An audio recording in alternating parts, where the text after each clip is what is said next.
Can't get enough. East side, west side, worldwide. Ride out. Now I ain't got no kids yet, but this right here's for practice. I hate to get the seats in the bins wet, but that's how good your ass is. Make an old man get his glasses, make Wesley pay his taxes, then follow your moves all week on Twitter. Probably make a gay nigga reconsider. You're now rocking with the best, man. Dress game down to the sex game. Won't grab but the boy been blessed, man. If life was a lemon, how much lemon juice could you squeeze out of that lemon before you die?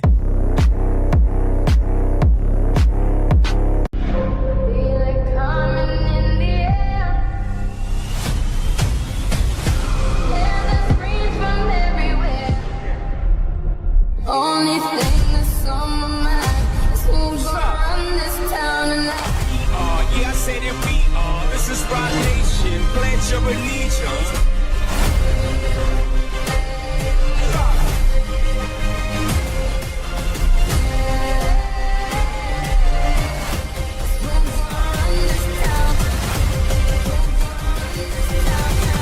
We gon' run this town.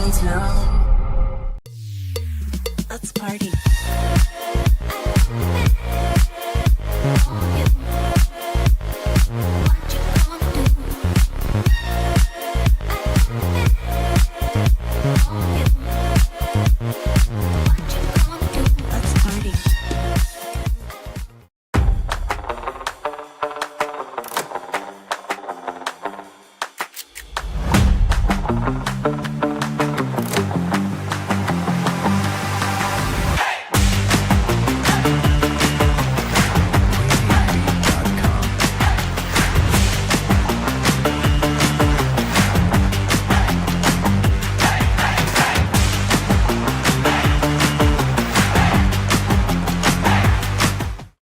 Hi everybody, it's Karun Chandok here, and I've come to check out the new mighty Bambino electric kart.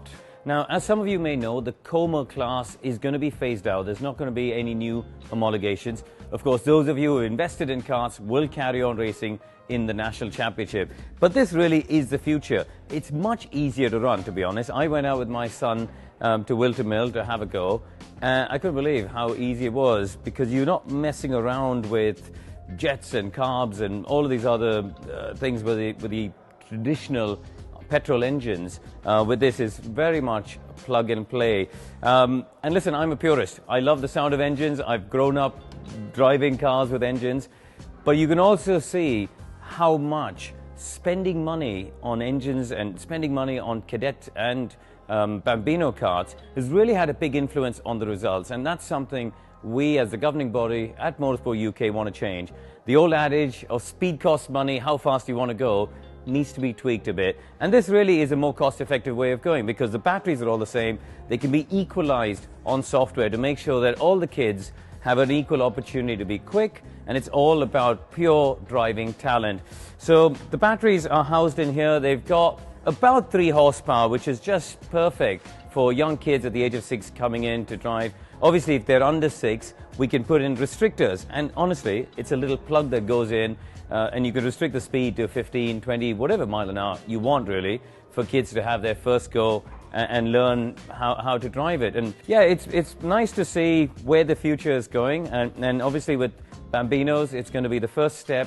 It's going to be a national championship starting off in 2024 with a review at the end of 2025, and we'll see what happens for 26 onwards, whether this really grows to the point where it becomes the only class in Bambino.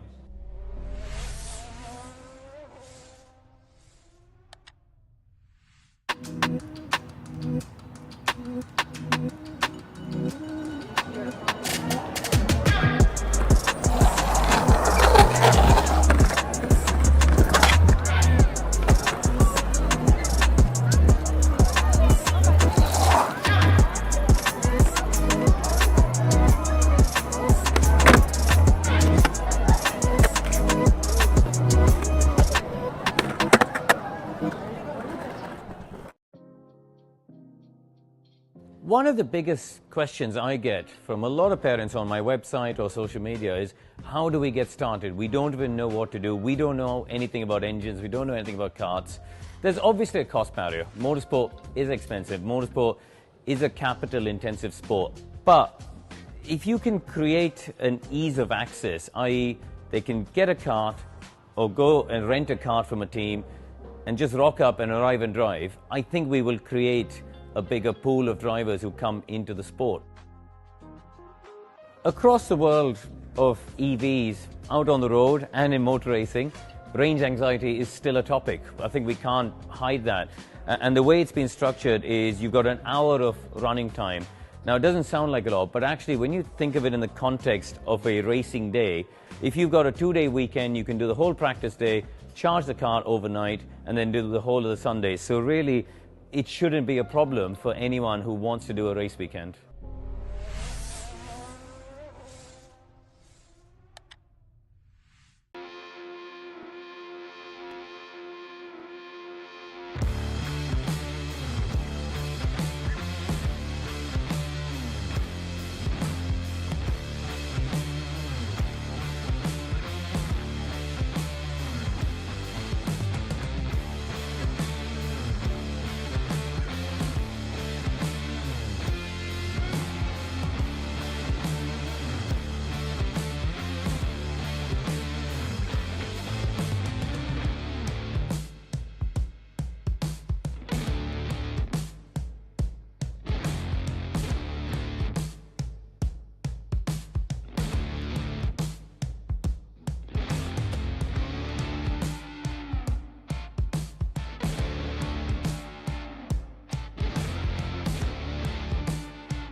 whole world. Southside, can't get enough, can't get enough. Eastside, Westside, worldwide. Ride out. Now I ain't got no kids yet, but this right here's for practice. I hate to get the seats in the bins wet, but that's how good your ass is. Make an old man get his glasses, make Wesley pay his taxes, then follow your moves all week on Twitter. Probably make a gay nigga reconsider. You're now rockin' with the best, man. Dress game down to the sex game. Won't brag, but the boy been blessed, man. If life was a lemon, how much lemon juice could you squeeze out of that lemon before you die? Feel it coming in the air. Hear the screams from everywhere. Only thing that's on my mind is who's gonna run this town tonight. Yeah, I said it, we are. This is Rock Nation. Pledge your allegiance.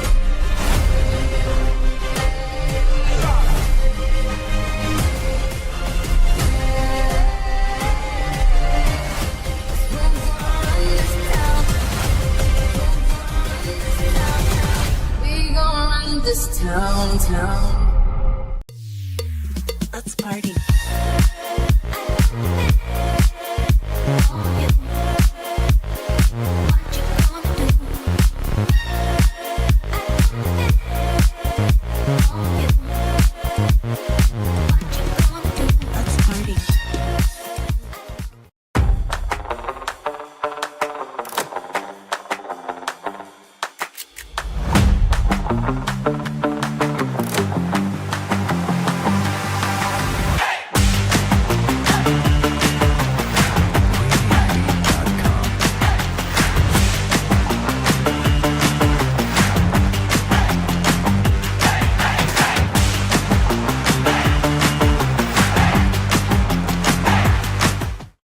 Hi everybody, it's Karun Chandok here, and I've come to check out the new mighty Bambino electric kart. Now, as some of you may know, the Como class is going to be phased out. There's not going to be any new homologations. Of course, those of you who invested in karts will carry on racing in the National Championship. But this really is the future. It's much easier to run, to be honest. I went out with my son to Wilton Mill to have a go. I couldn't believe how easy it was, because you're not messing around with jets and carbs and all of these other things with the traditional petrol engines. With this is very much plug and play. And listen, I'm a purist. I love the sound of engines. I've grown up driving cars with engines. But you can also see how much spending money on engines and spending money on Cadet and Bambino karts has really had a big influence on the results. And that's something we as the governing body at Motorsport UK want to change. The old adage of speed costs money, how fast you want to go, needs to be tweaked a bit. And this really is a more cost-effective way of going, because the batteries are all the same. They can be equalized on software to make sure that all the kids have an equal opportunity to be quick, and it's all about pure driving talent. So the batteries are housed in here. They've got about 3 horsepower, which is just perfect for young kids at the age of 6 coming in to drive. Obviously, if they're under 6, we can put in restrictors. And honestly, it's a little plug that goes in, and you can restrict the speed to 15, 20, whatever mile an hour you want, really, for kids to have their first go and learn how to drive it. And yeah, it's nice to see where the future is going. And obviously with Bambinos, it's going to be the first step. It's going to be a national championship starting off in 2024 with a review at the end of 2025, and we'll see what happens for 26 onwards, whether this really grows to the point where it becomes the only class in Bambino.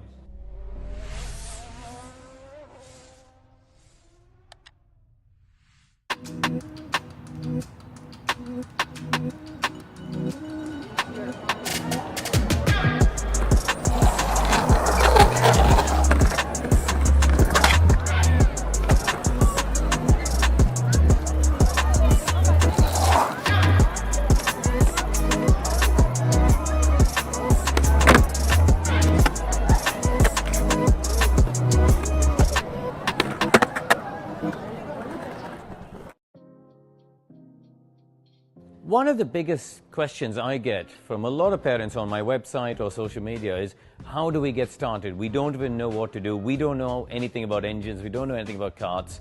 There's obviously a cost barrier. Motorsport is expensive. Motorsport is a capital-intensive sport. But if you can create an ease of access, i.e. they can get a kart or go and rent a kart from a team and just rock up and arrive and drive, I think we will create a bigger pool of drivers who come into the sport. Across the world of EVs, out on the road and in motor racing, range anxiety is still a topic. I think we can't hide that. And the way it's been structured is you've got an hour of running time. Now, it doesn't sound like a lot, but actually when you think of it in the context of a racing day, if you've got a 2-day weekend, you can do the whole practice day, charge the car overnight, and then do the whole of the Sunday. So really, it shouldn't be a problem for anyone who wants to do a race weekend.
cold world.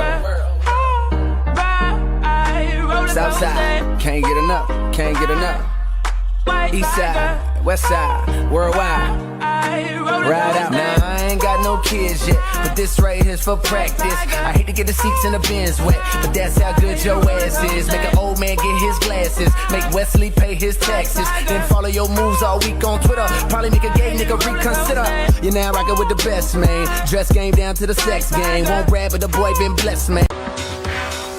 If life was a lemon, how much lemon juice could you squeeze out of that lemon before you die? Feel it coming in the air. Hear the screams from everywhere. Only thing that's on my mind is who's gonna run this town tonight. Yeah, I say that we are. This is Rock Nation. Pledge your allegiance.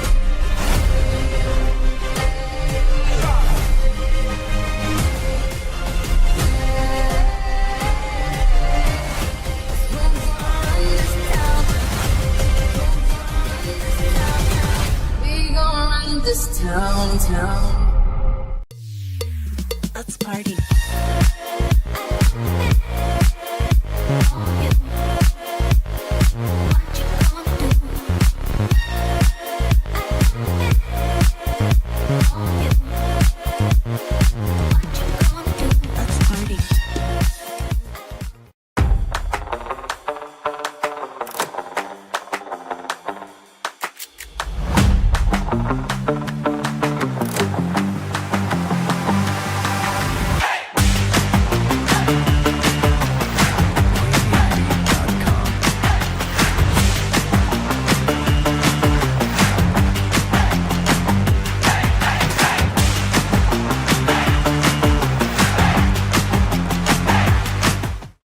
Hi everybody, it's Karun Chandok here, and I've come to check out the new mighty Bambino electric kart. Now, as some of you may know, the Como class is going to be phased out. There's not going to be any new homologations. Of course, those of you who have invested in karts will carry on racing in the National Championship. But this really is the future. It's much easier to run, to be honest. I went out with my son to Wilton Mill to have a go. I couldn't believe how easy it was, because you're not messing around with jets and carbs and all of these other things with the traditional petrol engines. With this is very much plug and play. And listen, I'm a purist. I love the sound of engines. I've grown up driving cars with engines. But you can also see how much spending money on engines and spending money on Cadet and Bambino karts has really had a big influence on the results. And that's something we as the governing body at Motorsport UK want to change. The old adage of speed costs money, how fast you want to go, needs to be tweaked a bit. And this really is a more cost-effective way of going, because the batteries are all the same. They can be equalized on software to make sure that all the kids have what you want, really, for kids to have their first go and learn how to drive it. And yeah, it's nice to see where the future is going. And obviously with Bambinos, it's going to be the first step. It's going to be a national championship starting off in 2024 with a review at the end of 2025, and we'll see what happens for 26 onwards, whether this really grows to the point where it becomes the only class in Bambino.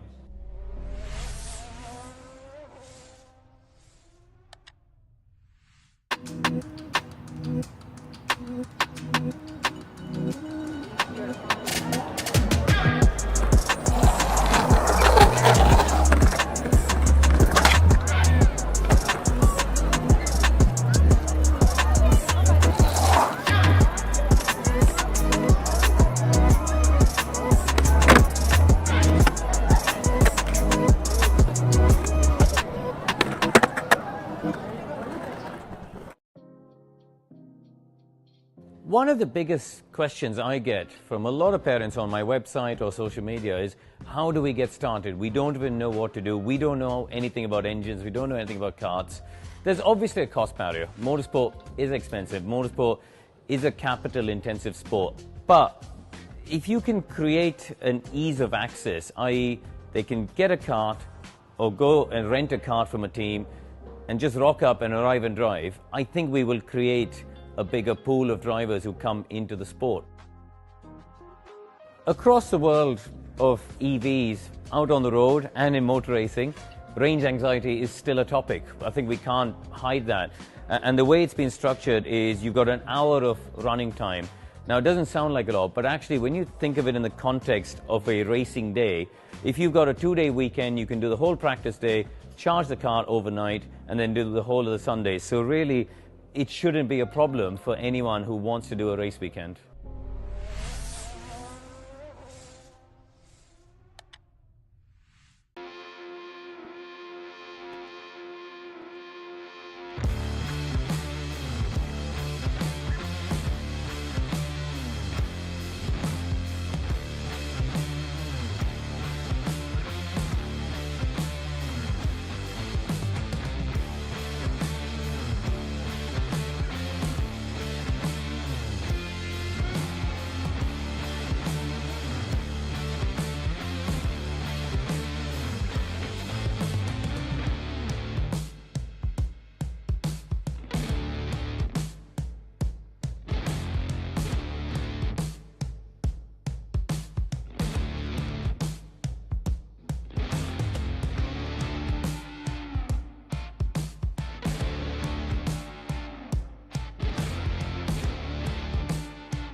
And a welcome, ladies and gentlemen, to Nuts Corner Raceway here in Antrim for the Irish Grand Prix, the 42nd edition of this fabulous race that will be racing here on Saturday and Sunday. We have an absolute mighty grid of karts and drivers ready for you this weekend, stretching from Bambinos all the way up to 250cc superkarts.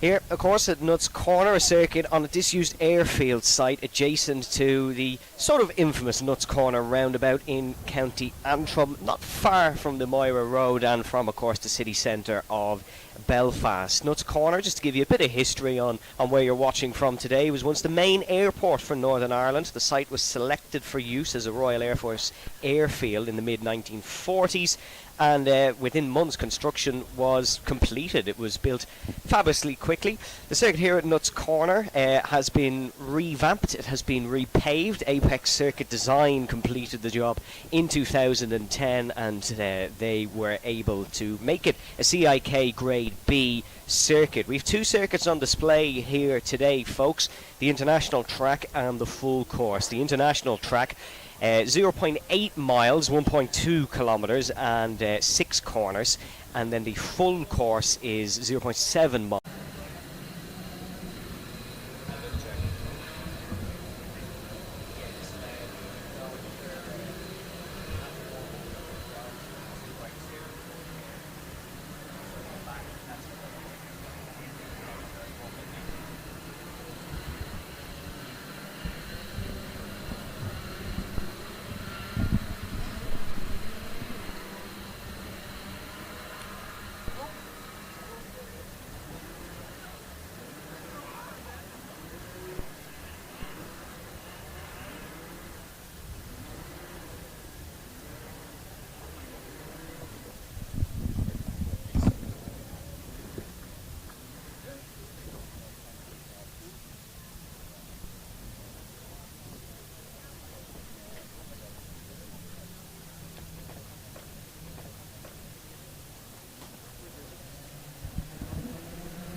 First up here today, folks, we have the Junior Iame X30. These are about 13 to 15 years old, 125cc single-cylinder 2-strokes, and they are just ready to go now, heading up towards the start-finish line. On pole position for this one is Michaela Hart. She'll be starting ahead of TJ Taff. They're just heading in towards the infield now, gridding up and getting ready to go. You'll see them heading on to the back stretch, and that is when we will be ready to get racing. Just coming up to the back stretch now, Michaela Hart looking to get a good start ahead of TJ Tapp. You can see Hart on the inside, and now we go racing here in Nuts Corner for the Junior Iame X30. That's a great start from Hart in towards the first corner. TJ Taff not getting the best of getaways, but he's right on her tail. Look at the number 22, getting a great launch in towards the infield for the first time, and he's looking to potentially make a move. That's Chad Lehman, who's there in third spot, looking once again to make the position. Chad, of course, the winner in this class in 2023 in the final. There goes Taff down the inside of Michaela Hart. It's a very early move for TJ Taff, but one he knew that he had to make early if he wants to try and win this opening heat. They are random gridded races, so for all TJ knows, he could be sent down the back for heat 2. You got to get your points where they come. Over the crest and in towards the back section of the track, a couple of movers down the grid. Evan Johnson has made a spot ahead of Theo Lestrange. Luke Agnew as well getting up and ahead. Luke Agnew, the local man from Ballyclare, down through the horseshoe for the first time. There's a couple of stragglers at the back who've not got the best getaway in this opening lap, but it will be TJ Taff who should lead us across the line to start the second lap here. It's by minutes. We have a 7-minute plus 1 lap race. There goes Taff flicking in through the right-hander. Michaela Hart not currently following. It's actually Luke Agnew who's got up the grid and into second place. Luke Agnew sporting number 304, as you can see, heading down in towards the infield. But it's a good start by Taff. He's driving well at the front. A little bit further back. See, Taff has actually gone, or he's saying on the timing screen that he's gone off somewhere, but it still looks like he's leading the race. Luke Agnew is setting quick laps. No one's gone under the 1 minute mark yet. They're about 4/10 of away from that. If they get under the minute mark here, they'll be doing very well. Down towards start the third lap then of this race. 5 minutes to go on the clock.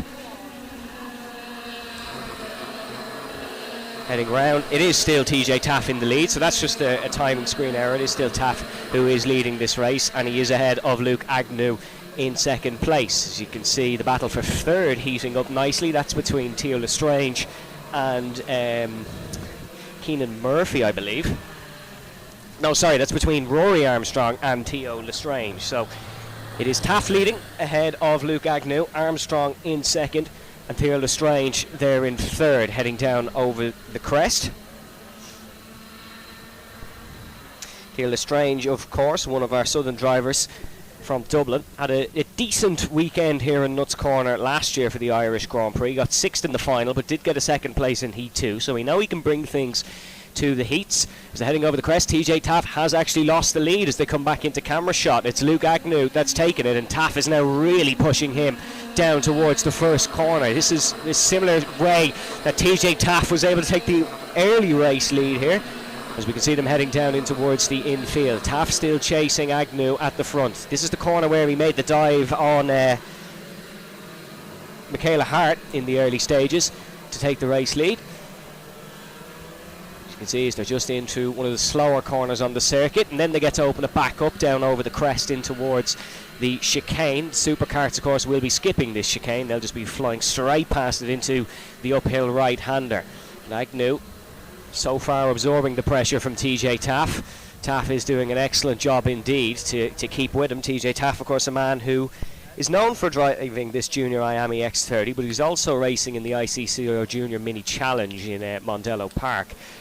So he's a man who is used to driving for machines. We're coming up near the end of this opening heat here in Nuts Corner, and it is still Agnew ahead as they start the next lap. Luke Agnew driving that orange 304 kart that you can see in the lead of this race. It's a very visible kart from a distance, is Luke Agnew, so you can definitely see him in the lead at all times on the live stream at home.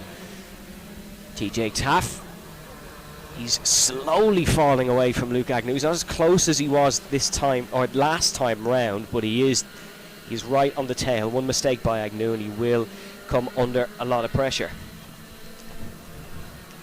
Jamie Peoples making a move at the back of the grid. He's just overtaken Jack Murphy. Fastest lap of the race, actually the 8th place man, Adam Holmes, who has taken the fastest lap, a multiple race winner in the Tully Allen Kart Club. So once again putting his good pace to the test. These grids will be shuffled round for the 3 heats we've got today, and then we go into a proper order for the pre-final final tomorrow. So you will see some of the quicker drivers actually being down the back of the grid. Here is the leaders once again in towards turn 2. It's still Agnew ahead of Taff. That's not changed since the last time we spoke about them, but TJ Taff wants to make it change. Down in towards turn number 3, 4, 5, in towards the infield section. Luke Agnew is very quick through this right-hander that leads them onto a bit of a back stretch. And TJ Taff knows that. He's got to get a good exit if he wants to try and win this one. See them heading in towards the uphill right-hand corner, one of the most difficult corners on this fabulous Nuts Corner circuit. The drivers, some love it, some hate it. It's a bit like Monaco in a way, where it's very much divided opinion. Minute and 20 left on the clock as Luke Agnew will lead us across the line to start another lap here. TJ Taff still not able to make a move. He's really close now in towards the right-hander. Is Taff able to send one up the inside? No, he isn't. We'll have to stick behind for the time being. TJ Taff in a very much his own orange and blue helmet suit combination. He's always wearing that one around the various motorsport circuits in the Republic of Ireland. And you can see he's doing everything to try and get past Luke Agnew, but Luke Agnew, the Ballyclare man, is just persevering and staying ahead in this race. Taff once again just trying to sneak down the inside of Luke Agnew, but to no avail, and now he's under pressure by the 3rd place man. 3rd place man, that is Theo Lestrange now, who's looking to fight. He's now come into play, and Theo is trying to make a move on TJ Taff. This was all looking towards being a last lap fight between Luke Agnew and TJ Taff, but it's not, because Taff is now down to third. He's lost another position in this race, and that one goes to I believe it is Rory Armstrong in the 66 that's actually got ahead. So the timing screen's a little bit off, but it is still Agnew ahead of, well, not Taff anymore, but in third place now is young TJ Taff. In the battle for fourth and fifth, you can see the two karts just heading round now. That battle for fourth is has Keenan Murphy involved in, I believe. Keith Grant running a good race as well. Your fastest lap now in this one has gone to Theo Lestrange. Oh, as the dive down the inside, we can see there in towards turn number 4. Looking into the infield once again through the horseshoe, one of the few named corners here at Nuts Corner. It is still Agnew that is leading this one. Luke Agnew won 3 races last time he was here in Nuts Corner, but he wasn't able to take the win in the final. He won Heat 2, Heat 3 and the Prix Final. And oh, TJ Taff is so close in towards turn number 2 again. Very quick through this opening part of the circuit, maybe just lacking a bit through the back part, so that's something he'll review with the mechanics and get right for heat number 2. Agnew under big pressure now by the second place man. That is actually it is actually Theo Lestrange in second place, not Rory Armstrong. Armstrong a little bit further back, and look at this, TJ Taff has got the run down towards down towards the right-hander. You can see round the outside looking to go, and a little bit of a shove off the circuit there, but all is okay. Side by side still as we're entering in towards the final couple of corners. Luke Agnew still leading this one, and he has led since he took the lead off TJ in the early stages of this one. It was Michaela Hard on pole. Taff took the early lead, but then Luke Agnew introduced himself and will take his 4th win here in 2 years at Nuts Corner. Luke Agnew across the start finish, the checker waves, and it will be a fabulous win with the Ballyclareman. Well driven indeed. It's saying Theo Lestrange has come home in second. Fastest lap of the race for Theo, and a job well done there. Really interesting race, that junior Iame X30. It's a lovely kart to watch, and it is a lovely kart to drive, so I've heard. Next up will be the cadets then, that is coming up, and this cadet class this year is what is known here in Nuts Corner to the regulars as a Libre class. And if you're wondering what the Libre class is, well, it's because we put 3 type of cadet karts together. We have a Rotax Micro Max cadet, an Iame cadet, and a Honda cadet. All 8 to 12 years old, these drivers. They can all do up to about 60 mile an hour. The Rotax Micro cadet, obviously a Rotax Micro Max engine is in it.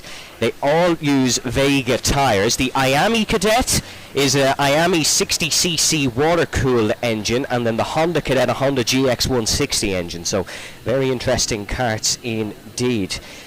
In terms of the starting grid for this one, of course, once again, a mixed starting grid as to be expected in all the heats here at Nuts Corner. And then apart from the Bambinos, actually, the Bambinos will have a timed qualifying coming up in a few moments. They're just out on their warm-up laps now. We see them heading round.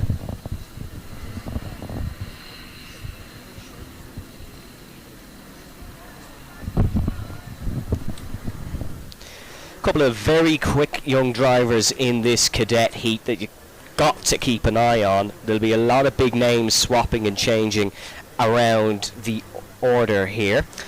All running different type of karts, of course. We only have 2 in the Rotax Micro Cadet. Then the majority have gone for the Iame engine, and then 3 going for the Honda Cadet engine. Last year, of course, the Honda Cadets here at Nuts Corner were in a totally different class on their own, but that's where the Libre class has come in nice and handy and is able to give us a big cadet class here for racing. So it'll be 7 minutes and 1 lap once again. The same order for all the heats, bar the Bambinos, I believe, which run a slightly shorter race, but all warming up here and getting ready to race as they head round through turn number 2. Still the warm-up lap just for now, folks. We now have the starting grid into us, so it is Ben O'Keefe who will be on the pole position. He starts ahead of Callum McVeigh in the 75. Toby Pickenden will start 3rd ahead of Jaden McElhenney. Cahan Cox then in 5th ahead of Oliver Meredith and Ethan Robinson. They're still warming the tyres out on track, heading down towards the start-finish line. And as we keep looking through, Mikey Kelly will start in 8th, ahead of Jamie Mulvey in 9th. Jude Duvant in 10th, ahead of Jacob Conlon and Jack Miller then in 12th. So 12 karts out on circuit. It will be O'Keefe on pole ahead of Callum McVeigh. So O'Keefe and McVeigh both running the Iame Cadet. O'Keefe in number 224. McVeigh in 75. They're all high numbers, these cadet karts, so that's one thing you will notice as the marshals are waiting to drop that green flag and to get us underway here for this cadet race. Quick run through on our pole sitter, Ben O'Keefe from Carrick-on-Suir. He's currently 21st in the Motorsport Ireland Cadet 2024 Championship, only 10 years of age, so one of the younger drivers in class, although all these cadet drivers are quite young. We'll be gridding up for the race now. They're gridding up by Marshall Post 8, heading round the final couple of corners and then getting ready to go. Callum McVeigh in 2nd, didn't race in the Irish Grand Prix in 2023 from Lochbrickland down. Finished 2nd in Nuts Corner.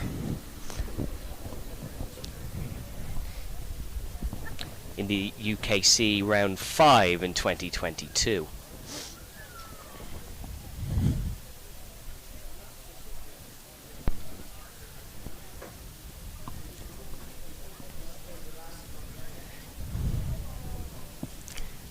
It is Callum McVeigh who is rounding now down towards the first corner. As you can see them battling and duking away. These cadet karts slower than the ones you saw earlier, the Junior Iame X30.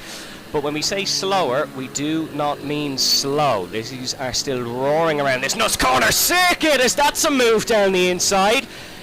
Almost going off the circuit there, swapping and changing. Battle for 2nd, 1st place running away with this one. As you can see the orange helmet in 2nd, that is Cahan Cox, I believe, ahead of Oliver Meredith. So Cox in the 133, Meredith is in the 204. So yellow flag out on the track now. This means someone is off somewhere. Yellow flag just to the left hand side, so it makes me think it's somewhere in towards the final couple of corners.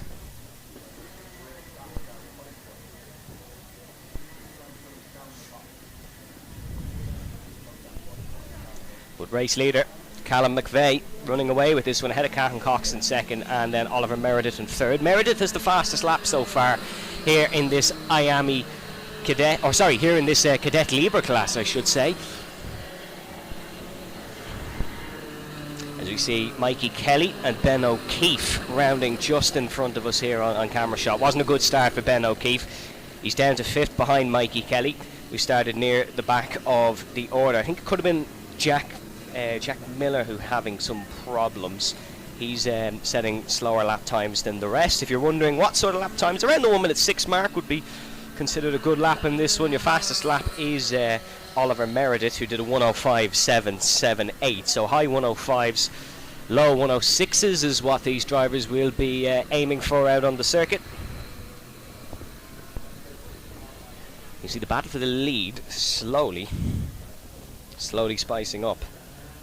Cahan Knox, I should say, apologies, looking for this one, although Oliver Meredith now up to 2nd and looking to chase down Callum McVeigh.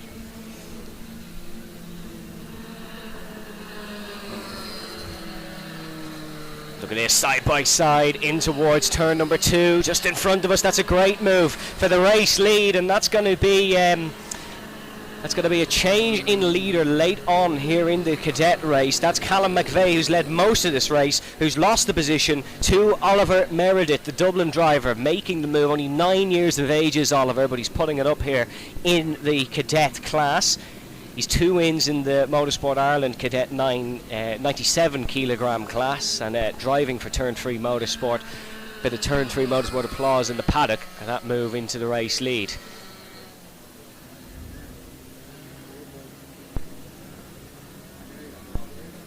Just rounding in towards the horseshoe now come the race leaders. Very spaced out cadet class, this one early on, potentially due to the the yellow flag and the very quick getaway by Ben O'Keefe at the start of the race. But Meredith has the race lead, ahead of Callum McVeigh in second and ahead of Cahan Knox in third place.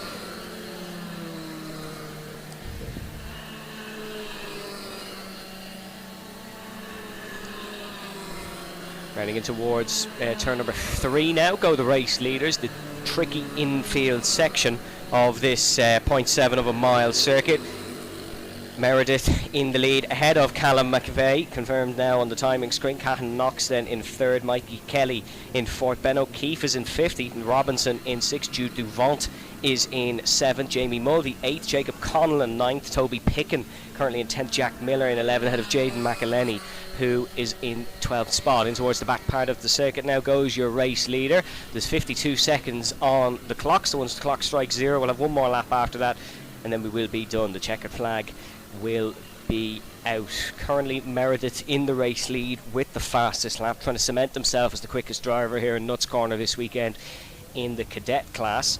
Didn't race in the Irish Grand Prix in 2023, but we listed off some of his achievements in cadet karting, and it's certainly quite a long list as they head round in front of us in towards turn number 2. It's a healthy lead now for Oliver. He's really extended the margin since he got ahead of Callum McVeigh, and that Iame cadet of Oliver Meredith has been tuned nicely by the mechanics and is working very well indeed heading in towards the mid part of this race. Clock has struck 0. We'll see a checkered flag shortly, but I don't think there's much doubt in the winner of this race, unless a rare error, of course, which there's been none over the previous 7 minutes for Oliver Meredith. It's been nigh on perfect, ahead of McVeigh in second. Very spaced out front 3 compared to what we saw earlier in the junior Iame X30 class, which will be not disliking, certainly, by Oliver Meredith. White flag is out. We'll have one more lap here. The 7 minutes are up, and then we will have one more lap to go.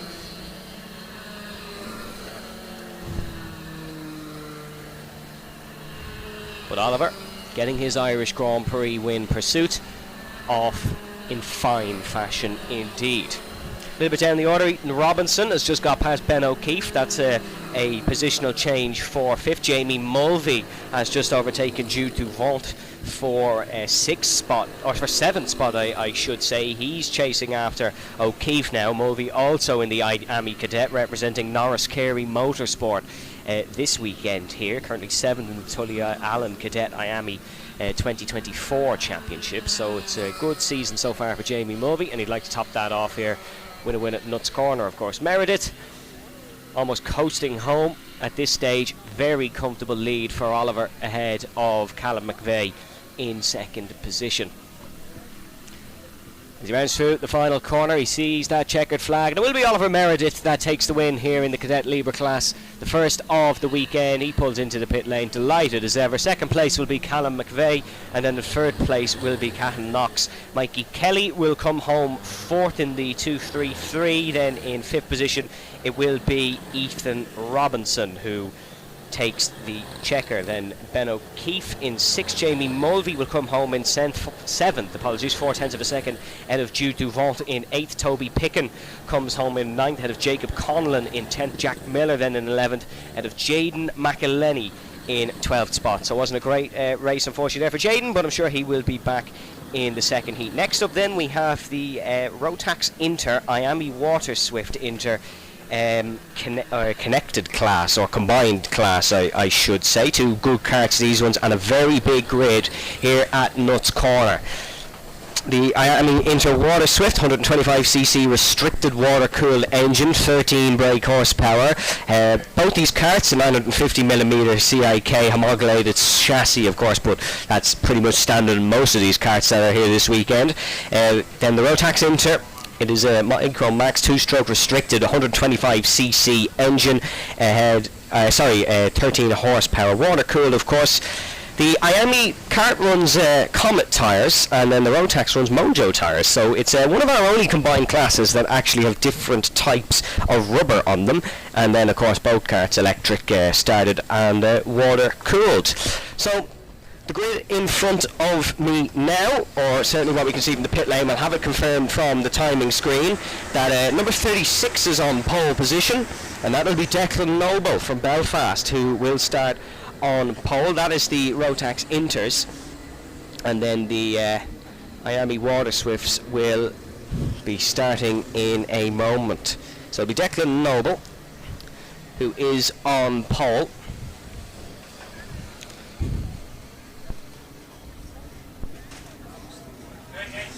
We'll get the second place man in a moment. As the Inter Waterswifts getting ready to go now as well. They are out on track at the same time, although in two different races pretty much. It'll be 7 minutes plus 1 lap once again. As we can see out on track, Declan Noble just heating the tyres. Both classes out on track. So it is the Rotax Inters that are ahead of the Inter Waterswifts. So it'll be the Rotax that will go first, with Declan Noble on pole, of course. Declan having a good season so far, second in the Northern Ireland Karting Association Championship, as they're lining up towards the start-finish line now. And we're going to get racing here as we go racing at Nuts Corner. Big dive in towards turn number 1 from the third place man, but Noble holding on for now as we see them rounding through turn number 2. Declan Noble under a huge amount of pressure here in towards the middle section of the track. Second place man, Ben McCloughery. What a start by him. He's got up the order and in towards second place now, and he's going to try dive down the inside. What a move by Ben McCloughery, and an excellent job indeed to take the lead of this race. McCloughery running the 73 blue helmet now at the front of this Rotax InterMax grid. The Inter Waterswifts are underway as well, down in towards turn number 1, and it's currently the number 26 of Oscar Miller that's leading this one. He's not under as much pressure as Declan Noble was in the Rotax grid, but he is doing a good job as well. So he's your race leader in the Inter Waterswifts, your race leader in the Rotax Inter grid. That is Ben McCloughery, the 12-year-old, the T4 Tillotson Mini winner in Kiltorkin Raceway this year. He wants to race T4s in the future. But I tell you what, doing a good job in this Rotax class, because he is up and away, and it's 3 wide in towards the second corner here, and there's a bit of contact between 4th and 5th place. That's the number 29, number 27 involved in the contact. That's the Brogan McDonald, who is almost shoved off the circuit here at the second corner. Noah McFarlane at the lead of that group. He raced twice in 2 classes here in Nuts Corner last year. Noah McFarlane winning the number 29. He won the Honda Cadet class here at Nuts Corner last year. Another quick look at our Inter Waterswift class, and as they come past turn number 2, it is the number 93 of Johnston Stewart that's leading that one from Antrim, the brother of Andy Stewart, who you might have saw on the television last night. But Johnston Stewart is in the lead in the Iame Waterswift category.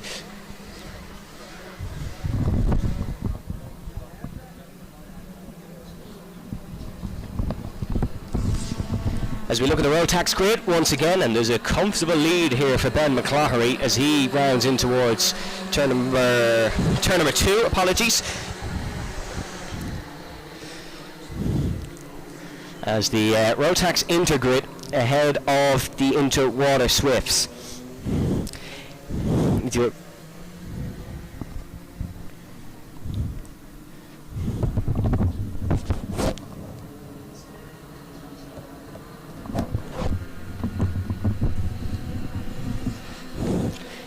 Inter Waterswifts heading into the first corner now, down in the race lead. Still going to be Johnston Stewart here. He raced in the Iame Cadets last year at Nuts Corner, finished 6th in the final, but did get 2 podiums in Heat 1 and in the pre-final, so we know he's quite good in those pre-finals. But Ben McCloughery still leading the Rotax Inter grid, and then Johnston Stewart still leading the Iame Waterswift grid. 3 minutes 50 on the clock, then plus 1 lap, of course. There's a battle here in towards turn number 2, and that's a good move there. That is the battle for, that's 5th place, who has just got up and ahead. So that is Declan Noble, actually, who has lost a spot. Kart number 4 is kart number 4 making a nice move down the inside. So the Waterswifts now heading down towards first corner, past the timing, or not the timing stand, apologies, the checkered flag stand. The flag stand, that's the word. As it is still Johnston Stewart who is in the lead of this one.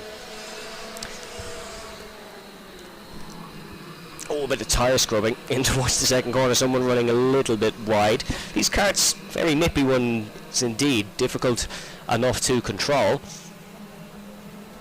As you can see them heading in towards the tight hairpin of turn number 4s and 5s. McCloughery still leading the Rotax grid. As we see the number 11 of Ryan Arthur getting ahead of Liam O'Hagan. Fastest lap in that one actually going for the second place, Noah McFarlane. Caden Warnock has lost a spot in the Rotax grid as well to Jack Grimes. Ian Carey, I believe, has actually just got ahead of Johnston Stewart in the Inter Waterswifts grid. So Johnston Stewart, unfortunately, losing the lead there in that one. As Ian Carey has made the move up and ahead, but we'll get more confirmation on that one. No, still Johnston Stewart in the lead, so getting back in front seemingly, but he is under a lot of pressure from Ian Carey in that number 96 kart. As you can see, side by side for second place, down towards the left-hander and in towards the tight hairpin. Stewart's nicely in front, but second place for Ian Carey is not confirmed at all, because he has a vigorous pink helmet in his view. McCloughery comfortably in the lead still of the Rotax Inter grid.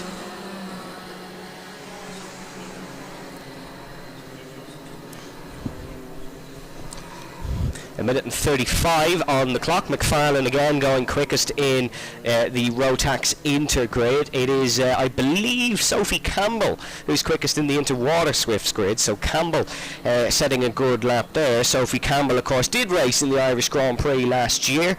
Was 7th in the final of the Iame Cadet grid. As here we go, this is battling towards the first corner, and that is Johnston Stewart, who is under big pressure. Oh, sorry, that's Ian Carey who's under big pressure from Johnston Stewart. So Ian Carey is now in the lead of the Inter Waterswifts grid, and it is Johnston Stewart in second place. So Carey from Moynalavi Meath currently in the lead ahead of Johnston Stewart in that Waterswifts. In terms of the Rotax Inters, first and second nice and comfortable, but it's 2:07, it's 2:08, oh, 2:07, almost going off. That's Charlie Blair, who was tagged there by James Logan in towards turn number 2, and Blair doing a nice job to keep that Rotax car under control and on the racing circuit. McCloughery in the race lead, no idea what's happening behind him, but all chaos is kicking off in a great battle for fourth place between Charlie Blair and James Logan. The Waterswifts are heading down towards turn number 1 once again, and the battle for the lead still rages on between Carey and Stewart in towards turn number 2. Now it is still Carey's ahead, but Johnston Stewart looking for the move, not able to make it. Third place still nice and comfortable. That third place is Sophie Campbell, of course. Sophie just sitting behind, waiting for something to happen in front. As you can see, Sophie Campbell, big dive down the inside by Campbell. That's up to second place. Oh no, just wasn't able to get it done, and it looked like it was all done in towards turn number 3, but not able to take the race lead. There's a bit of a gap between 2:07 and 2:08 now for the Rotax grid, as this race all but up now. Checkered flag should be waving out soon. It will wave for the Rotax Inter grid first for the Iame Waterswift. Oh, problem! Bit of a spin through turn number 2.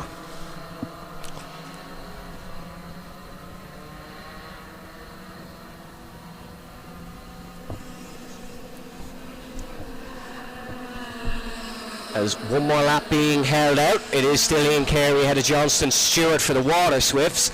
So the Rotax Cadets, this will be their last lap, as the Waterswifts just going onto it now. That was a Rotax kart that spun round here, so Noel McFarlane still setting very quick times, but not able to get close to Ben McCloughery, who introduces himself at Nuts Corner once again with a great win in the Rotax Inter grid.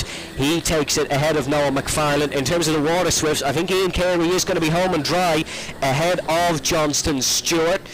Johnston putting up a great fight in that one, but Ian Carey just getting the job done. They're heading down in towards the horseshoe now. It actually looks like Sophie Campbell is going to come home in second ahead of Johnston Stewart. So it seems like Campbell bided her time nicely and was able to take second place, and yet the pink helmet comes into camera shot of Sophie Campbell ahead of Johnston Stewart. So it'll be Ian Carey that takes the win, it'll be Campbell in second, and then it will be Johnston Stewart who comes home in third. Yet he's lost that one on the last lap. Sophie Campbell putting in a quick time.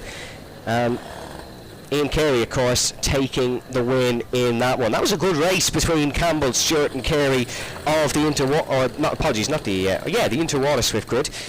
And then Ben McCloughery in the Rotax Max grid taking the race. We'll have more Rotax karts out on track in a moment, and we'll have more Iame karts out on track in a moment. This is the Senior Rotax Max 177 grid and the Senior Iame X30 grid, so we'll run you through that grid in a moment. But this is a very experienced class here, the Senior Max 177s, as is the Senior Iame X30s.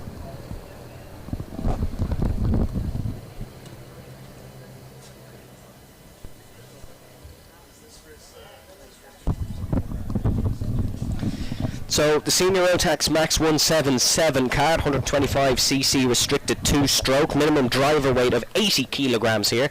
Kart and driver weight combination slightly heavier than your traditional Senior Max karts. 177 kilograms for kart and driver. That's where we get Senior Max 177. 30 horsepower kart, Mojo tires. And then the Senior Iame X30. That is a 125cc single-cylinder 2-stroke, electric starter and water-cooled as always. 28 horsepower in this one, so slightly slower than the Rotax Max. And then these are on Comet tyres. So once again, we have two different types of tyres on Rotax and Iame karts.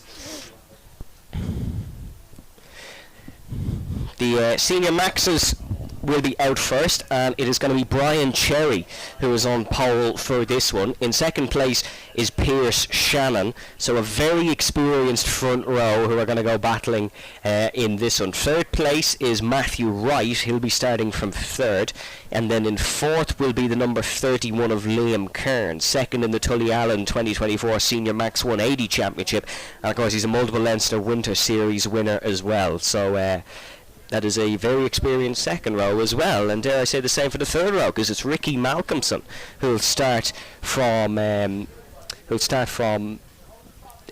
sixth position, and then it will be the number 65 of Paddy Fitzpatrick who'll start from seventh, and then one further back it'll be the Senior Iame karts, of course, and I can't confirm it, but I do believe it is Jake Dillon that'll be starting, or Jack Dillon, apologies, that'll be starting from pole from Athenry, Galway. So Jack Dillon, very quick racer, who is going to try and capitalise on this very promising starting position here at Nuts Corner for heat number 1.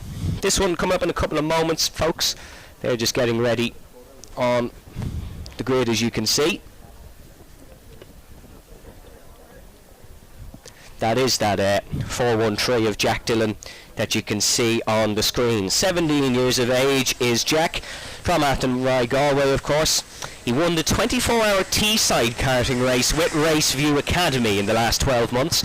So if you don't believe me in saying he's a very quick driver, the statistics well and truly show it. Second place in this one is going to be Patrick Hayden. He'll be starting from second. It's only a 3-kart Senior Iame grid in this one, so not an awful lot of karts out in this one, unfortunately. We were supposed to have 4 on the Iame grid, but we do only have 3 who are here at Nuts Corner at the moment. So yeah, it will be Jack Dillon on pole, and then it will be James Simpson who will start from third. So the Senior Max 177s are out on track now, warming up. Brian Cherry, of course, as we were saying, on pole position.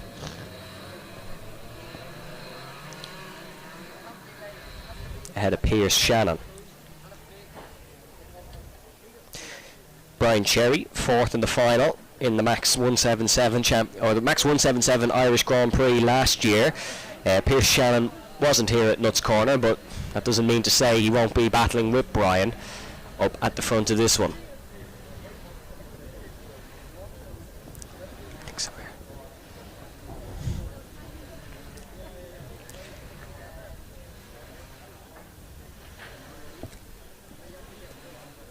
Rounding down towards the start finish line is Brian Cherry and co. for the Senior Max 177 opening heat here at the Irish Grand Prix in Nuts Corner, and they're just waiting for the start finish line, and now we go racing here at Nuts Corner. That's a great start from Cherry in towards the first corner. He is up and away, and in second place will be the number 16 Pierce Shannon. Of course, there's been no change there, all positions remaining the same despite side by side in towards the first corner. The senior Iame X30s are getting ready out on track as well. Jack Dillon looking to make an equal good getaway that Brian Cherry did. Cherry leading in that Rotax Max 177 grid towards the right hand. There we go racing. Oh, spinner very early on in the Iames. That was the third place man, James Simpson. So we're down to 2 in the Iame race. That is Jack Dillon getting the start he wanted ahead of Patrick Hayden, and James Simpson making things a lot more simple for Jack Dillon with that spin at the first corner.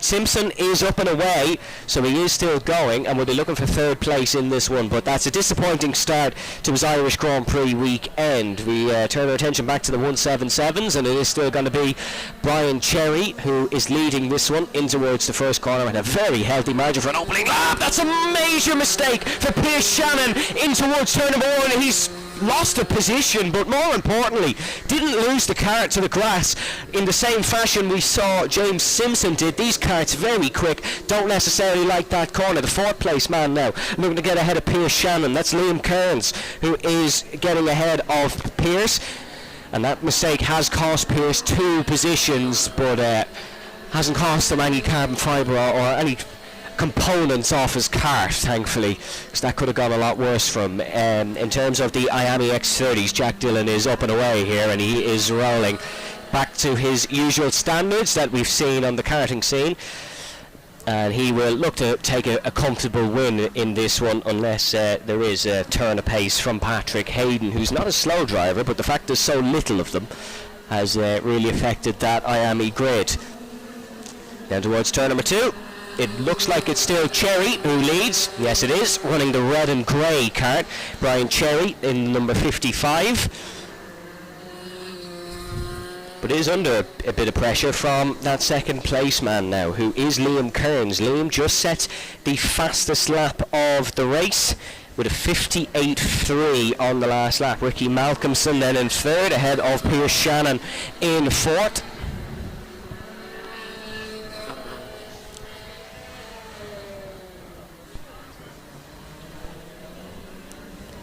There's Brian Cherry, you can see, going past your screen and towards the left-hander. Oh, sorry, no, that's Jack Dillon, actually, who's going in towards the left-hander, race leader in the senior Iame X30s. Cherry just coming now onto the start-finish straight, and you can see under big pressure from Liam Kearns behind. Kearns, an equally quick racer from Westport, County Mayo, in the number 31. Third place of Ricky Malcolmson is putting them under pressure and keeping them honest. Brian Cherry still has a nice lead now in towards that white helmet, I should say, in towards the left-hander. No change in the Iame X30 grid. Jack Dillon just goes through turn 2 in the race lead. He has a monstrous lead now ahead of the number 13 of Patrick Hayden. And it's all boding nicely for Jack Dillon to have a good weekend here in Nuts Corner, and we hope you're having a good weekend too. Remember, more racing action tomorrow on the Sunday. More than welcome to join us here, but we hope you're enjoying the live stream nonetheless. Brian Cherry still leading this one, but under a bit of pressure now from Liam Kearns in second place, down towards the first corner. Here comes Kearns. Is Kearns going to try one down the inside? He is, and he was looking like he was in that all-white kart, but wasn't able to send the gap. Cherry nicely planting the kart on the apex, not able to make the move. The third place man, Malcolmson, probably taking a similar approach that we saw of Sophie Campbell in the last race, and here's the move from Liam Kearns down the inside. Kearns up ahead in towards that tricky left-hander, which is proving to be an efficient overtaking zone. For the first time in this race, the Senior Max 177 grid has changed positions, and it is going to be Liam Kearns in the race lead ahead of Brian Cherry in second place. And then Ricky Malcolmson in third, who wants to get involved in this fight for the Senior Max 177 grid. 2 minutes 17 on the clock plus 1 lap. Fastest lap of this whole race has actually just come from Jack Dillon in the senior Iame X30s. That's how quick he's going. He's lapping quicker than all the Rotax karts who are led out in front of him. You can see they're just heading through to Liam Kearns for the first time in the race. Oh no, sorry, that's Brian Cherry, who I believe is back in front. So Brian Cherry making the move ahead of second place Liam Kearns, and Ricky Malcolmson then in third. So Cherry, you can see in that sort of red and grey kart in the number 55. Yep, there he is up and ahead. So we got ahead through the back part of the circuit. The top three now cementing themselves on their own. No one else in camera shot for the time being. That goes to show the lead these three have. And now look at this big pressure and big move down the inside. That is going to be Liam Kearns ahead of Brian Cherry once again. And Brian Cherry and Liam Kearns are having an almighty fight here in the first heat of the Senior Max 177 races. Poor Ricky Malcolmson not able to get a look in this battle for the race lead. Kearns will lead us on towards the start-finish straight once again. And he has a little bit of a gap now to Brian Cherry, about 2 car lengths. But Cherry, we know, very good through this first sector. Malcolmson still in third in the number 69 from Rathfarnham down. He's just not, unfortunately, able to get close enough to whether it be Cherry or Kearns in front of him. No change in the Iame X30 grid. Still Jack Dillon in the race lead in the 413. And dare I say, he's going to win in that one.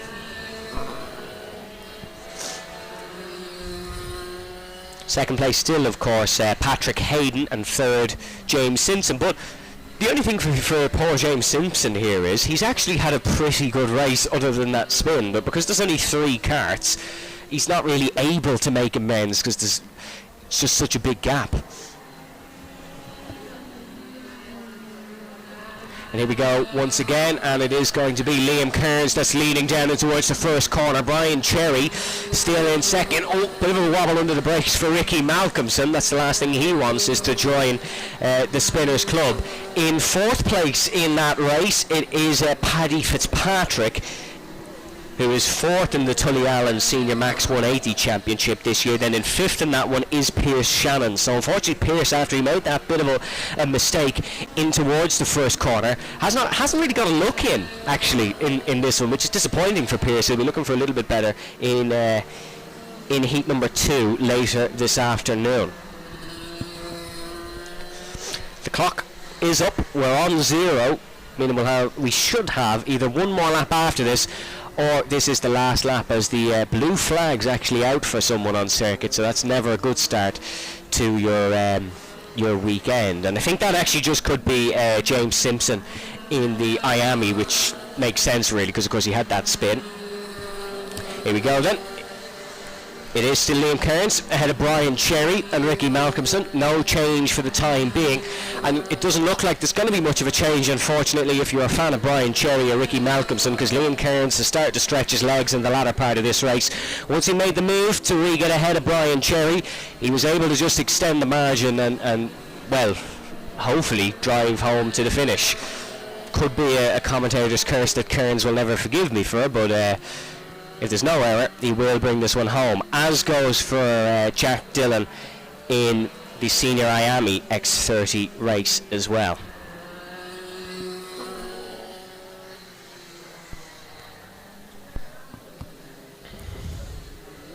As they head through the back part of the track, checker flag is out for Liam Kearns, and it will be Kearns who starts off the Senior Max 177 race here with a win. Oh, Malcolmson almost getting past Brian Cherry right at the end.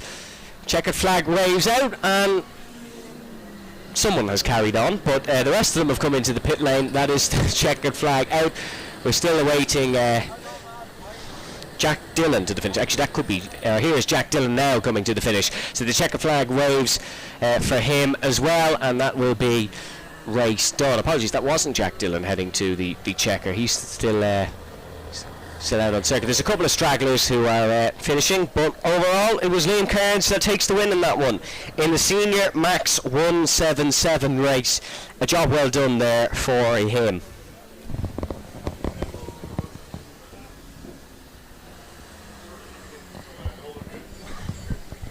Next up then, we have a really intriguing race, and a complete different from what we've just witnessed in the previous two. We have the Bambinos that are coming up, and this will be the largest ever Bambino grid here at Nuts Corner. It was announced in the drivers' briefing this morning to a lot of applause, and they will get underway now. There's two different types of Bambino karts here on display. There is the 50cc Comer C50 engine kart, and then there's also the Might E electric motor karts. So we have electric karts out on track here at Nuts Corner. You'll see more about those electric karts. They have a video to be played on the stream at some point over the weekend. That will be intriguing to look at. 69 kilograms driver and cart weight, and they all use the all-weather LeConte tyre. And a big grid, this one, as we said, the largest ever at Nuts Corner, ranging from 6 years old to 8 years old. These are the youngest karters of the future. It's a shorter race, this one as well, for the Bambinos. Oh no, apologies, this is actually timed qualifying for the Bambinos. Sorry, we don't have racing out on circuit now. This is a timed qualifying session, so they'll all be going around and looking to set lap times. So there'll be no battling as such, but there will be battling on the timing screen. So we'll keep an eye on the timing screens, let you know who is quickest. The first lap's just going in now. This is to decide the grid for the first heat. The Bambinos only do 2 heats here today, and of course this time qualifying session, and then they'll do their pre-final and final tomorrow.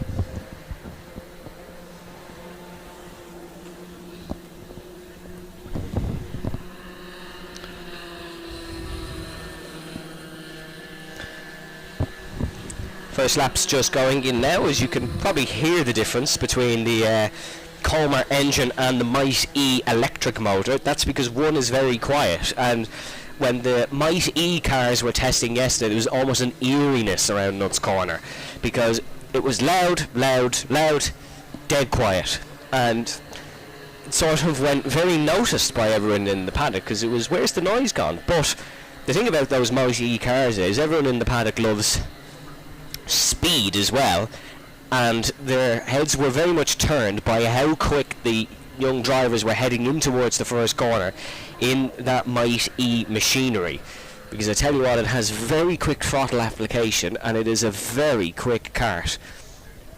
Slower than the Senior Max 177s that we just saw, of course, but certainly a quick kart nonetheless. First times coming in on the board then, it's going to be young Freddie Purnell, who is quickest of the running order. He didn't race here last year, but he's travelled all the way from Wales, so Freddie will be looking to put in a good result to justify the long travel across on the ferry. Henry Hales in second, Jack Harper in third, Corey Lyons in fourth, Mason Monaghan currently in fifth, out of Jude Lee Bolster in sixth. They're the only times on the board now.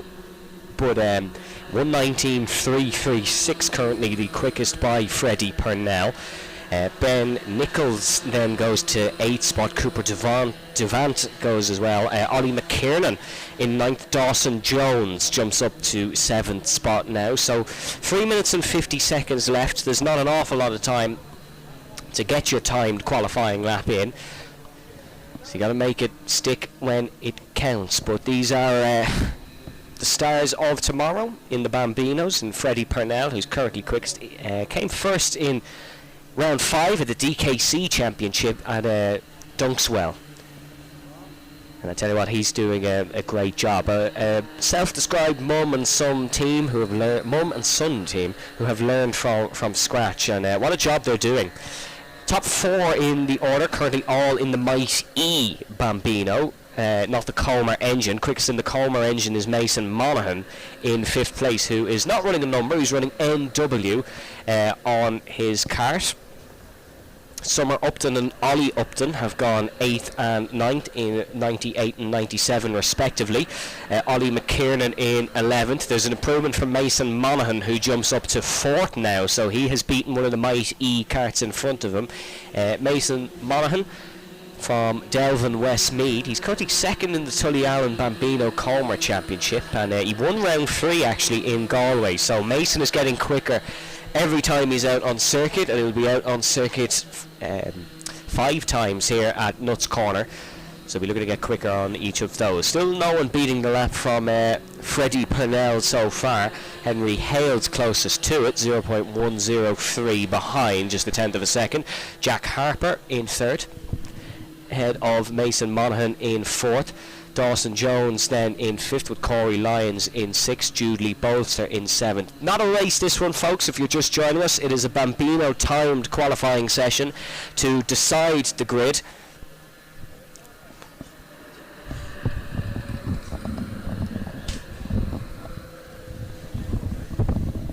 Freddie Purnell still quickest out on circuit, currently the quickest of the timed qualifying session in the Might E electric car. Not long left for these young drivers to set a qualifying time in, but they're learning of the pressure situation immediately here in qualifying.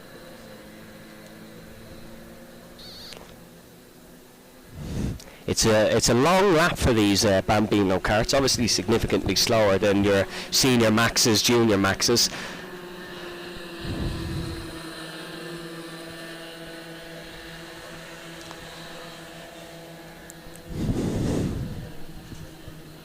But it is still... Oh, Henry Hales going quicker than Freddie Purnell by 0.012.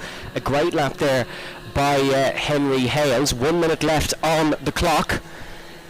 Henry Hales, the number 67, ahead of Purnell, number 33. They're just rounding through the final corner now, I believe. Both very close to each other out on circuit, or at least by the timing screen it is saying so.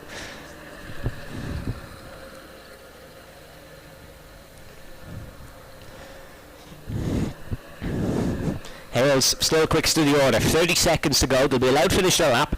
It's 1:19.119 for Henry Hales, ahead of Freddie Purnell. Jack Harper now in 3rd. Corey Lyons improving to 4th once again, ahead of Mason Monaghan. Dawson Jones in 6th, with Jude Lee Bolster in 7th. Summer Upton in 8th.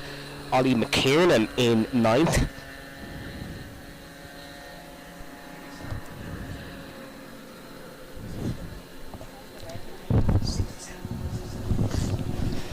Henry Hales quickest out of the order now as the checkered flag falls. Ben Nicholson and Cooper Devance are finished their sessions. Henry Hales just coming through the final couple of corners now.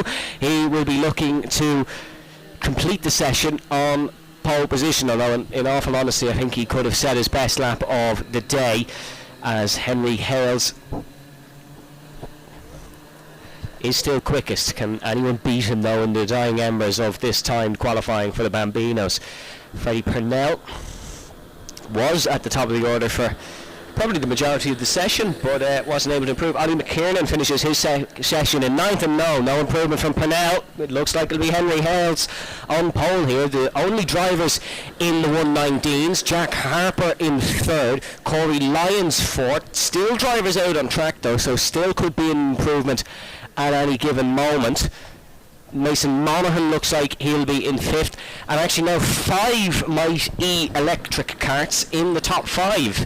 So the quickest Comer engine is Dawson Jones in 6th position. There's 11 Might E engines compared to a significantly lower amount of Comers, so that explains why there is a better chance of them being quickest. But Mason Monaghan 5th, Jude Lee Bolster finishes the session in 7th. Rhys Fry comes across the line now in 13th. He's not able to improve. And that's it. There we go. Session is finished. Will be Henry Hales, who will take pole here in the time qualifying for the first Bambino heat coming up later this afternoon, ahead of Freddie Purnell on the front row. So a different format for a second. And we'll get back to racing very shortly, almost immediately. This will be the Junior Max karts that are coming up now. So it will be the Rotax Junior Max, and on pole for this one is number 22 of Cole McFadden Biggerstaff, who is sat in grid slot 1 in pit lane now. Second will be number 26 of Joel Murphy. Then in third we'll have the number 14 of Carter Kelly. Then number 21 of Jamie Kidney will start fourth. In fifth will be the number 30 of John O'Neill, and then number 33 will be Joseph McMahon. Then behind Joseph we'll have number 55 of Dennis Cherry, running the same number as Brian Cherry. You might have noticed Brian, of course, battling for that win in the Senior Max. Brian Cherry, Dennis Cherry running the same number. Behind Dennis then is the number 44 of Drew Hasley, and then behind Hasley is the 66 of Charlie Gardner.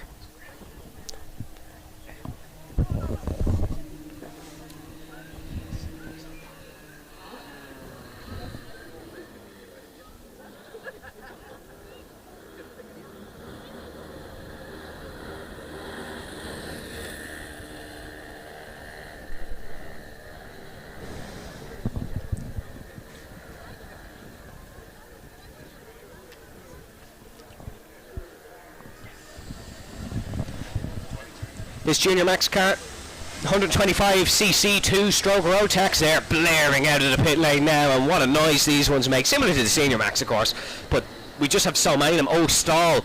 Number 91 of Scott McGivern has not got going in pit lane, so problems for McGivern. There's a lot of panic around his cart now to try and get that underway. Hopefully he can get out on the circuit here, and yeah, he's gone. So McGivern is gone. He needs to try and get back his grid slot now, because he wasn't at the back. Needs to try and get back up to where he was started. But of course it is number 22 on pole of Cole McFadden Biggerstaff. Raced at Nuts Corner here last year and finished 4th in the final, but finished 14th in heat 1. So it goes to show, no matter how poorly your first heat might go, there's always a chance throughout the rest of the weekend. He drives for Team Kart Shop, and he won the Northern Ireland Karting Association Mini Max Championship 2 years ago. Also very proud of his hockey career. Plays hockey for his school team, despite racing go-karts since he was 7 years old. So keep an eye on McFadden Biggerstaff, who starts from the pole position.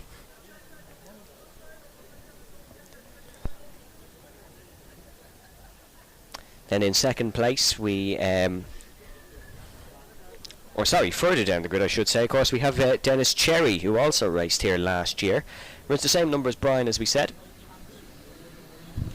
And here we go then. We go racing at Nuts Corner, down towards the first corner. Good start from Cole McFadden Biggerstaff, who leads in second place. 26 of Joel Murphy. In third then you have the orange helmet just circling round. Third place, Carter Kelly. Keep an eye on Carter Kelly, of course. He is a very quick racer, finished 5th here last year, and there's a tangle. There's a bit of a tangle heading through turn number 2. Not sure which carts that is, but 2 carts way down in the order having a bit of a tangle. Still McFadden Biggerstaff, who leads here ahead of Joel Murphy in second place as they're heading in towards the back part of the circuit now. Murphy looking to try and launch an attack on McFadden Biggerstaff, who has McFadden Biggerstaff lost the lead here? I think he has actually. McFadden Biggerstaff looks like he's fallen down to 3rd. And oh, he's actually fallen down to 4th because someone's just made a move on him. McFadden Biggerstaff, you can see running that famous karting livery of Tony Kart, sort of the green and white all over the machine, and he's now fallen down to 4th. So in the race lead now is Joel Murphy, and in second place Carter Kelly. So they've both got ahead of McFadden Biggerstaff. Then in third place we have Joseph McMahon, number 33, the Belfast privateer, who I'm going to call Kimi Räikkönen because he's not a man of many words. He described his racing career as good, and that is a direct quote. So Joseph McMahon likes to do his talking on the circuit. Down towards the back part of the track, side by side go the mid-pack, but it is still going to be Joel Murphy who leads this one, the 14-year-old driver. In second place then is Carter Kelly.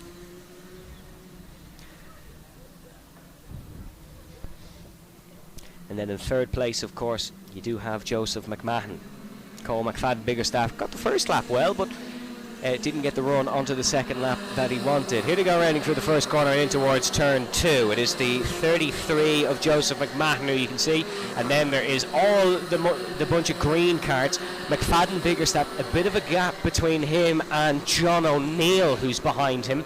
So a bit of a schism forming in this Junior Max grid there in the mid-pack. But Joel Murphy looked comfortable at the front of this one, I have to say. In second place then, the second place driver of Carter Kelly looking comfortable as well, as is Joseph McMahon. Not too many dramas for the front three for now, but there's still plenty of time to go in this race. 4 minutes 20 to go. Plenty of time for anything to happen. As the great Murray Walker used to say, anything can happen in Formula 1, it usually does. This isn't Formula 1, but the same logic applies. Starting the fourth lap then, here at Nuts Corner for the first of 3 Junior Max heats today. It is still Joel Murphy who leads. You can see him in the grey ahead of the blue car of Carter Kelly in second, and the orange then of Joseph McMahon in third. There's been another position lost from Cole McFadden Biggerstaff. He's now fallen a little bit down the order. Rory Armstrong up ahead of Jamie Kidney. Archie Condy's got a good start as well. Jason Park also making a move. Unfortunately, John O'Neill from Dungannon, Tyrone, has not got the best of starts. Bit of a side-by-side in the mid-pack. Lots of swapping and changing, purely due to the mass amount of carts here in this one. It's a massive Junior Max grid, and those guys are putting in the work here.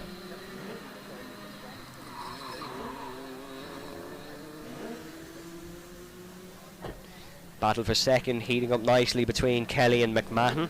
Race leader Joel Murphy comfortably away at the front. Here comes McMahon. Is he able to make a move on Carter Kelly?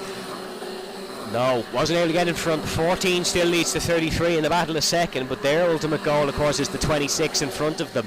Then in fourth place, running a comfortable race, is fourth place not showing up on our timing screen actually, but he is ahead of Cole McFadden Biggerstaff, who is in fifth spot. So Cole has kind of settled himself then in this one.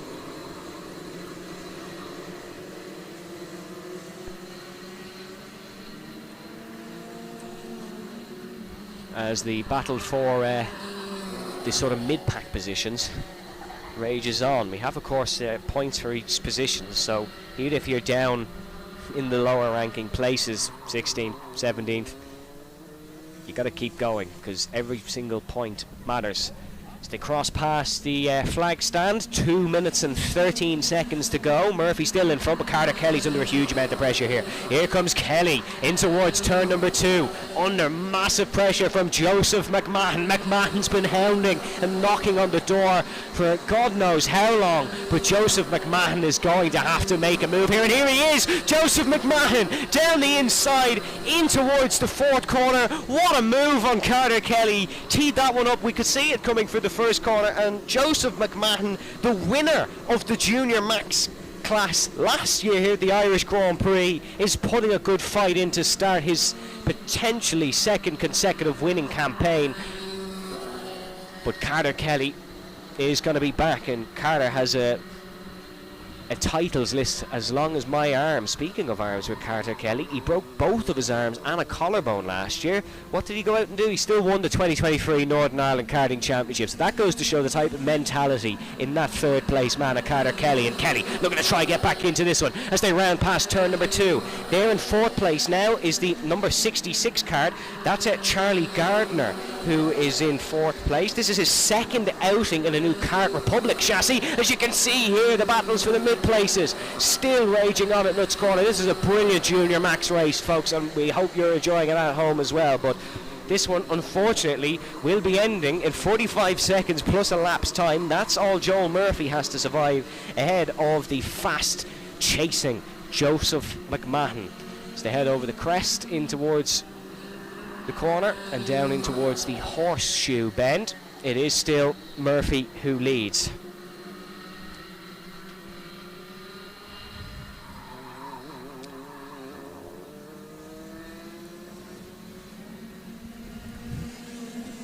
Down towards turn one, once again.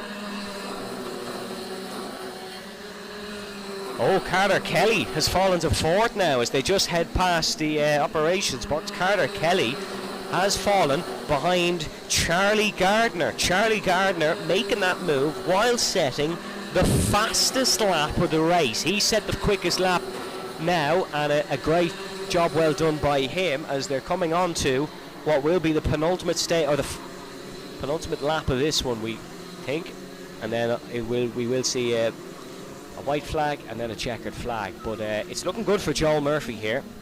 Not looking good for Carter Kelly, who was fighting for the race win, and he's now fallen to fourth. It's very similar to what we saw happen to Pierce Shannon in the Senior Max 177 class.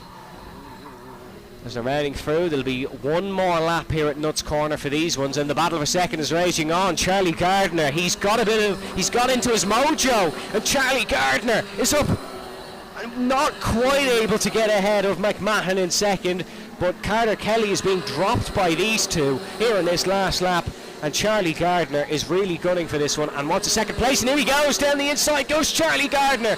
He does the same move Joseph McMahon did on Carter Kelly, but is able to get up in front, and that's a great move by Charlie Gardner. Up to second place, was fourth 2 laps ago, and he's going to be a bubble of confidence heading in towards heat number 2 here. Not as much as Joel Murphy, who is going to be the inevitable winner here. That battling for second has assisted Joel to be able to run away from the second and third place drivers, 0.8 of a second separating them now, about 2-3 car lengths, as they're going to come round to the flag stand, and it will be Joel Murphy, Heat 1 winner here in the Junior Maxes, and that is a great second place for Charlie Gardner. A round of applause in the paddock for them, because that was a cracking heat, a cracking battle from Murphy, McMahon, Gardner and Carter Kelly. We'll run you through the full order now. Joel Murphy takes the race win, ahead of Charlie Gardner in second place. And then it is Joseph McMahon in third, ahead of course Carter Kelly in fourth. Unfortunately fifth place not showing on our timing screen, but sixth was Cole McFadden Biggerstaff from the pole. Adam Holmes then coming home in seventh, ahead of Noah Taylor in eighth. Jason Park ninth. Jamie Kidney is in 10th, ahead of John O'Neill in 11th. Archie Condy in 12th. Travis Bally in 13th, ahead of Milo Steen. Then it was Conan Warnock who came home in 15th place. 16th goes to Josh McKiernan, and then in 17th we did have Scott McGivern. Billy Noble in 18th, ahead of Sarah Jane Armour in 19th. Alfie Litter coming home in 20th. Dennis Cherry, unfortunately not having a great race, and fell to 21st. And then Sam Kelly rounds us out in 22nd position.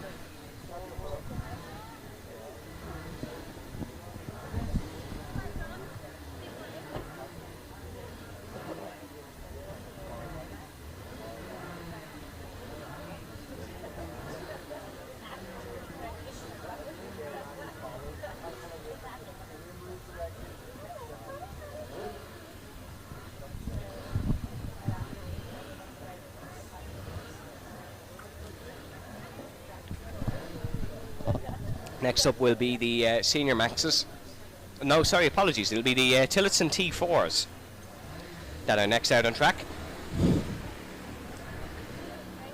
It'll be the Tillotson T4 Senior Kart, which is a TPP 225 RS T4 engine package. 224cc 2 valve 4 stroke and a Norman Stinger race clutch. The FM22 carburetor. You don't really understand what I'm saying. Here's one thing: these karts are fast and very enjoyable to watch. This should be a good T4 race, even though it's a much smaller grid compared to the Junior Maxes. There's not an awful lot of them, the Tillotson T4s. There's only 4 of them, I believe, out on circuit. But there's a very interesting a group of drivers. Keep an eye on the battle between the 832 of Ewan Miller and the 835 of Luke Palmer. They will be going scrapping at it throughout this race, but there is only the 4 of them here in the Tillotson T4 senior class. which is a new addition to the Irish Grand Prix this year. They didn't race last year. Paul Prentice did race last year in this grid, though. As they're rounding through the final corner now, we'll see them head in towards turn number 1 over by the flag stand. Another 7 minutes and 1 lap to come up here in Nuts Corner, and now we go racing once again, and that's a great start in towards the first corner. They're all safely through, and the race lead will be that 832 of Ewan Miller. Ewan, of course, third at Nuts Corner in April here in the T4 Northern Ireland Championship, and there's a swap for the lead, and Ewan Miller is going to try the switch back now to keep his race lead from the pole position down towards the left-hander. Side by side they go. The Tillotssons not waiting to get battling to the later stages of the race like we saw in the Junior Max class. Then round through third goes Cahan McClelland, and then Jack Dillon and then Jack Dillon is up in second. Jack Dillon, who you probably recognise from the Iame from the Junior Iame X30s, as he's racing 2 heats here this weekend. So in first is still Ewan Miller, Jack Dillon in second, Cahan McClelland third, Luke Palmer in fourth. Those are the 4 karts out on circuit here in Nuts Corner, as it is Ewan Miller in the 832 still leading.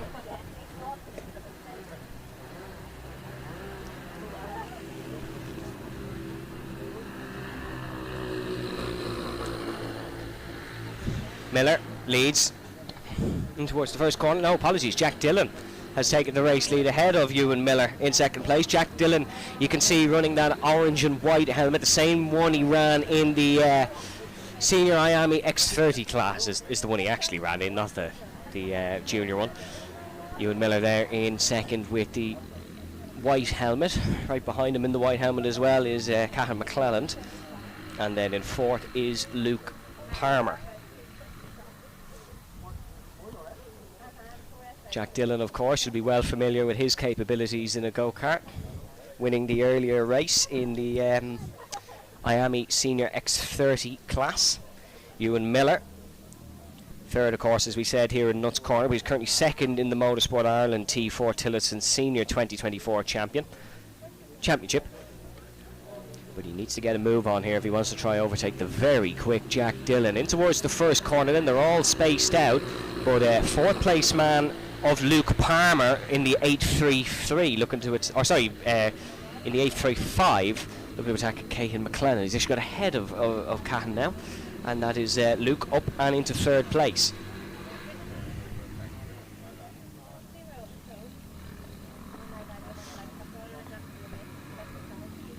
A healthy lead now forming for Jack Dillon.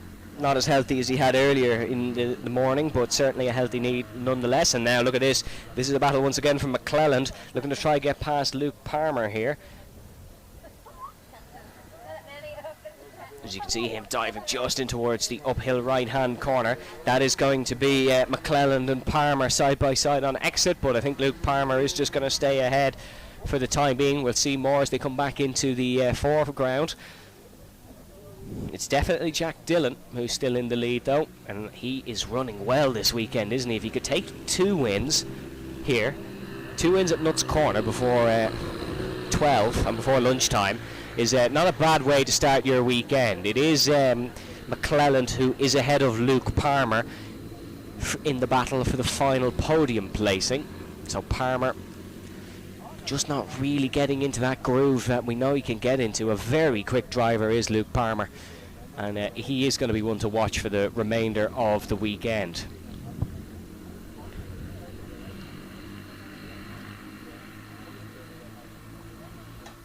Jack Dillon, quickest lap of the race as you would expect from the race lead. Ewan Miller, despite starting on the pole, wasn't able to keep it for too long, and it was Jack Dillon that was able to get up and ahead.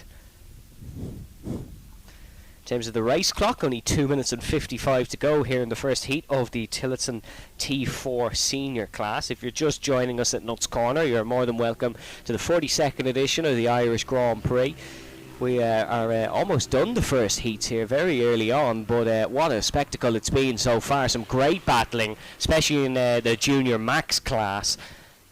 The Tillotssons just flowing around this circuit now. Unfortunately for Luke Palmer, struggling in this one. an interesting fact about Luke Palmer, he is a jiu-jitsu black belt, so if you have a collision with him out on track, I wouldn't be running for a confrontation too quickly. But he's looking to just slice through the field here nicely. But it's still Jack Dillon who leads ahead of second place Ewan Miller. Two minutes to go here in this one. These karts doing about 103s in terms of the lap times. Quickest lap of the race for Jack Dillon is a 103.6. And so they are not as quick maybe as what Jack Dillon was driving earlier, but they're certainly not as slow as the Cadets or the Bambinos. A good kart is this Tillotson T4. As you can see, look at the tactics from Jack Dillon. Ducking down the straight to minimise the air resistance and the friction, and to give himself more straight line speed.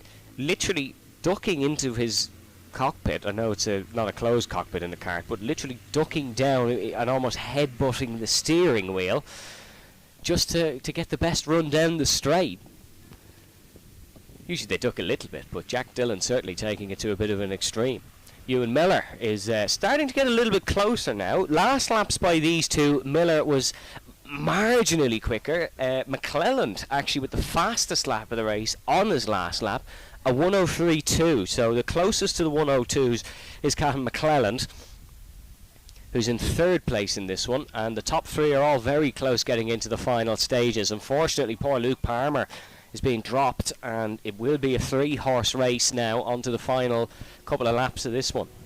There is 39 seconds left on the clock, so we should have 2 more laps realistically of this one, and it is Jack Dillon once again flying in towards turn number 2 ahead of Ewan Miller. Cahan McClelland is the quickest of the bunch once again on the last lap. Another fastest lap from McClelland, and you can visibly see it out on the track. He's right in the tail of Ewan Miller, and he's just found his groove and he's driving it, and this is a really, really good job so far from Jack Dillon. You can see he's going to look for the move potentially on Ewan Miller. He is up into the uphill right-hander. It's Cahan McClelland who makes the move stick on Ewan Miller. The pollster thought he was going to have this one all his own way. Nope, says McClelland. He's up and ahead in towards second place. Could he maybe even have a last lap dash and potentially try overtake Jack Dillon here? That would be truly something if Dillon was to lose a race that he's controlled for the entirety. But this has been a really good performance from Cahan McClelland from Fork Hill Armagh. As they go on to the last lap of this race, it is Dillon once again ducking into his Tillotson kart to get the maximum straight line speed down the straight. Cahan McClelland in second though is just biding his time, potentially looking for a move here. McClelland, of course, racing for Oren Henry Racing, who have an absolute massive tent here in the paddock at Nuts Corner, and really do have great backing, and they back their drivers really well. McClelland will maybe be one of their favourites after this performance, but in towards the double right-handers once again, leading onto the uphill straight. Jack Dillon still just lapping quickly, but McClelland that little bit quicker, 0.2 of a second quicker to be exact. Cahan McClelland consistent. It's Cahan's consistent McClelland out on track now, because he's set last 3 lap times 103.2s, and it's really been an impressive race for him, and he's actually getting really close into this mid-pack, but there's not many overtaking zones until we reach the checkered flag, which is waiting for them at the flag stand. McClelland's got a good run out of the final corner here. Will he be able to switch him back and potentially get him on the run to the line? Cahan McClelland side by side. Oh, Jack Dillon just gets it. A lot closer than Dillon would have liked. Oh, what an end to that one. Jack Dillon just beats Cahan McClelland across the line, but a drag race to the line here at Nuts Corner sees the end to the first Tillotson T4 heat, and it is Jack Dillon ahead of Cahan McClelland in second, Ewan Miller in third ahead of Luke Palmer in fourth. But what a class race that one was, and Jack Dillon winning. The official end time 0.065 between Dillon and Cahan McClelland.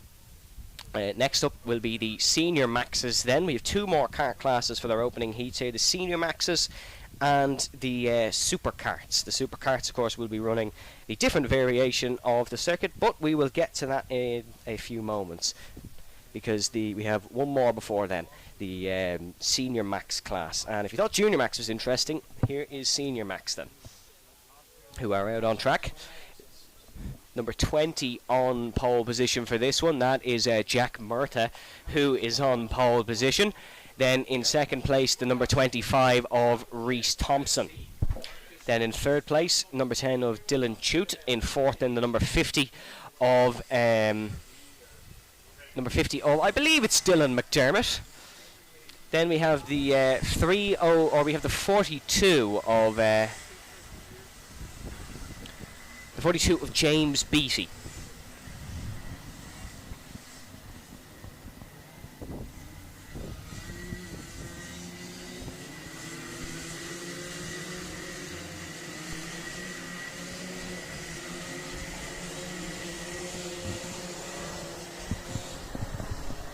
So this Senior Max Rotax Max kart has about 30 horsepower at 11,500 RPM. It's a complete power pack though. If you put it on it, actually adds a good bit of weight to the car, more than the bare engine does.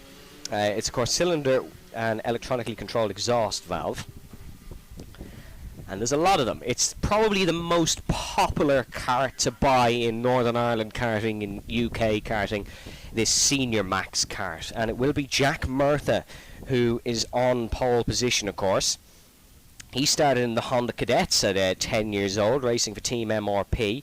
He's the 2021 Tullyallen Junior Max champion. He's the 2022 Tullyallen T-Plate winner, and he actually works here at Nuts Corner. That's called insider knowledge, and he's going to try put it to the test here in the first heat of the Senior Maxes. They're coming towards the start-finish line now. It is Jack Murtha on pole position, of course.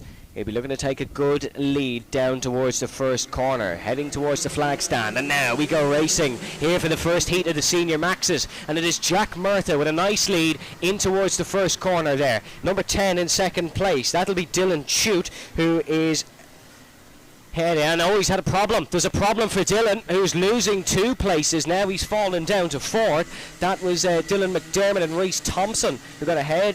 Keith Biggerstaff as well making a move, but it is still Murtha who is in the lead of this one, as we have the race neutralised now, it seems, as they are going slowly in towards that sector. We'll accelerate out of it once we get to that the green flags once again, but I'm not too sure what the issue was there, potentially for Dylan Chute, who we saw going slowly out of the second corner. Bit of a jump start there was a few karts from in the backpack, but I'm not sure how that would have anything to do with it. The stewards would rather have a word with them, but we'll go again. It'll still be Jack Murtha in the lead of this race, Dylan McDermott in second, Rhys Thompson third. Dylan Chute's fallen to 4th now. Then in 5th place will be Tanea Halliday, Owen Dunn 6th, Carter Mooney in 7th. So Murtha versus McDermott it will be down towards the first corner. Jack Murtha, number 20. Keep an eye on him, of course. What's the last thing you want to do when you survive one run down to the first corner in the lead of the race? Well, that's do it again. But Jack Murtha is going to have to do it again here. The race neutralised on the first lap. As now they head to the flag stand once again, and now we go racing once again, and there's another very quick start down towards the first corner, but Jack Murtha still leads, and there's carts going around, someone off into the tyre wall. Problems there at the first corner for 2 of our drivers. It wasn't Murtha. Murtha survived. It was Dylan Chute once again, unfortunately involved in this one. There is a cart in the tyre wall. He's out, cart and driver. But the driver is out of the cart. He's all okay. It was just a bit of a knock there. There's no issues. He's walking back to the paddock. So most important thing is the driver is okay. It absolutely is. But now the disappointment will be setting in. He's out of the first heat here, and he will not finish. He was walking back to the paddock. Been told to go back and collect his cart. But in terms of the race, it is still Jack Murtha that leads it. Jack, of course, racing last year in Nuts Corner, but had a few problems with the cart and wasn't able to get the best result possible. But it will be, yellow flags in towards the first second. Oh yeah, that's for the cart that has gone off. There's Murtha, who leads ahead of the number 50 now in second place, Dylan McDermott. In third place then will be Reuben Byrne ahead of Carter Mooney. Sean McCormack then in 5th, Zach Leckie in 6th. Then it is Ronan Hennessy in 7th and Nathan Glenn in 8th. That's your top 8, and then it will be Zach Rogers and Neville Bell in 9th and 10th as they round towards the middle sector here in this slightly dramatic Senior Max heat opener here at Nuts Corner.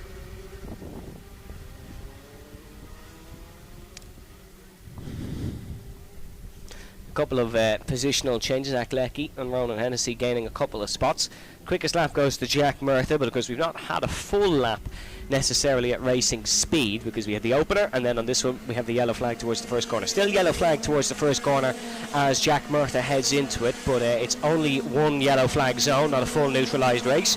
In 3rd place there, as you can see, is Ruben Byrne, currently 9th in the MI X30 Senior 2024 Championship. So having a good season there is Ruben, but he's currently 3rd here at Nuts Corner.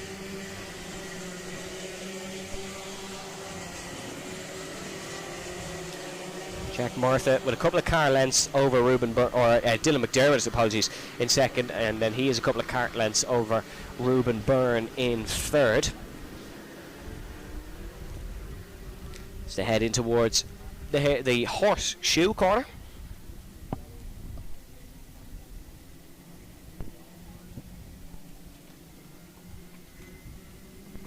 Murtha with a nice lead down towards turn number 1 once again. In terms of the clock in this one, it's been a disrupted race, but we still have 4 minutes to go, so anything can happen as he leads McDermott. Battle there for the 3rd and 4th spaces. That's Byrne, Mooney and McCormack. Sean McCormack now with the fastest lap in this race. Sean from Delgany, County Wicklow in the Republic of Ireland, and a good race so far here by him. Fastest lap, never something to turn your nose at. So good job indeed by Sean McCormack here. In the opening heat of the Senior Maxes, we'll have the Superkarts coming up next, and then we'll do it all again for heats 2 and heat number 3.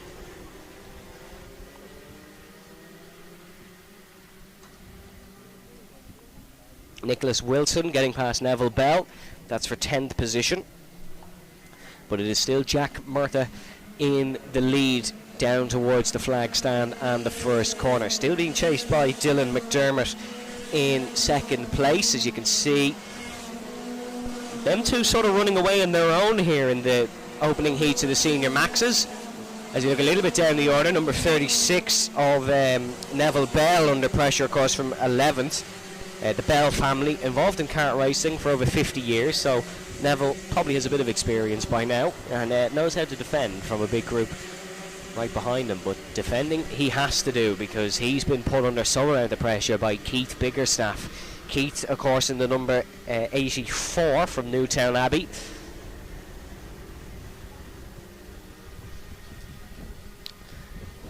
Jack Murtha slowly succumbing to the pressure of Dylan McDermott. McDermott doing a good job in 2nd place, and McDermott might even look to have a go down towards the first corner if he can get a good run. But Jack Murtha still surviving and braking for turn number 1. A lot of experience at Nuts Corner, of course, works here.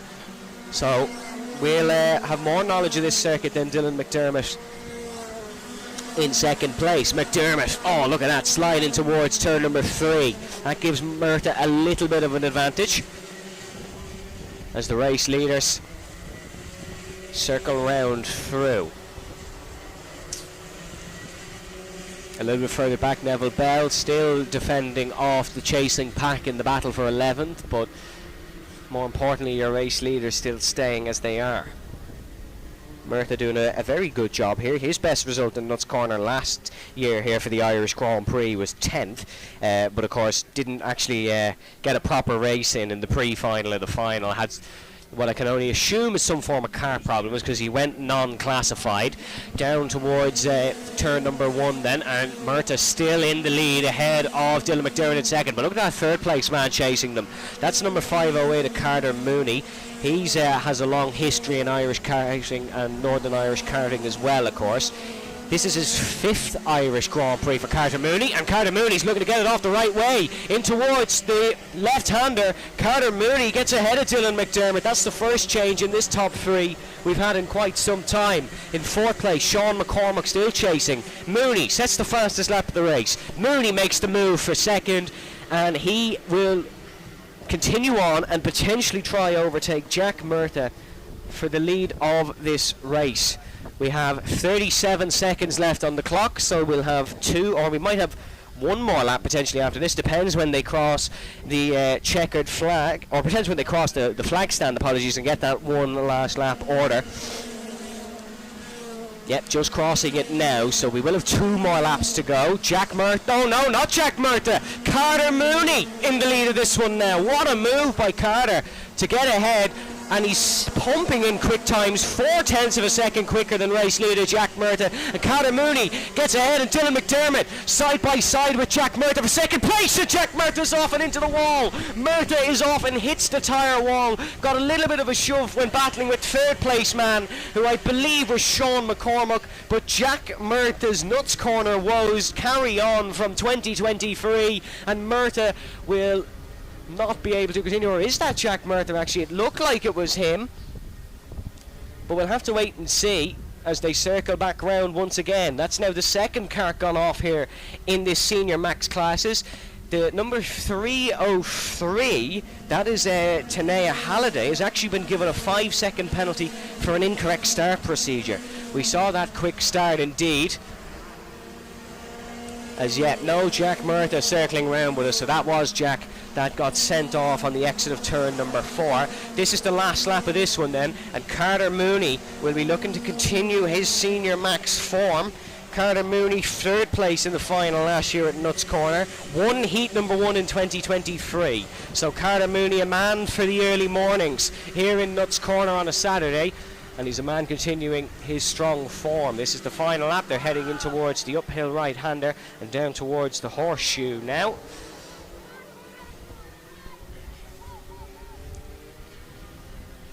He'll be followed home by Sean McCormack actually in 2nd and Ruben Byrne in 3rd. But ready for the final corner, starting 2024 like he started 2023, Carter Mooney puts on a show in the Senior Maxes, and he'll take the first win here at the Irish Grand Prix for this class, and that is a great job indeed by him. He comes home ahead of Sean McCormack in 2nd and Ruben Byrne then in 3rd. Jack Murtagh was the car in that collision, and he was sent down the order there, just getting confirmation on the timing screens. Dylan McDermott then in 4th ahead of Nathan Glenn in 5th, Zach Leckie in 6th ahead of Ronan Hennessy in 7th, Zach Rogers then in 8th. Neville Bell being promoted 2 positions to 9th from where we last checked in with him, Joe Gardner in 10th, and then it will be Ella Anna McFall in 11th ahead of Adam McGivern in 12th. Then in 13th is Connor Smith, Owen Dunn in 14th, Tiernan Clark in 15th, Jay Larkin 16th, Omar William McBurney in 17th ahead of Aaron Walker. Then it was Keith Biggerstaff, Reese Thompson, Nicholas Wilson, Dylan Chute, who we saw involved in that one ahead of Jack Murtagh in 23rd.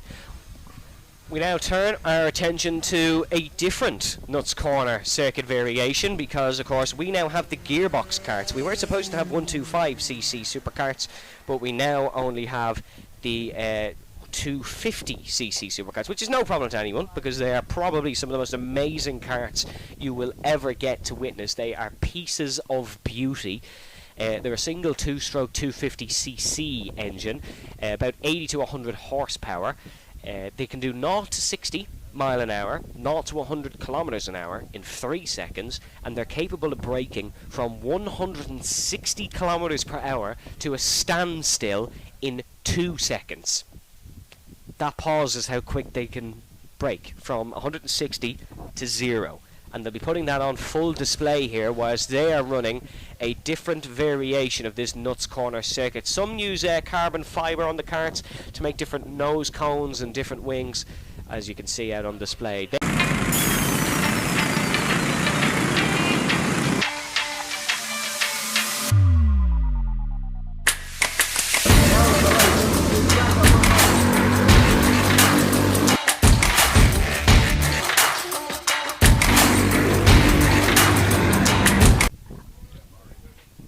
You can see them just getting ready on the grid now, folks.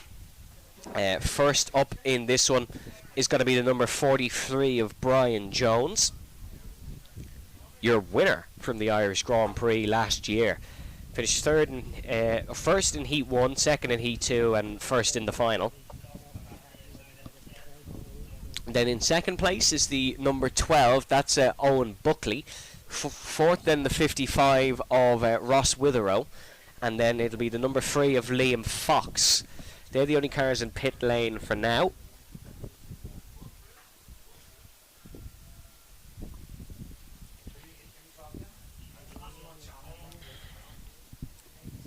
Only the 4 karts in pit lane now for these 250 gearbox superkarts, which are always amazing and racing in their own championship, of course, as well in other circuits. Recently joined the ICCR circuit down in the Republic of Ireland at Mondello Park, did 2 rounds there, and all these drivers racing in it and putting their fabulous supercar to the test. We've one more coming up, and then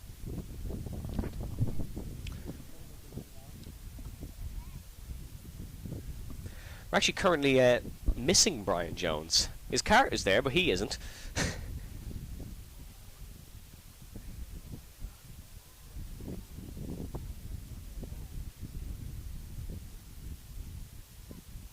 As the supercar drivers, if you're wondering what the brief hiatus is, the supercar drivers are getting a little bit of a telling off to in the paddock by the clerks of the course for the antics that went on in the opening heat. It was entertaining for you guys at home, but the marshals and stewards don't necessarily want to be involved in discussions all afternoon with Senior Max drivers. Apologies, not supercar drivers. The Senior Max drivers are the ones getting a little bit of a telling off to.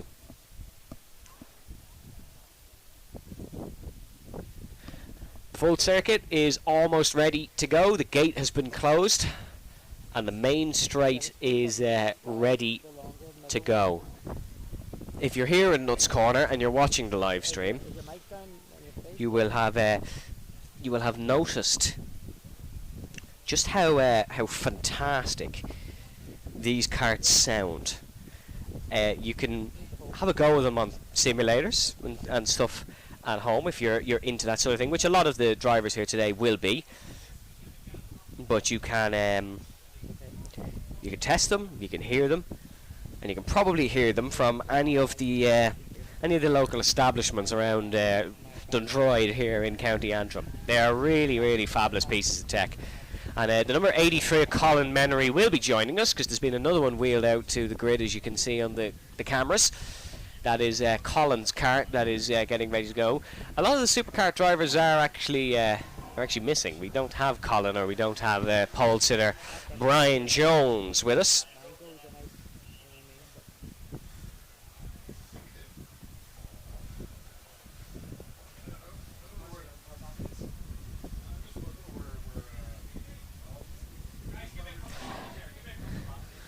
As you can see, Colin Menery getting ready to go. One of our oldest drivers here at Nuts Corner, although he'll hate me for saying it, but 67 years of age is Colin Menery. As soon as he sits in that kart, though, you won't know that, because Colin is still in pristine racing condition, especially here in the supercar classes. And he's got a fantastic looking kart, red sort of flames almost down the side of it. And it unfortunately does show up the number 55 of Ross Witherow just that little bit.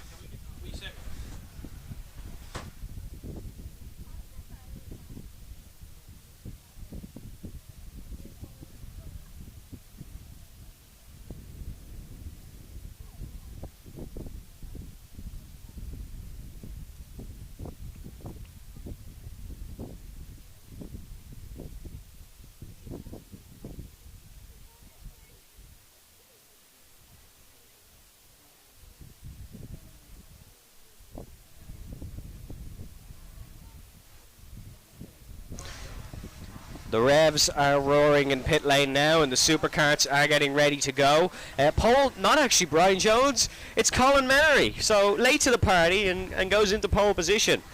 In second place will be Brian Jones, and then the rest of the grid doesn't actually remain as it is. The number 3 of Liam Fox actually getting ahead of the number 55 of Ross Witherow.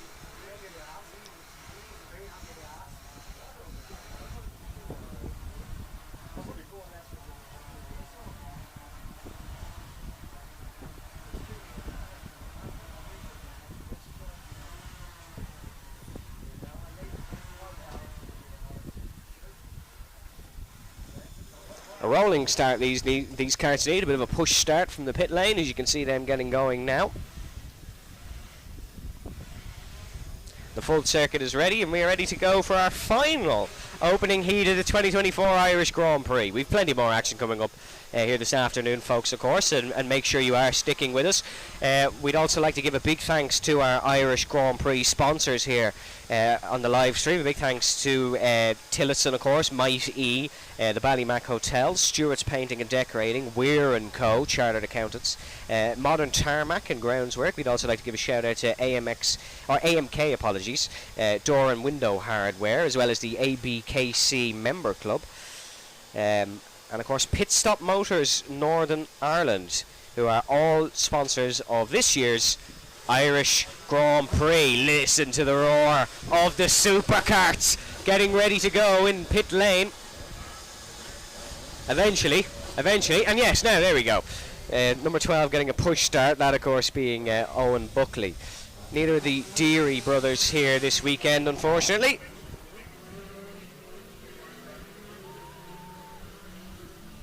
As we're going for the full international circuit here at Nuts Corner.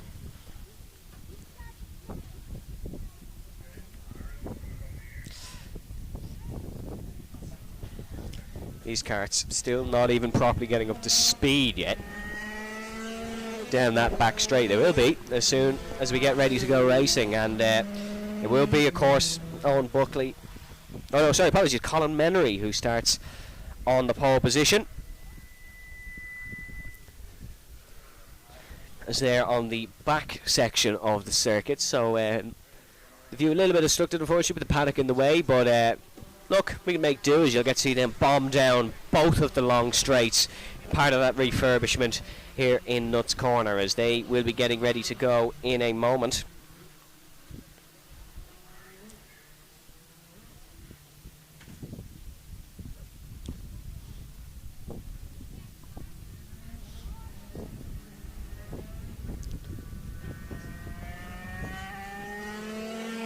As they'll go round one more time. It's a very short circuit for these superkarts, hence why got to get them warmed that a little bit more.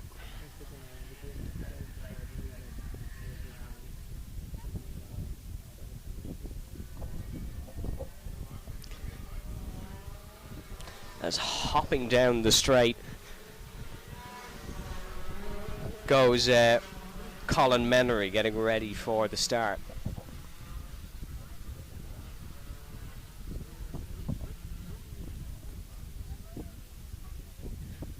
Getting ready to grid up then for the start of your final opening heat, but the first heat for these 250cc superkarts. Let's listen to these roar. Colin Menery on pole position in second place. Joining him, of course, is Brian Jones. They're going to pass the flag stand and absolutely open it up as we go racing here for the superkarts at Nuts Corner. Down towards the back hairpin they go, and it is going to be a great start for Colin Menery, and he will lead. We'll see them come back over the crest in a moment and see where's Brian Jones able to get past. No, he wasn't, but he is now on the exit of the corner. Brian Jones takes the lead of the superkarts here side by side with Colin Menery down to the back hairpin. They don't do the uphill chicane, they go straight in to the right hand hairpin, and it is Brian Jones who is ahead of Colin Menery in second position. A good start for Jones, but he was able to get the move done on the exit of the superkarts first corner. Completely different, of course, to the sort of the miniature karts first corner. As they head back down towards the hairpin, it's a 7-minute race, this one, but they'll get a lot of laps in. And now under pressure is Colin Menery once again. That's from Liam Fox. Liam no pun intended, is a wily old fox in these supercarts, and he is a man to keep an eye on here in this race. Brian Jones, my goodness me, look at the lead he has down towards the back hairpin. Menery is under pressure from Fox, and then it is the number 3 of sorry, that is Liam Fox, who is behind. Ross Witherow, sorry, in the 55, slowly falling back a little bit. As what a start this is from Brian Jones. And look at this for abreast. Oh, there's a problem. There's a bit of a problem for Colin Menery in the 83. He got off the corner very slowly. I'm not sure if that was he made a mistake under his own accord or if there was a bit of a slide of some sort, but a big mistake for Colin Menery, and he's now fallen down to 4th. Brian Jones well in front, and you can see Ross Witherow now fighting with Liam Fox for 2nd and 3rd. But definitely some form of issue for Colin Menery.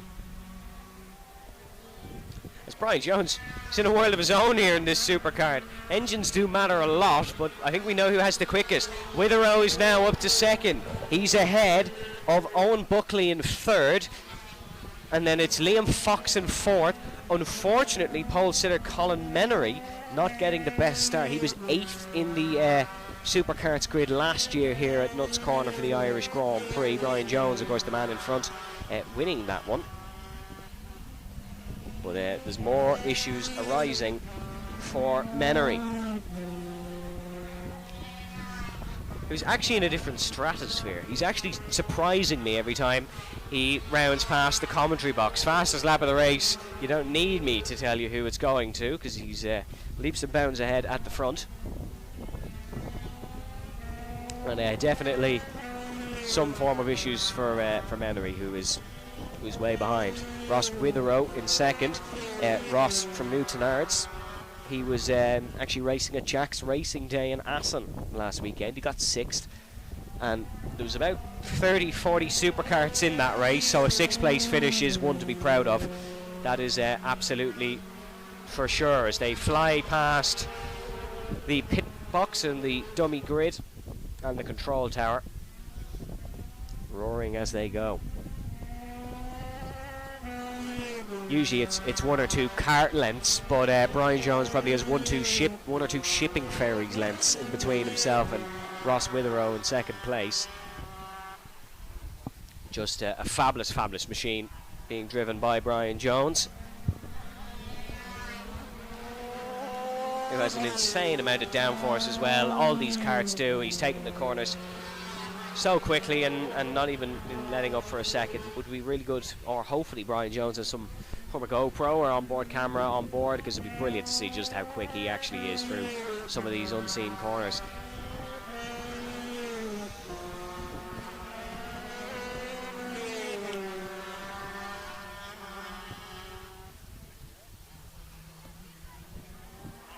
There's potential here for Brian Jones to maybe even lap a couple of these cars.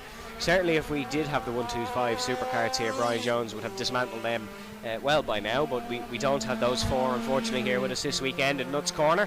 So Brian Jones has the has open track to himself that he can wheel away. You can see a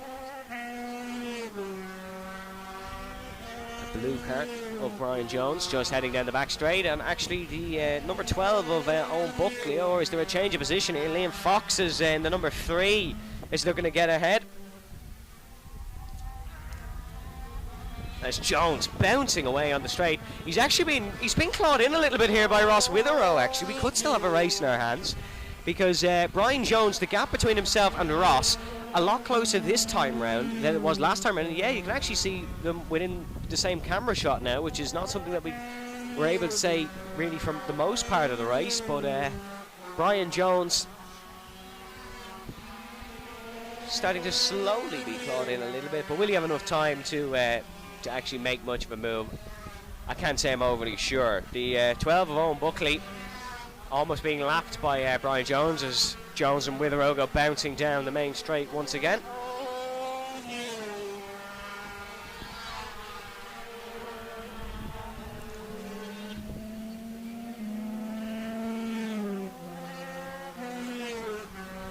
One of 2 heats that these supercarts will be doing. They do slightly less than the rest of the grid. Equal with the Bambinos in terms of the heats, of course.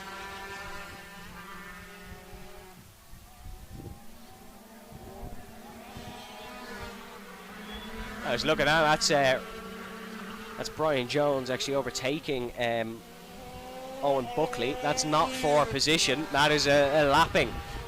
So unfortunately Owen Buckley not having the best of times here out on track. Ross Witherow has really put in a good shift here in the last couple of minutes, because he is slowly getting close to Brian Jones as the blue flag waves. I don't think Witherow will be able to actually catch Brian Jones, but certainly the fact he is clawing him in will give him good motivation for the second heat coming up later this afternoon, as Jones slowly starting to stretch his legs again a little bit, as actually as they come back into camera shot, Ross Witherow is in the race lead ahead of Brian Jones. So something's happened to Jones heading through the hairpin, as they'll have one more lap to go, but the black kart of Ross Witherow, number 55, is ahead of the blue of Brian Jones. And a few minutes ago, it almost looked like there was no other karts on track when we were showing Brian Jones. Now he's behind one for position, as Ross Witherow comes through the final corner. He's ahead of Brian Jones. Jones looking furious. They're pounding on the throttle to get it down the straight as quick as possible, but Jones will not be able to repeat what he did here last year in Nuts Corner, and that was take the first heat in controlling fashion. It will be Ross Witherow, off the back of great racing at Assen in the Netherlands, comes to Nuts Corner and takes what can probably only be described as a bit of a shocking win, really. We didn't really expect Ross to be able to take that, but look, he's proved a lot of people wrong with that result, because it was almost teeing up to be a Brian Jones masterclass.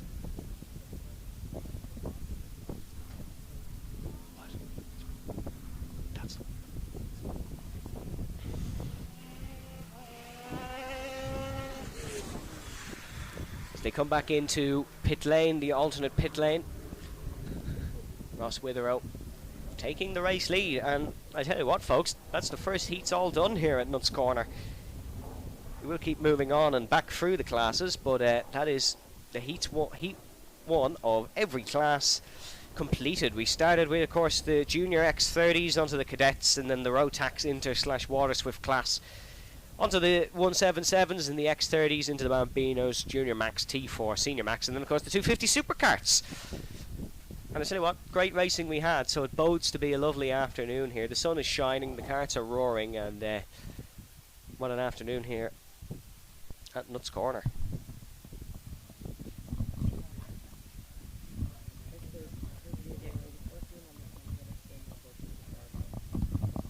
First up after the break, folks, we'll have the Junior X30s back with us.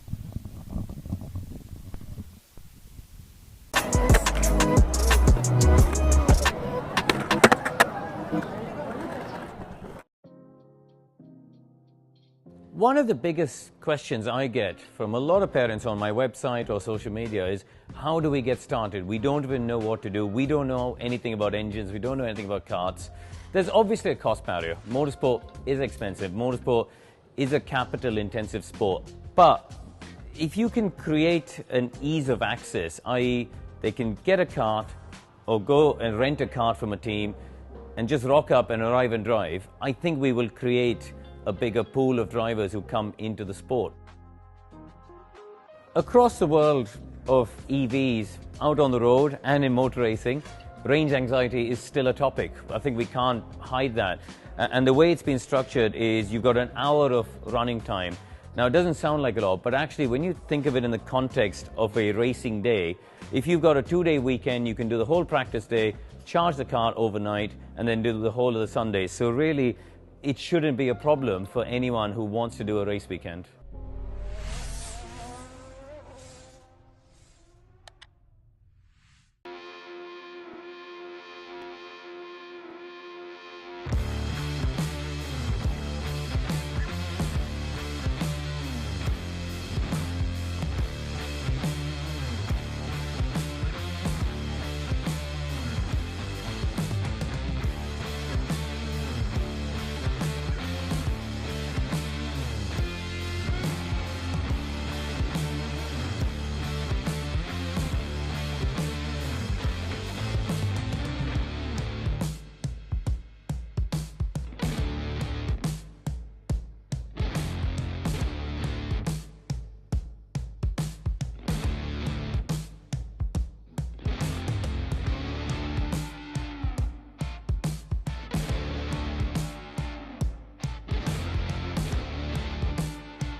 Welcome back to Nuts Corner, folks. We don't have much of a hiatus between Heat 1 and Heat 2, so we're going to be straight back into it. We have the Junior Iame X30s coming back up once again, and a very interesting first race, this one actually. We had Luke Agnew, the local lad from Ballyclare, who was able to take the first heat win. He did it in a fantastic fashion. We had a great battle with himself, TJ Taff and Theo Lestrange. And I can imagine we'll have something similar here again. Remember, folks, it's all random grids for the first few heats, so this once again will be a complete shuffle up on the order. Pole position for this one goes to Evan Johnston in the number 311, and alongside him will be Daily Motorsports teammate Keenan Murphy. So it'll be an all Daily Motorsports front row. Then a little bit back, Luke Agnew has a great starting position in third, so got to keep an eye on him once again. He won the second heat in this class last year here at Nuts Corner for the Irish Grand Prix. So knows how to win Heat 2s, knows how to win Heat 1s evidently, keep an eye on him. Then in fourth place we have, it is going to be Keith Grant in fourth. But definitely keep an eye on Agnew in third, as well as Johnston and Murphy on the front row. Both racing for Daily Motorsports. Evan Johnston has been racing for 7 years. He is a man I'm jealous of because he's raced in Le Mans. He's also raced in the Algarve International Circuit in Portimao, which is excellent circuits to race at when you're a young carter from Ashbourne, County Meath. This is his 5th Irish Grand Prix, so knows his way around this Nuts Corner circuit. Second place man then Keenan Murphy, of course, also from the Republic of Ireland, from Mallow, County Cork, also racing for Daily Motorsports. He started in the cadet class at age 11. Funnily enough, also races horses. He comes from a horse racing household, so he also competes in horse events. Let's see how he is then at a cart that has 23 horses attached to it, 23 horsepower. They're side by side ready to go here for the second heat of the Junior Iame X30 classes. Now we go racing here at Nuts Corner down towards turn number 1. What a start by Luke Agnew, already up to second place here. Agnew is, oh no, they're weaving once again it seems. Agnew up towards second place though. They're weaving, don't have temperature in the tyres just yet, and Agnew is up and ahead of Keenan Murphy for second place. As we're being told, it's a false start actually. So, false start just coming through on the radio. We shall go again. All heating the tyres, making sure they get the temperature in. These Iame carts actually do still heat their tyres even at full racing speed. They're weaving away. So we will we'll regrid and we'll go again. A false start. Luke Agnew is still in second place though, so he obviously fancies staying there, despite it being a false start. They did go early, went before the flag stand, and that will allow Evan Johnston another go at defending pole position, alongside his Daily Motorsports teammate of Keenan Murphy. Down towards turn number 1 once again. They're holding, and Johnston will now go as we go racing once again in towards turn number 1. Another great start by Luke Agnew. We may as well have kept going because it's the same result. Luke Agnew up to second place. The 319 of Adam Holmes has got a good start. He's up to third. Then in fourth place, looks like it's TJ Taff, who's also got a good getaway. And you can see Keenan Murphy, yes, has lost that second position, so not a good start by one of the two Daily Motorsports runners who are on the front row. Agnew immediately trying to hound down the race leader of Evan Johnston. You can see Adam Holmes there in third position as they head into the back part of the circuit. Anyone at that part of the circuit probably a little bit disappointed at how slow these carts are taking that corner compared to Brian Jones and Ross Witherow in the 250cc Superkarts, but still a good race, or sorry, a good start so far, I should say, for Evan Johnston. He's not even really got into the race yet because he has a hungry for victory Luke Agnew right behind him, and Agnew almost getting a little tap from Adam Holmes behind in the 319, and you can see Holmes with a great run in towards the second corner, and Luke Agnew also gets a great run into the second corner and leads here in Nuts Corner. Luke Agnew won heat number 1. He's already into the lead here in heat number 2. If you had to tip someone to take an Irish Grand Prix victory after what we've seen so far, would probably be the very fabulous Luke Agnew, who leads now ahead of Evan Johnston in second place.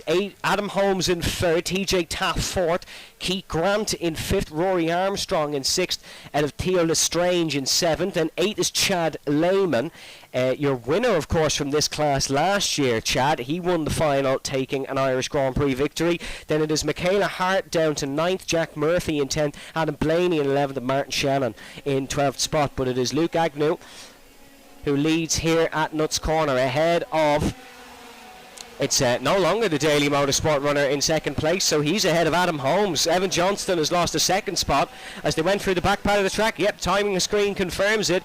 It is Adam Holmes who is ahead of now Evan Johnston.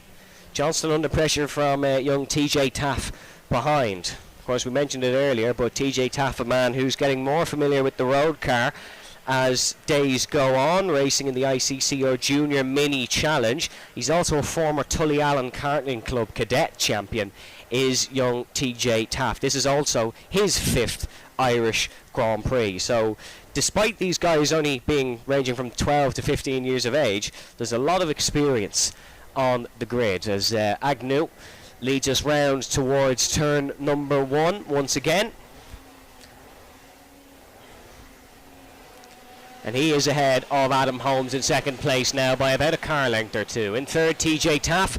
In fourth position, in fourth position is one of the Daily Motorsports cars. That is Evan Johnson in fourth, ahead of Keith Grant in fifth. But TJ Taff is up and ahead of Johnston.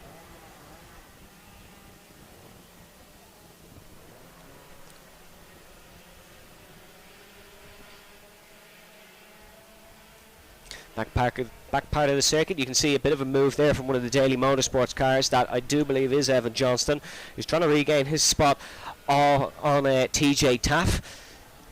And you can see there, no, just don't quite go side by side in towards the horseshoe. Still Agnew who leads down towards the first corner.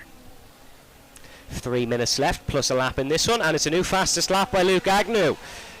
Really great job by Luke there. He's driving very well, and you can see TJ Taff is under a lot of pressure from Johnston. So Johnston lost a couple of spaces at the start, but Evan Johnston's got his groove back here, and he's chasing down TJ.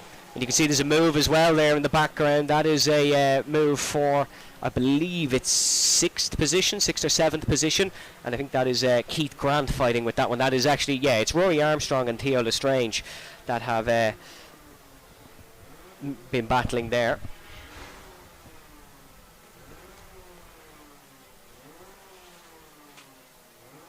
And you can see Taff and Johnston still dicing out on the circuit. Luke Agnew's up and away here. He's extended the gap even more over the second place of Adam Holmes. Still a great result for Adam Holmes if he came home in second place. Did not race in the Irish Grand Prix last year, but it is his second appearance here at Nuts Corner. And yep, Johnson did get ahead of Taff. So Evan Johnston is ahead of TJ Taff. TJ once again losing spots in the latter parts of a Junior X30 Iame race. Exact same happened earlier this morning in heat number 1. Taff will be looking to not repeat that. As you can see him just hunting it down. The yellow helmet and the blue suit of TJ Taff.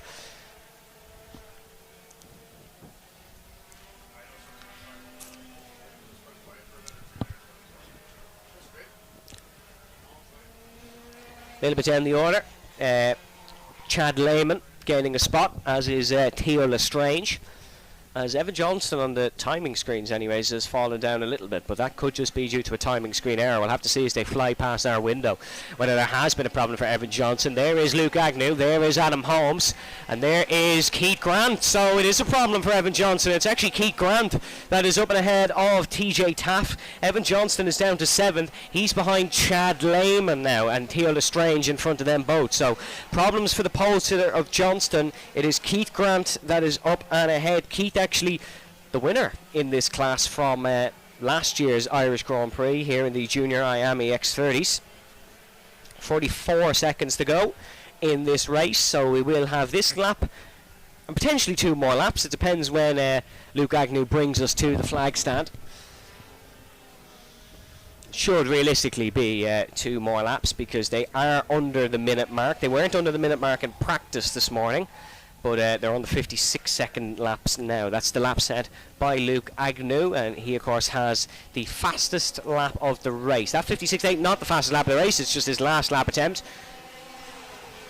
as he rounds us through. 10 seconds left on the clock, so we'll have 2 more laps after this one, and Luke Agnew will bring it back to the paddock bar any mishaps as a 2-heat winner here in Nuts Corner. Winner of Heat 1 and potentially Heat number 2. But Adam Holmes not driving bad either. As you can see, Keith Grant just ahead of TJ Taff here. Taff still looking to try and attack Keith Grant down towards the uphill right-hander.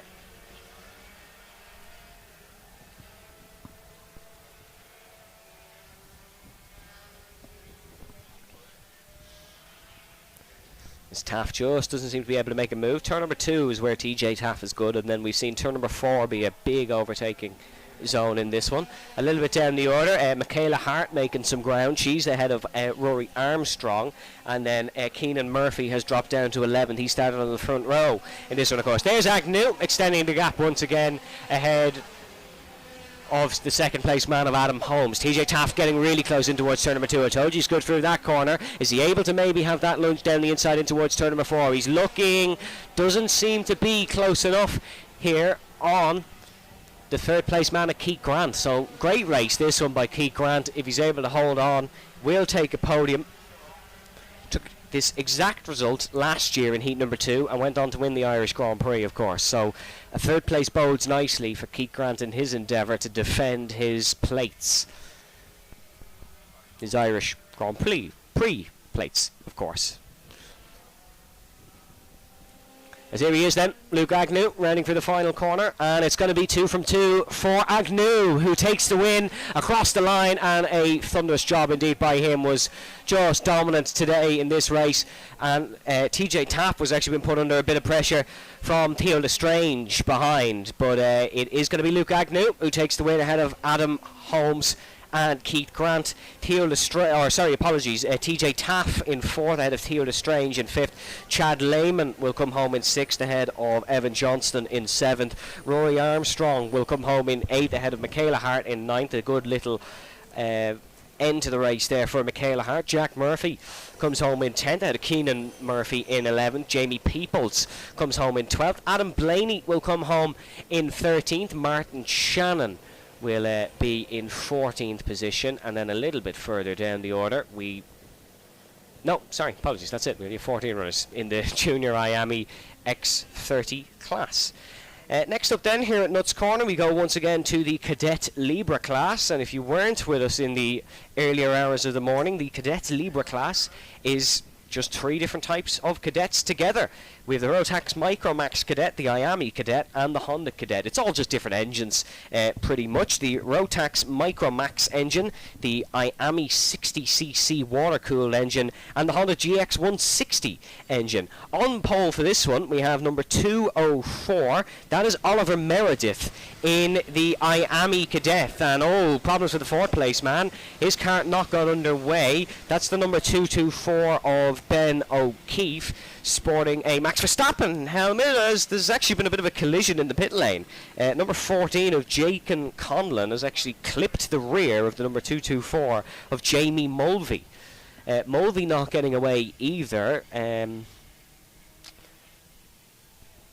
Disappointing for Jamie, whose car just not kicking in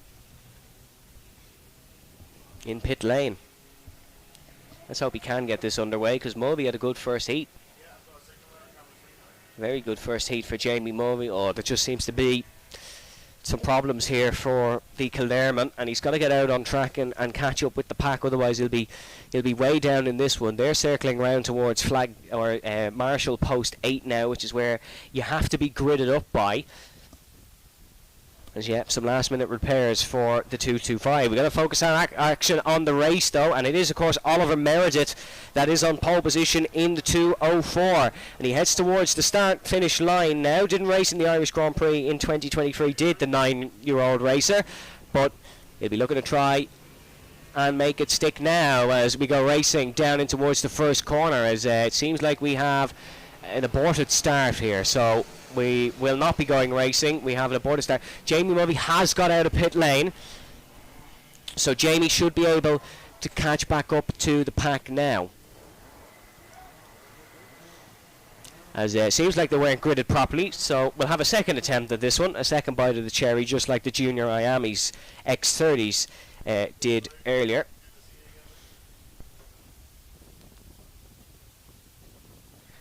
We shall go again.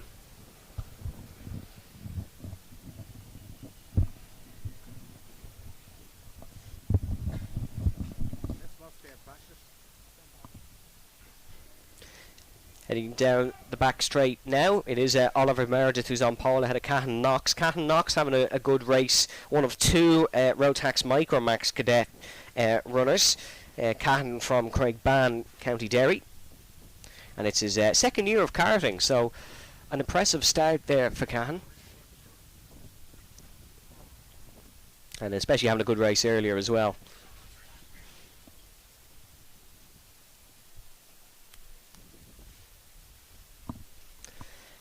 Aborted start in this one, of course, folks, the first time round, so we're going to go again. Still Oliver Meredith and Knox on the front row, and they are bringing us towards the flag stand now to go again and finally get this Cadets Libre class race underway. As now they accelerate down towards the first corner, and we go racing here in Nuts Corner for the second heat of the Iame Cadet Libre class, and it is going to be Oliver Meredith that leads us in towards turn number 2. He's under big pressure, though, from it looks like Ethan Robinson in second place. Robinson getting ahead of Cathane Knox. Knox running the 133, Robinson running the 203, and you can see they're going dicing down towards our best overtaking zone of the morning so far. Meredith under big pressure there by second place. That second place is still Cathane Knox, or at least that's what my timing screen is telling me. We'll get further confirmation of that as they round past turn number 2. But down towards the uphill right-hander now. Bit of breathing space between the two, but not an awful lot. Not a lot to get comfortable, that's for sure. As now a car length or two between them. So good start from Oliver Meredith here in the Cadet Libre class. The Iame Cadet was the dominant one earlier on, and it seems to be the dominant one here again, as it will be Oliver Meredith that leads the opening lap, the Dublin racer. Now under big pressure actually in towards the first corner by second place. That's the 203, so that is Ethan Robinson who is ahead of Cathane Knox in third. Robinson with a good start to this race. Ethan Robinson was right up there in heat number 1. Callum McVeigh actually is in third. Cathane Knox fourth. Mikey Kelly is now up to 5th. There was a bad start for Jude Devant, who's down to 8th. Jamie Mulvey 9th. Jack Miller falling to 10th as well. Conlon and O'Keefe falling down the order too. So Jamie Mulvey, despite not getting his kart started, is already up to 9th place. So a good start there for Jamie Mulvey. That aborted start definitely helping him to catch the field. But it is still Robinson at the front of this grid. In second place.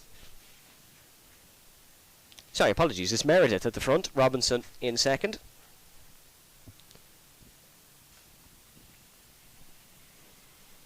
They're rounding down onto the start-finish straight once again in towards the first corner. This is where Ethan Robinson tried to have a go on Oliver Meredith the last lap, and as they're rounding past the window, it is still Oliver Meredith in front in the 204, and then the 203 behind him in second position. Fastest lap of the race that time going to Oliver Meredith, who was able to stay in front of Ethan Robinson, as we know. A little bit further down the order, Jaden McElhenney getting a good second lap and has made a couple of spaces, as has Jamie Mulvey. So Jamie Mulvey, the man from Kill County Kildare, has got an absolute mighty start, and whatever sort of rocket fuel they put in to get his kart going is launching him around this 0.7 of a mile Nuts Corner full circuit, apologies, the international one being the ones we had in the Superkarts. 3 minutes and 50 to go. Still plenty of laps for these cadets to complete. They're lapping about the 1 minute 6 mark, or certainly that's our quickest lap of the race, is a 1 minute 61 by Oliver Meredith so far. And despite Ethan Robinson staying with him, Meredith just seems to have that edge. He's just that tad bit quicker through some of the corners, the crucial corners, dare I say, than Ethan Robinson. And Robinson is going to have to just try and do everything to get out of the dirty air into the corners and just make a move down the inside. And you can see, battle for third place now. This is between Callum McVeigh and Cahan Knox. And Callum McVeigh getting past Cahan at the start, but Cahan looking to try fight back here and get a podium in the second heat here for the Cadets Libre class.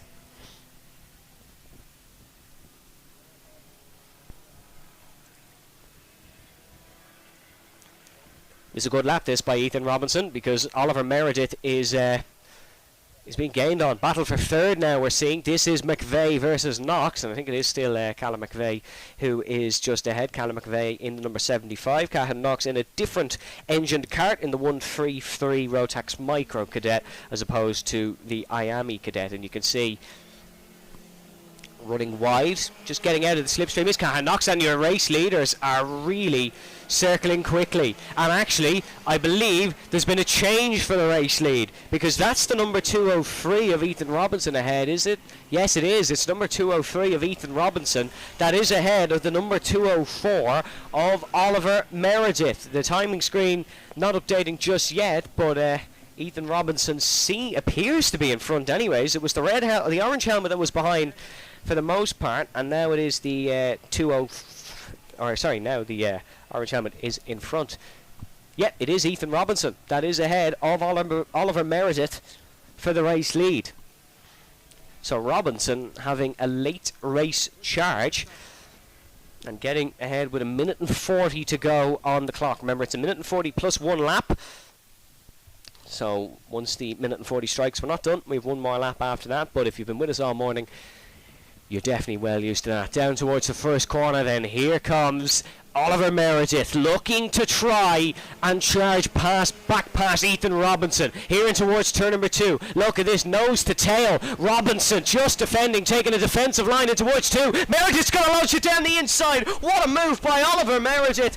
That's back up to first place. That's how you make a move at Nuts Corner. An unconventional corner to make one at, but a fantastic move by Oliver Meredith. The 204 is back in front ahead of young Ethan Robinson. Both 9 years of age drivers, one from Lisburn, one from Dublin, and they're giving us an absolute cracking show here in the second of 3 heats today in the Cadet Libre class. Both driving Iame cadets.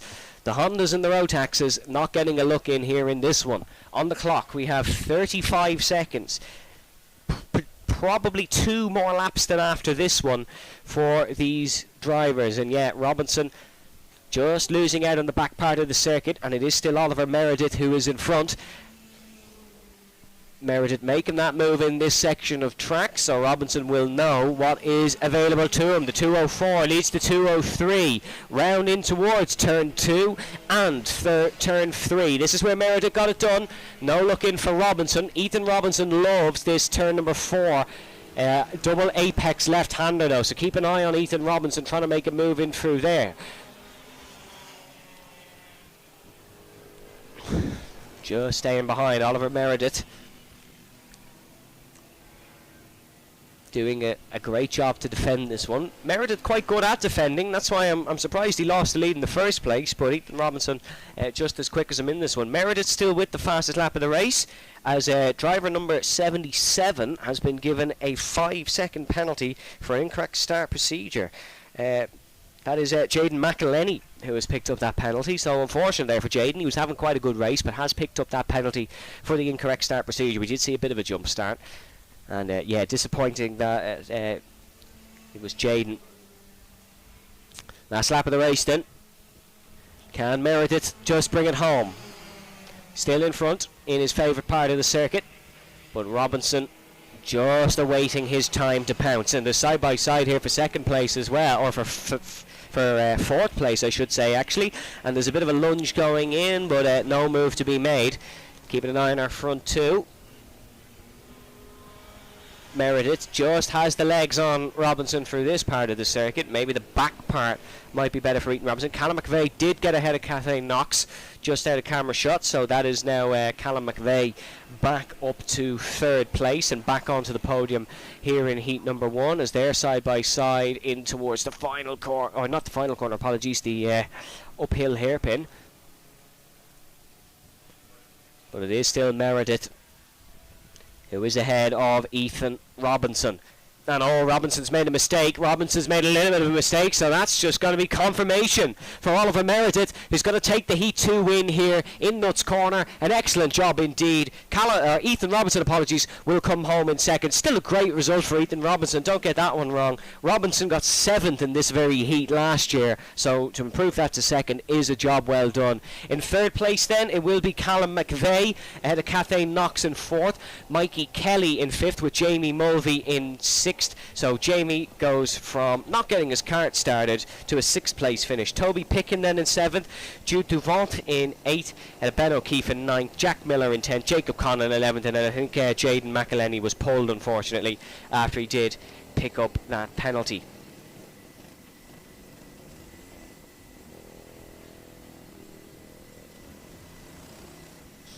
And I tell you what, a great showing of sportsmanship in the paddock. Ethan Robinson stands out of his cart and gives Oliver Meredith a massive high five. A brilliant battle between them two stars of the future here at Nuts Corner. And by the future, I mean probably 2 hours' time, because they're going to go scrapping once again. Next up then, we have the Rotax Inter and Waterswift Inter combined class. So this is a combined race once again. This was an entertaining one earlier. Difficult enough to actually keep up with, but an entertaining one. The Rotax Inters are the first grid out, of course. They're in 2 separate grids. So the number 77 of Cole Kennerhan is on pole for the Rotax Inters. Joined alongside him is number 29 of Noah McFarlane, who we saw up near the top earlier on. In terms of the Interwater Swifts, I believe it could be number 15 on pole, but we'll see them as they come closer. They're just a little bit far away from the broadcast tower from my eyesight.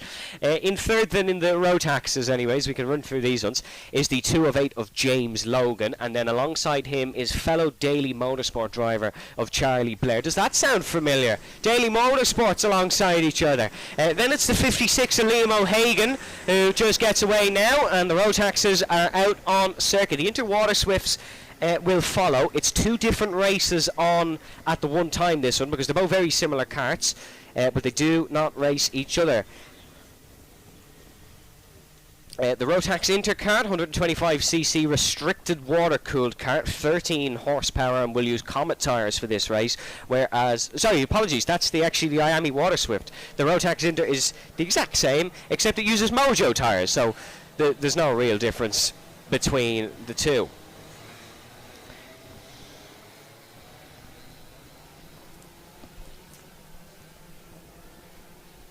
So Cole Kennerhan will lead us to the flag stand for the Rotax Intergrid,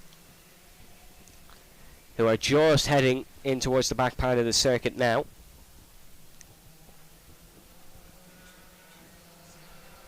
No, different.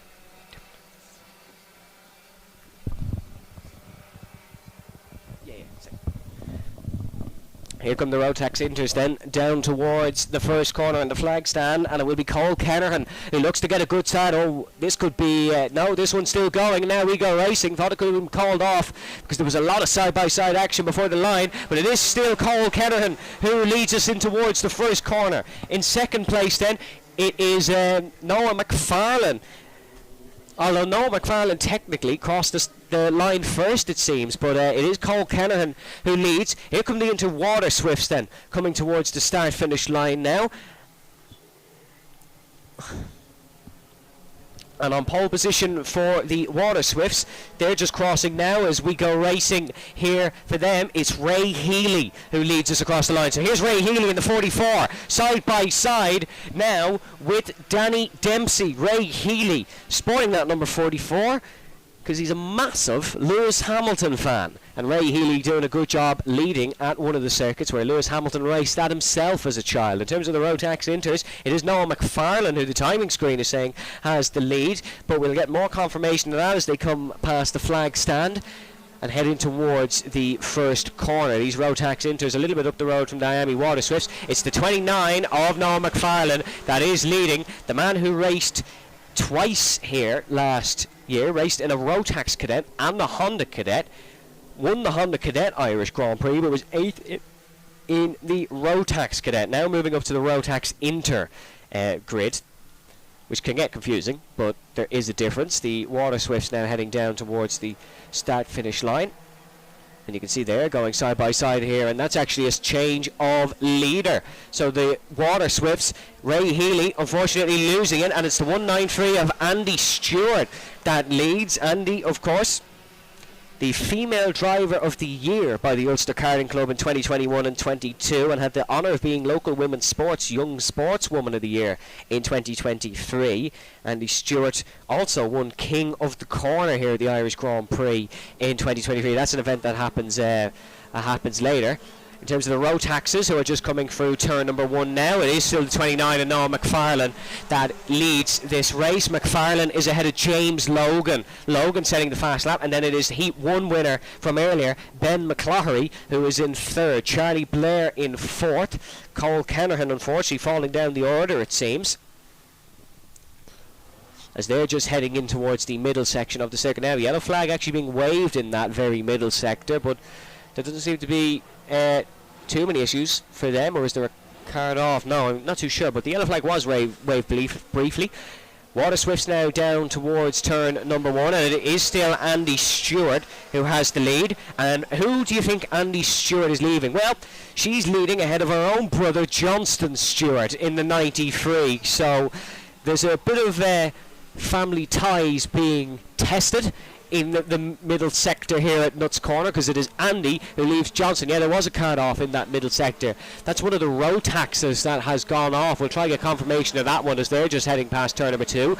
The Marshall's doing a great job as always and getting us back underway. Ben McCloughery sets the fastest lap overall in this race in the Rotax Inter grid. He's currently in 3rd, looking to press for 2nd.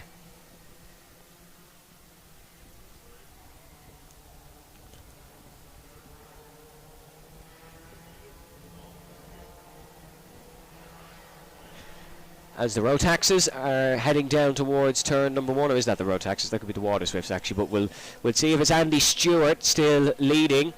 It is Andy Stewart, so that's the Waterswifts heading through turn number 2 just in front of us now, and it is Andy Stewart leading ahead of Johnston Stewart, 93 and 193.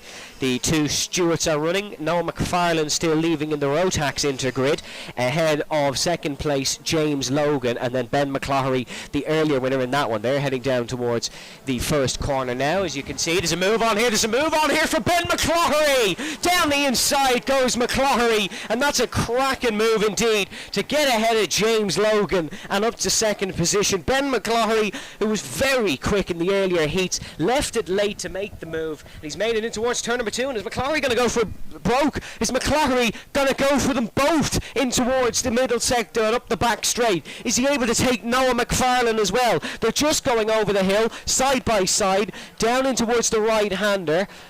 Is Ben McCloughery going to be able to take the race lead? No, just staying behind for the time being. Here's the Waterswifts down towards the 2nd corner, and it's still the two Stewarts leading. Andy ahead of Johnston.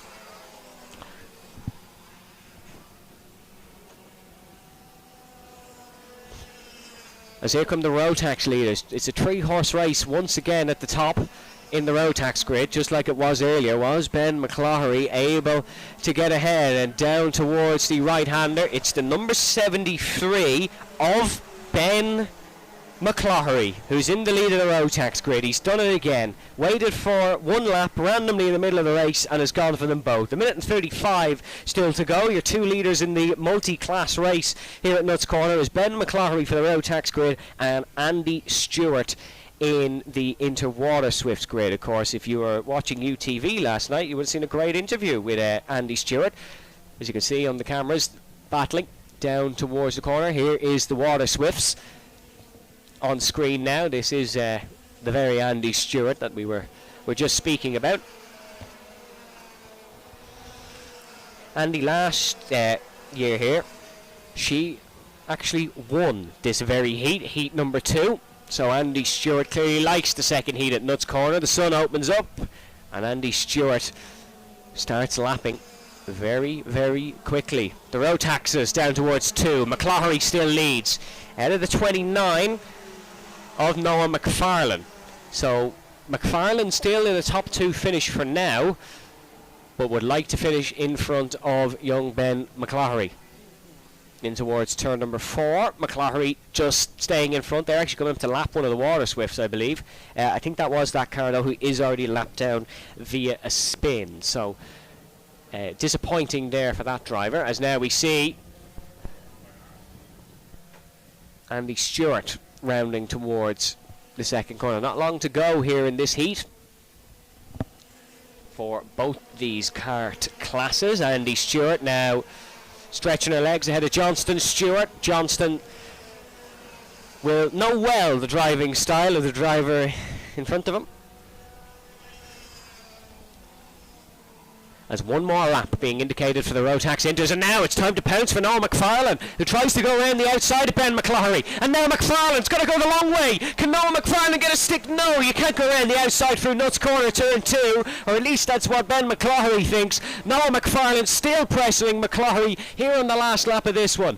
In towards turn number 4, a big overtaking zone. Is McFarlane able to dive down the inside? No, McCloughery hits the apex nicely. In towards the hairpin, no move on here. They'll head back up the hill, and McFarlane will know McCloughery might be vulnerable in towards this right-hander. Keep an eye on the third place driver as well, as Andy Stewart comes across for one final lap here in the Waterswifts grid, but the Rotax is already on their final lap.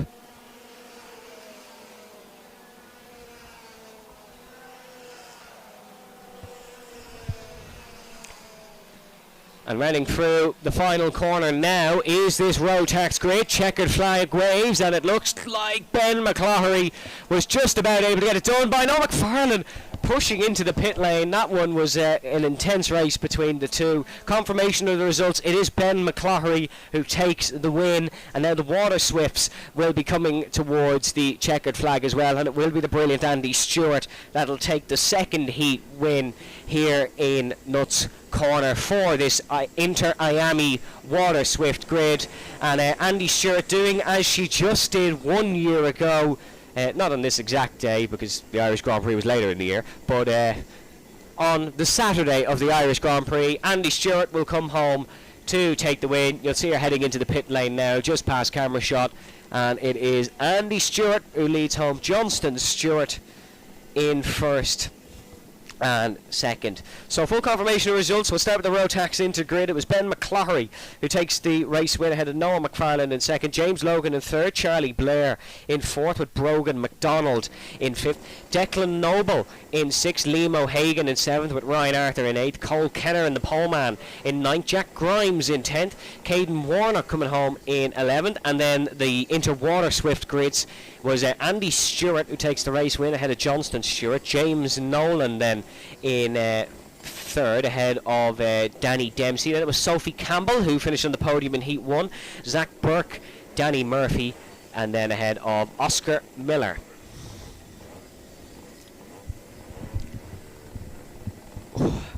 Next up then is going to be the Rotax 177 and the Senior X30 cars, so it's another joint grid, this one.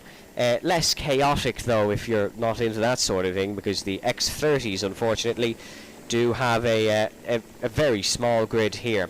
The X30s earlier was won by Jack Dillon, and the Senior Max race was won by Brian Cherry. No, apologies. Liam Kearns took the earlier race, if my memory serves me correctly. And just as we mentioned, the man, Liam Kearns will be starting on pole position. Starts alongside Ricky Malcolmson, who finished on the podium. In terms of the senior Iame X30 grid, it is going to be it's going to be Jack Dillon on pole again. So inevitable could resume for Jack Dillon's race, who took the earlier heat win. This was a great win for Liam Kearns in heat number 1, the man from Westport.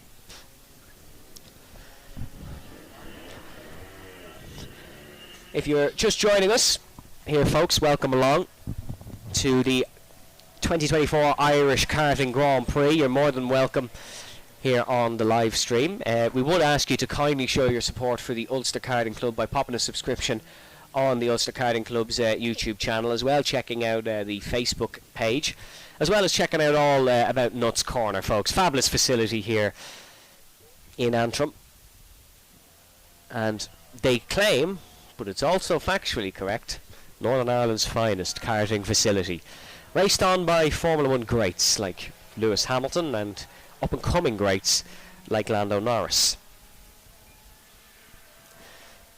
But more importantly, on our grid, the Senior Max 177s are the first karts here, and on pole position it is Liam Kearns alongside Ricky Malcolmson. They're heading towards the start-finish line now, and it will be Kearns who gets us away as we go racing once again here at Nuts Corner with the Senior Max 177s. He's got a great start, has Liam Kearns. Ricky Malcolmson in second, got a decent getaway, but that is a thunderous start there for Liam Kearns, the 15-year-old racer from Westport, County Mayo, the multiple-time Leinster Winter Series 2023 race winner. Now coming towards the start-finish line is the senior Iame X30s, and it will be Jack Dillon who is on pole. Jack, of course, racing in the 2 classes and winning both of them. So you can see side by side, though, he's under a bit of pressure in towards the first corner. That is from Patrick Hayden. Of course, it is Dillon, Hayden and Simpson here in this one.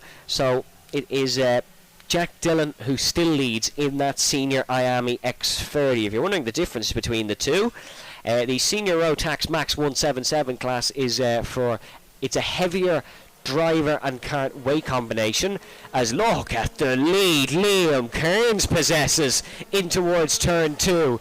No one within earshot, no one within the camera lens of Liam Kearns. Ricky Malcolmson still in third there, but Kearns, I tell you what, getting his Irish Grand Prix weekend away very well indeed.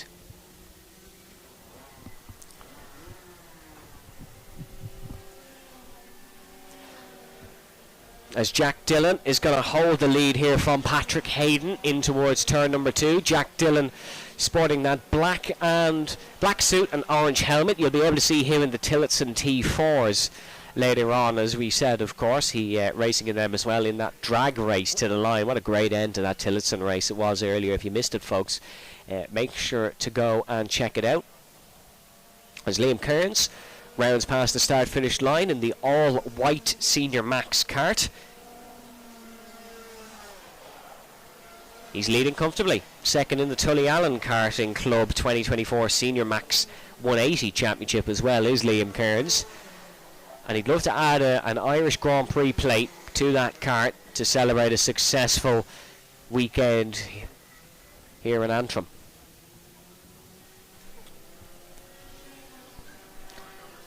As you can see on the senior Iame X30, there's Jack Dillon once again running through. Sporting 413 is Dillon.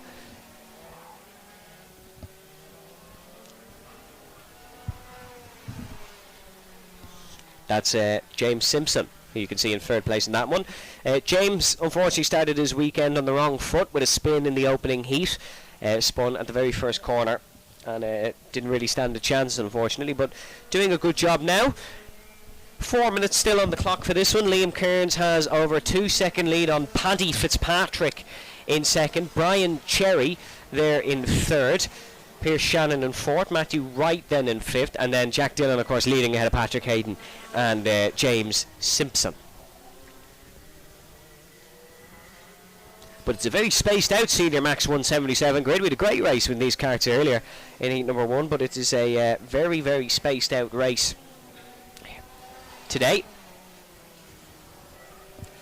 As the gap extending between both Liam Kearns and Paddy Fitzpatrick, and Brian Cherry.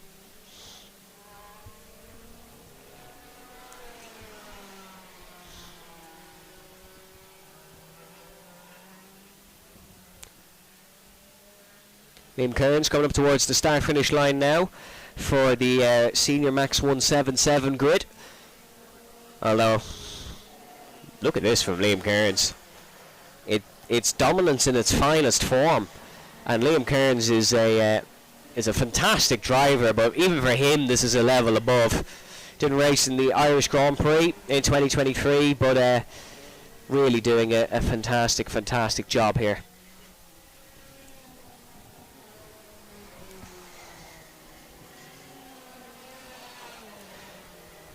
As Jack Dillon rounding, leader of the Senior X30 class, still ahead of Patrick Hayden. Although telling Jack Dillon not to win in the Senior X30 class is difficult.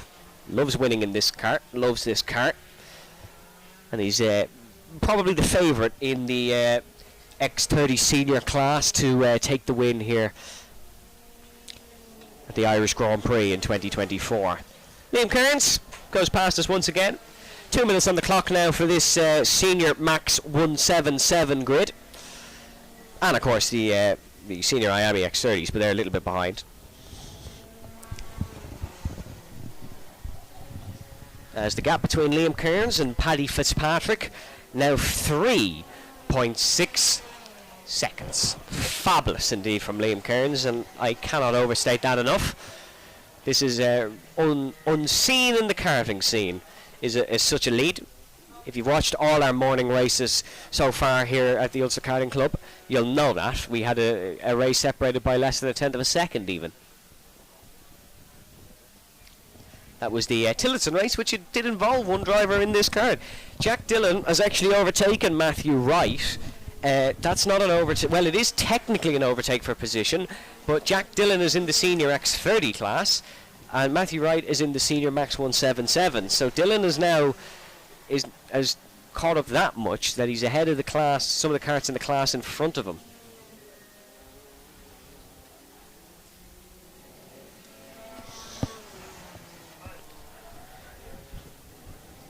.47 seconds now left in this one at the Ulster Karting Club. The next race will be the Bambinos back out at it. Those tiny but very swift karts as Kearns round turn 2.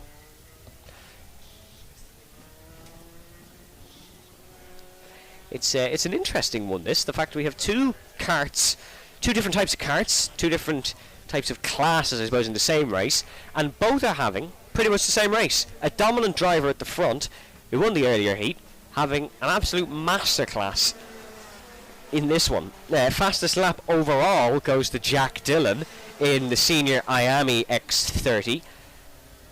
And the Senior Rotax Max fastest lap, I can only assume, goes to Liam Kearns, because, well, yeah, you don't need me to say why I think Liam Kearns might be the quickest man out on track. As he flies off the infield onto the back stretch. Clock strikes 0. 7 laps completed. We'll have one more after this, and then Liam Kearns and Jack Dillon can relax for a little bit. Not Jack Dillon for too much, because of course he's racing in the Tillotsons as well, but Liam knows that he'll have a good starting position almost guaranteed for the pre-final tomorrow, irregardless of what happens in the rest, or in heat number 3. As one more lap being shown to Liam Kearns.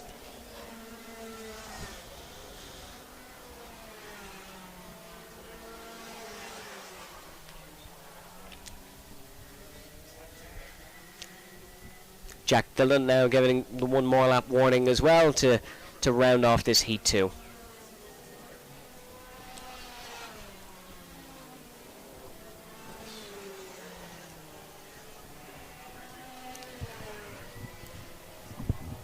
Just a couple more corners to go for Kearns and for Dylan to round off what has been fairly dominant race, I suppose you could say, if you've watched all 8.5 minutes of it here so far. Kearns was leading by a monstrous margin by lap number 1, and he's looking to just round this one out. Here goes Liam Kearns to take the win in the Senior Max 177 class.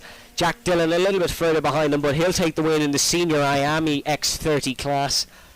And here he is now heading through the final corner, and it will be Jack Dillon who takes the win. A great job indeed by those two drivers.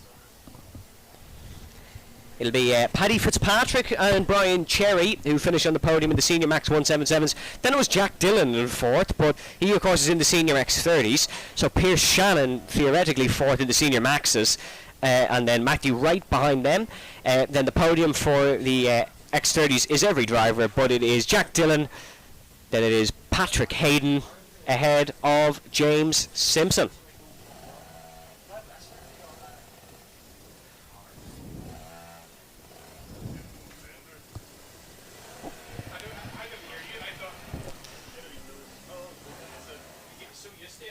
Frustration on the face of the number 65 of Paddy Fitzpatrick as they enter the paddock.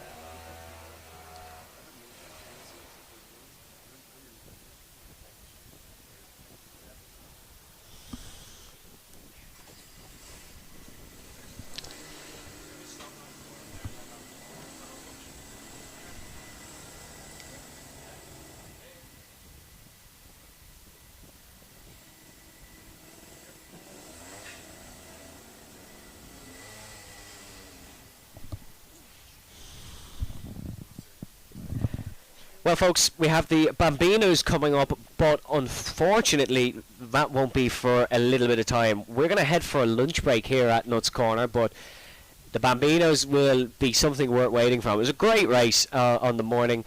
We're going to head for lunch, folks, here at Nuts Corner. The Irish Grand Prix well underway, and we've got more action coming up in about 45 minutes' time. We'll see you then.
Cold world.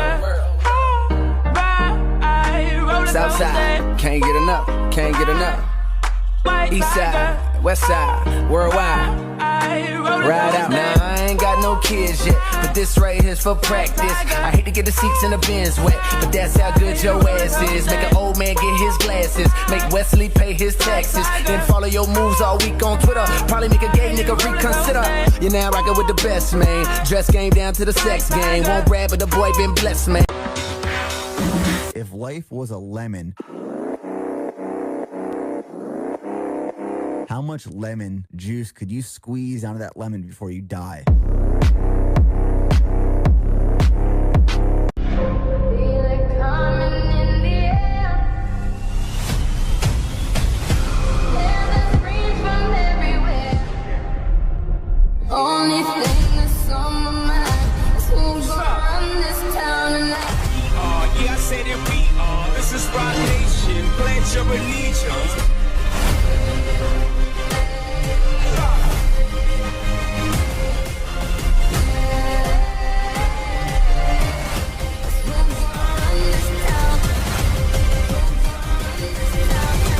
We gon' run this town.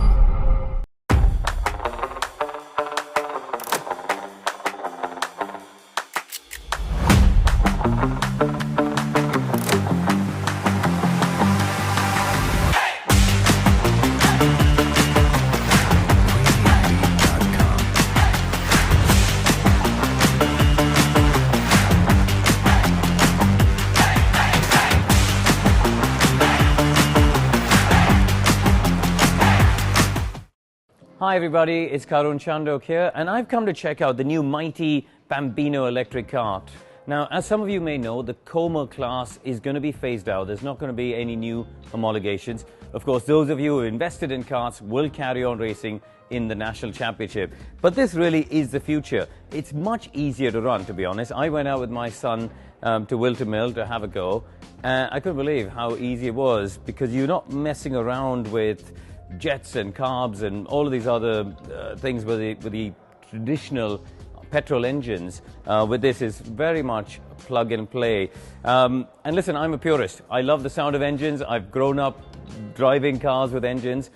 But you can also see how much spending money on engines and spending money on Cadet and Bambino karts has really had a big influence on the results. And that's something we as the governing body at Motorsport UK want to change.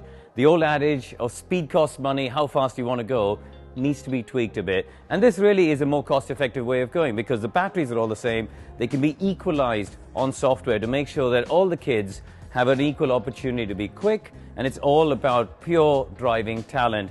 So the batteries are housed in here. They've got about 3 horsepower, which is just perfect for young kids at the age of 6 coming in to drive. Obviously, if they're under 6, we can put in restrictors. And honestly, it's a little plug that goes in, and you can restrict the speed to 15, 20, whatever mile an hour you want, really, for kids to have their first go and learn how to drive it. And yeah, it's nice to see where the future is going. And obviously with Bambinos, it's going to be the first step.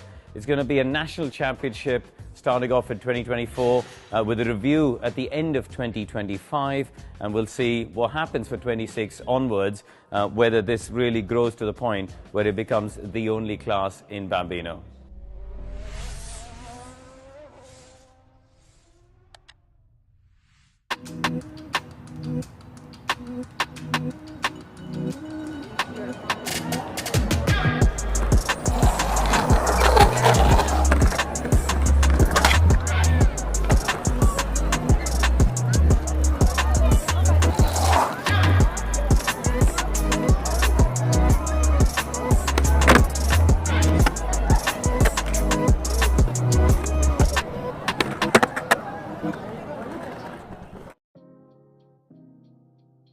One of the biggest questions I get from a lot of parents on my website or social media is, how do we get started? We don't even know what to do. We don't know anything about engines. We don't know anything about karts. There's obviously a cost barrier. Motorsport is expensive. Motorsport is a capital-intensive sport. But if you can create an ease of access, i.e. they can get a kart or go and rent a kart from a team, and just rock up and arrive and drive, I think we will create a bigger pool of drivers who come into the sport. Across the world of EVs, out on the road and in motor racing, range anxiety is still a topic. I think we can't hide that. And the way it's been structured is you've got an hour of running time. Now, it doesn't sound like a lot, but actually when you think of it in the context of a racing day, if you've got a 2-day weekend, you can do the whole practice day, charge the car overnight, and then do the whole of the Sunday. So really, it shouldn't be a problem for anyone who wants to do a race weekend.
Southside, can't get enough, can't get enough. Eastside, Westside, worldwide. Ride out. Now I ain't got no kids yet, but this right here's for practice. I hate to get the seats in the bins wet, but that's how good your ass is. Make an old man get his glasses, make Wesley pay his taxes, then follow your moves all week on Twitter. Probably make a gay nigga reconsider. You're now rockin' with the best, man. Dress game down to the sex game. Won't brag, but the boy been blessed, man. If life was a lemon, how much lemon juice could you squeeze out of that lemon before you die? Feel it coming in the air.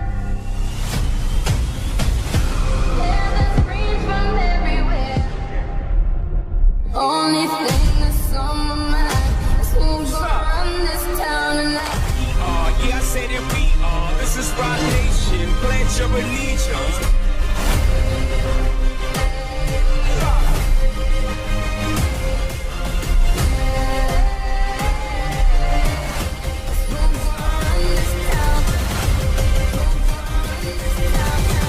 We gon' run this town.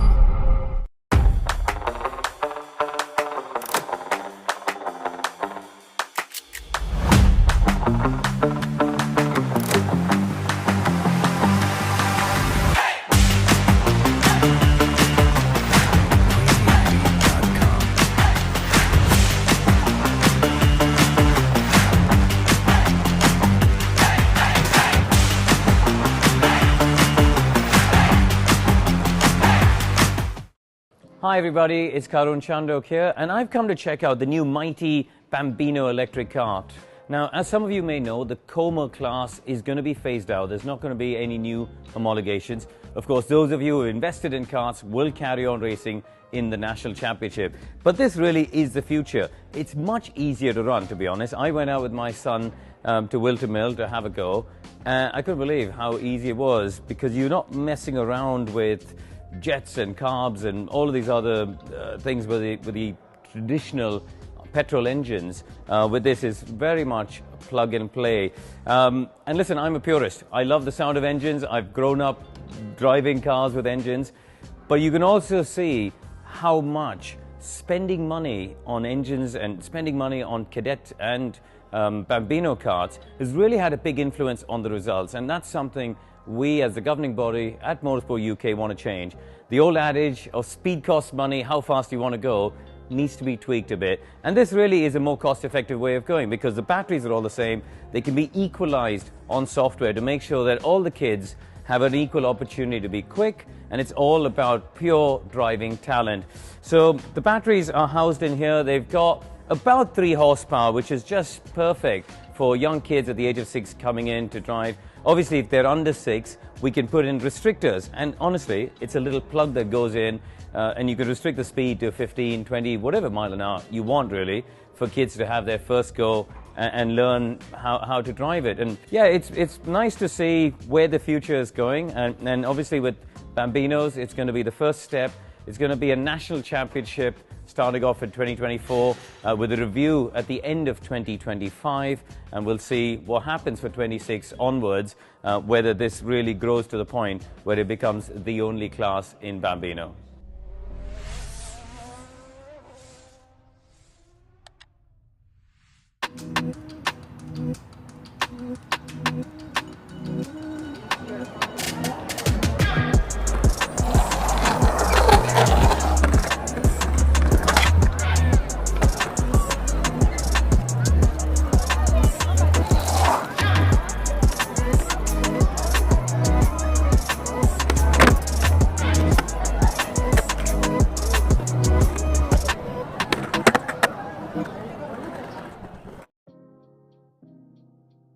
One of the biggest questions I get from a lot of parents on my website or social media is, how do we get started? We don't even know what to do. We don't know anything about engines. We don't know anything about karts.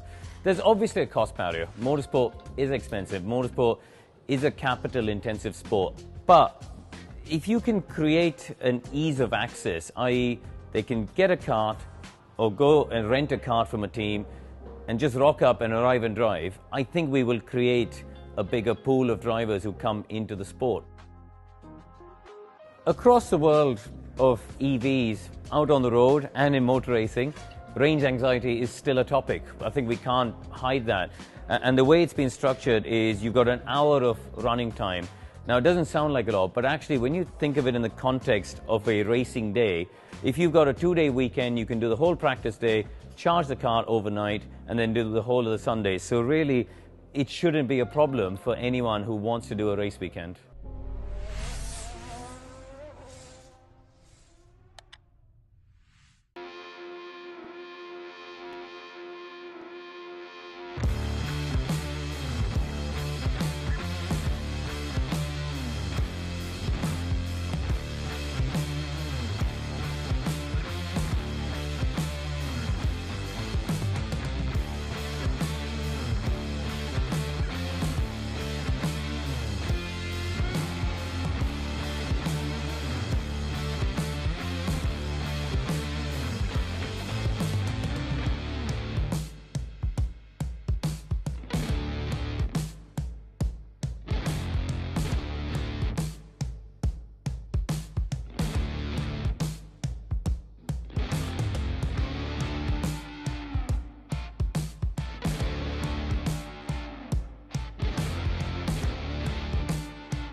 Can't get enough. East side, west side, worldwide. Ride out. Now I ain't got no kids yet, but this right here's for practice. I hate to get the seats in the bins wet, but that's how good your ass is. Make an old man get his glasses, make Wesley pay his taxes, then follow your moves all week on Twitter. Probably make a gay nigga reconsider. You're now rockin' with the best, man. Dress game down to the sex game. Won't brag, but the boy been blessed, man. If life was a lemon, how much lemon juice could you squeeze out of that lemon before you die? Feel it coming in the air. Hear the screams from everywhere. Only thing that's on my mind is who's gonna run this town tonight. Yeah, I say that we are. This is Rock Nation. Pledge your allegiance.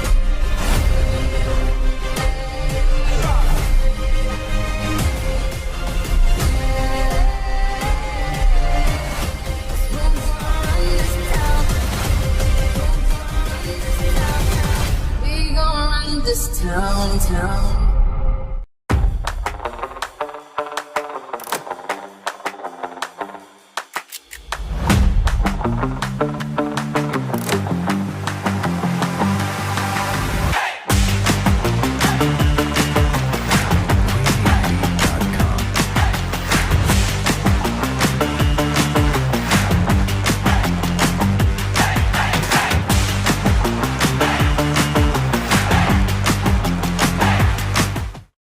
Hi everybody, it's Karun Chandok here, and I've come to check out the new mighty Bambino electric kart. Now, as some of you may know, the Como class is going to be phased out. There's not going to be any new homologations. Of course, those of you who invested in karts will carry on racing in the National Championship. But this really is the future. It's much easier to run, to be honest. I went out with my son to Wilter Mill to have a go. I couldn't believe how easy it was, because you're not messing around with jets and carbs and all of these other things with the traditional petrol engines. With this is very much plug and play. And listen, I'm a purist. I love the sound of engines. I've grown up driving cars with engines. But you can also see how much spending money on engines and spending money on Cadet and Bambino karts has really had a big influence on the results. And that's something we as the governing body at Motorsport UK want to change. The old adage of speed costs money, how fast you want to go, needs to be tweaked a bit. And this really is a more cost-effective way of going, because the batteries are all the same. They can be equalized on software to make sure that all the kids have an equal opportunity to be quick, and it's all about pure driving talent. So the batteries are housed in here. They've got about 3 horsepower, which is just perfect for young kids at the age of 6 coming in to drive. Obviously, if they're under 6, we can put in restrictors. And honestly, it's a little plug that goes in, and you can restrict the speed to 15, 20, whatever mile an hour you want, really, for kids to have their first go and learn how to drive it. And yeah, it's nice to see where the future is going. And obviously with Bambinos, it's going to be the first step. It's going to be a national championship starting off in 2024 with a review at the end of 2025, and we'll see what happens for 26 onwards, whether this really grows to the point where it becomes the only class in Bambino.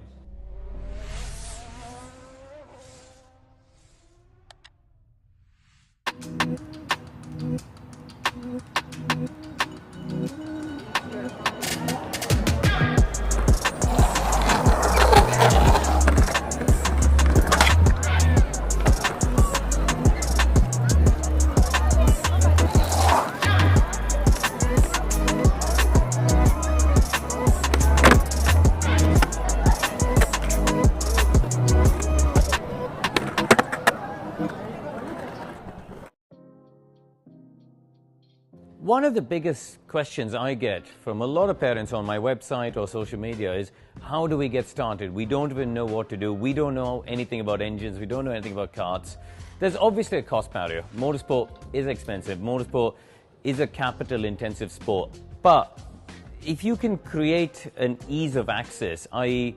they can get a kart or go and rent a kart from a team and just rock up and arrive and drive, I think we will create a bigger pool of drivers who come into the sport. Across the world of EVs, out on the road and in motor racing, range anxiety is still a topic. I think we can't hide that. And the way it's been structured is you've got an hour of running time. Now, it doesn't sound like a lot, but actually when you think of it in the context of a racing day, if you've got a 2-day weekend, you can do the whole practice day, charge the car overnight, and then do the whole of the Sunday. So really, it shouldn't be a problem for anyone who wants to do a race weekend.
cold world. Southside, can't get enough, can't get enough. East side, west side, worldwide. Ride out. Now I ain't got no kids yet, but this right here's for practice. I hate to get the seats in the bins wet, but that's how good your ass is. Make an old man get his glasses. And a big welcome back to Nuts Corner, ladies and gentlemen. Lunch is over. It's time to go racing once again, and we're going to get started straight into things with the Bambinos. And this is, of course, the Bambinos. We have the 50cc Comer engines and then the Mighty E electric motor as well. A very interesting race. Earlier on in this one, we had a... no, sorry, apologies. We didn't have a race in these. These haven't gone racing yet. We had the timed qualifying. It'll be Henry Hales who starts on pole position, the man from Crickhowell in Wales.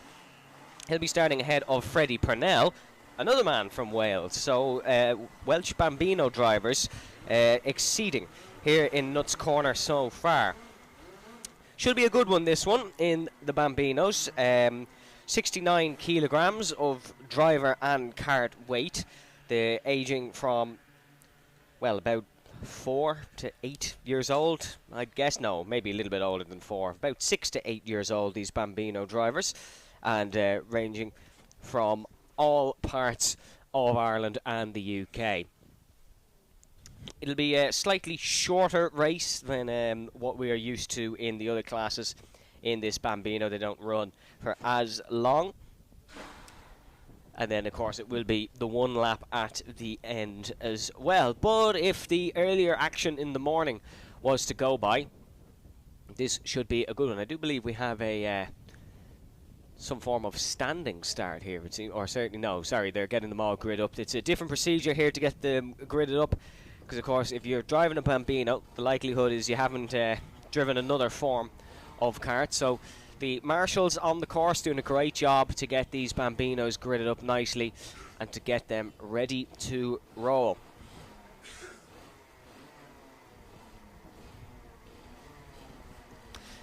If you missed qualifying this morning, this is the biggest grid of Bambino karts ever here at the Irish Grand Prix and ever here at Nuts Corner. One of the biggest Bambino kart grids in the world, and it's an absolute pleasure to have them here, and it's great to see all the young guys going around the paddock ready to get into their racing careers. We'll get a confirmation on the grid shortly. They're all just getting readied up, as you can see on the cameras. The marshals getting them into position nicely.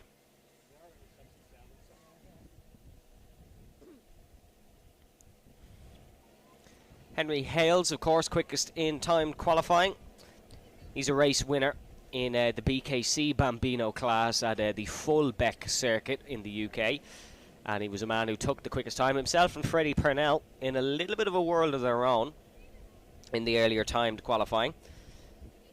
So it'll be interesting to see, can anyone keep with them in race trim? Because qualifying and race trim, two completely different ball games. If you're good over one lap, the likelihood is you can't be consistent over a full race, or at least that's what theory says.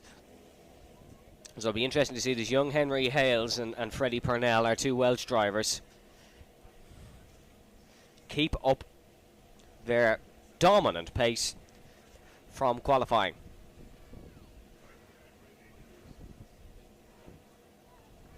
Final karts being put into place now, and we should be getting ready to go racing very soon.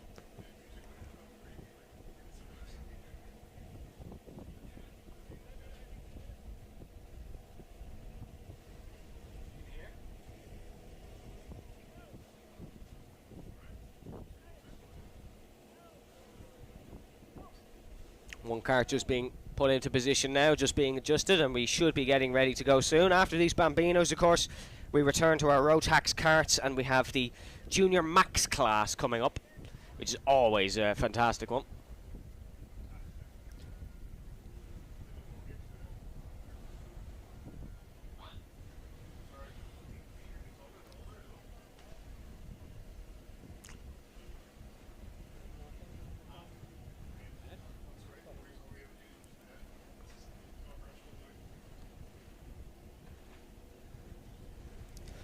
Top speed of these Bambino karts about 38 mile an hour, which is very quick for the young age of these drivers. They are definitely experienced in terms of their age of driving these karts.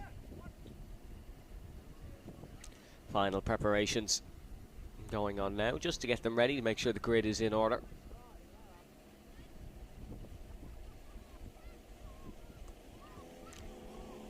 And now they're away. You can see down towards the first corner. It is Henry Hales and Freddie Purnell who lead us in towards the first corner, and it's the number 62 of Henry Hales that has got away best. And you can see the mix of electric and Comer engines heading around on the circuit. Freddie Purnell there in second, the standing start getting away nicely, and Henry Hales getting a good job, or good launch I should say, down towards turn number 4. In the backpack we have Corey Lyons and Mason Monaghan battling side by side. Jude Lee Bolster and the Uptons of Summer Upton and Ollie Upton as well, as they head up the hill down towards the right-handers and down towards the horseshoe corner.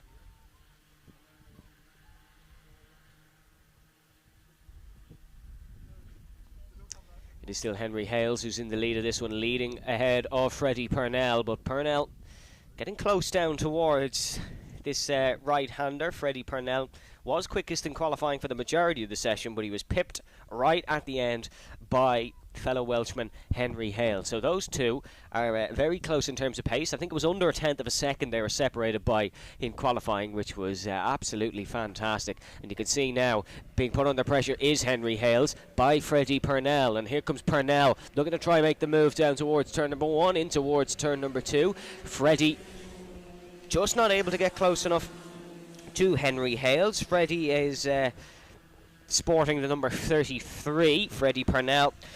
Henry Hales sporting the number 67. A little bit further down the grid, couple of positional changes. Mason Monaghan has been able to make a move on Corey Lyons. Summer Upton, Ollie Upton, Dawson Jones, Ollie McKiernan, Cooper Duvant and Ben Nicholson, all unfortunately getting ahead of Jude Lee Bolster. So Bolster not having a great start. The man from Belfast unfortunately being sent down the order. As you can see, side by side, the front two, almost a bit of contact between them.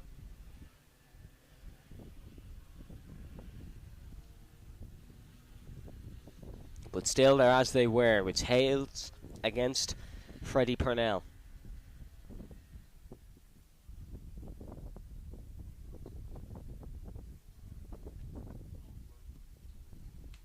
These Comer engines mixed with the Mighty E karts, you'd think they'd be fairly even, but the Mighty E Bambinos have been the quicker. It's two electrical engines at the front here in this one in the karts of Hales and Purnell.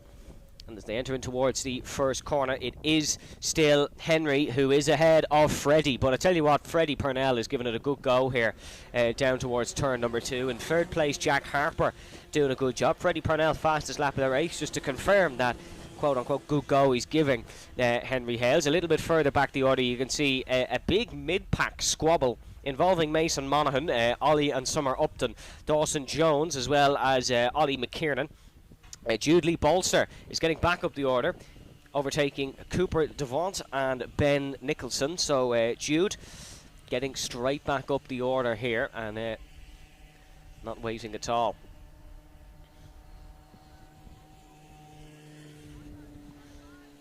Corey Lyons, as we can see, getting out of Mason Monaghan. Corey in 4th place from Limerick. He's currently 2nd in the Tullyallen Bambino Iame Championship. So having a good season there. And Corey's granddad Ken and his dad Keith both loved karting and rally, competed in it in previous years, and that's where Corey says he finds his love for motorsport. Only 8 years of age, Corey, but a wise head on young shoulders, and you can certainly see that out on track. But there's a bit of a gap now between the front two of Henry Hales and Freddie Purnell, because Hales is starting to just increase his gap over Freddie. Not the fastest lap of the race for Henry Hales, but he set a 1:19.4 on the last lap, and Freddie Purnell did a 20.2. So there is currently 9/10 of a second between the pair, as Summer Upton gets past Ollie Upton. And And you can see Corey Lyons just leading round the pack.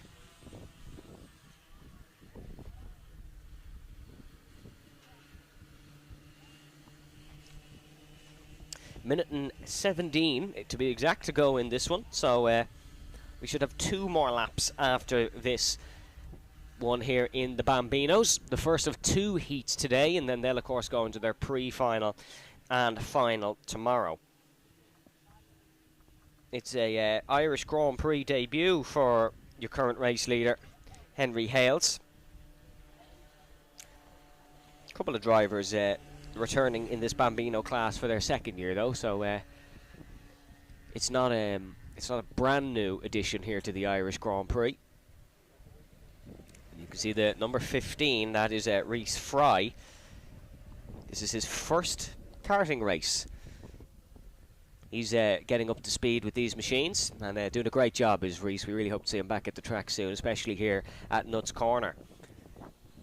Gap at the front, though, extending between Henry Hales and Freddie Purnell. We were wondering which of the two was going to be able to have the more impressive race pace after qualifying. Well, the answer is Henry Hales, who is really doing a thunderous job here at the front of the grid.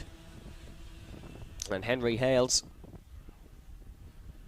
putting in a shift in the Might E Bambino. We've seen about Might E in our advertisements, of course. It's great to have them joining us and having their motors in the back of these 50cc karts. The Might E kart was described in the driver's briefing as the quietest, but some of the quickest karts out on the track, and you can certainly see that. The Might E just has an incredible launch. The timer has struck 0, but I believe we'll have 1 more lap after this one for Freddie Purnell and for Henry Hales. That's Hales, wow. What a last couple of laps he's had, way ahead of young Freddie Purnell. And Hales in the blue kart, in the blue suit, with sort of a blue helmet, just extending the margin over his fellow Welshman.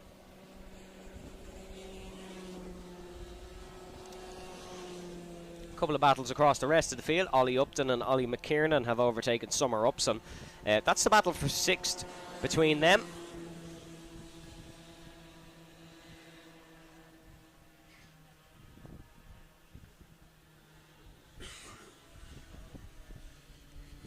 As Purnell and Hales just heading down, or sorry, up I should say, in towards the back part of the circuit, in towards the back right-hander.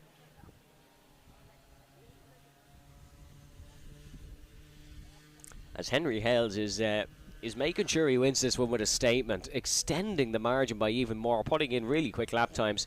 No signs of slowing down here for Henry Hales, and he'll take his first win here at the Irish Grand Prix, rounding through the final corner. Really a job well done by Henry Hales. Took pole in the earlier timed qualifying, and he'll take the Heat 1 win here as well. Freddie Purnell will come home in second. An excellent job by Freddie nonetheless. Jack Harper will come home in third. Jack, who we didn't mention much in that race, but he was in a world of his own, and it's a great job by Jack Harper.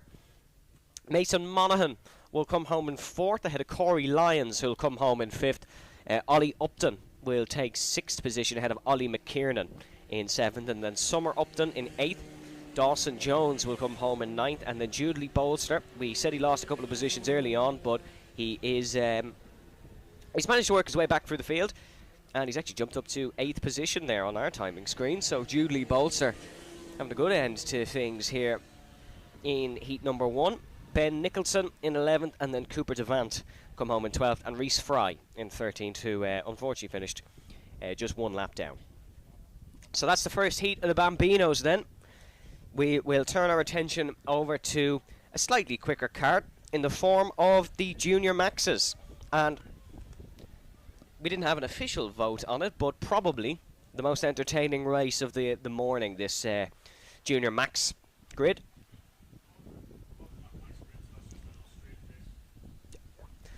And it was Carter Kelly that Carter Kelly took the win earlier this morning in this one.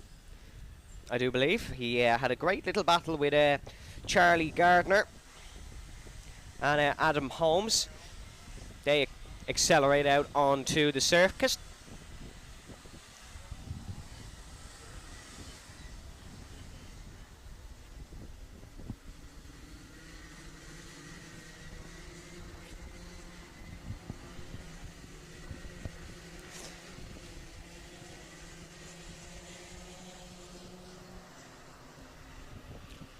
Just getting these karts warmed up. It is a long list of Junior Max karts.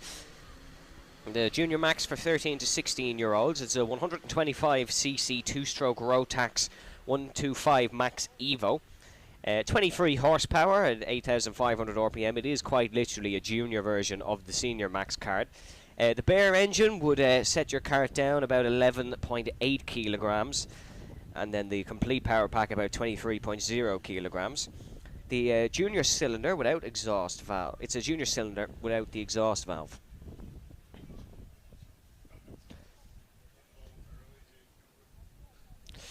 The junior Rotax is now coming towards the start-finish line here, and we will see how this one goes down towards turn number one. It was messy in some of our bigger classes earlier, but now we go racing once again, and there's a clear leader here at Nuts Corner, rounding through the first corner.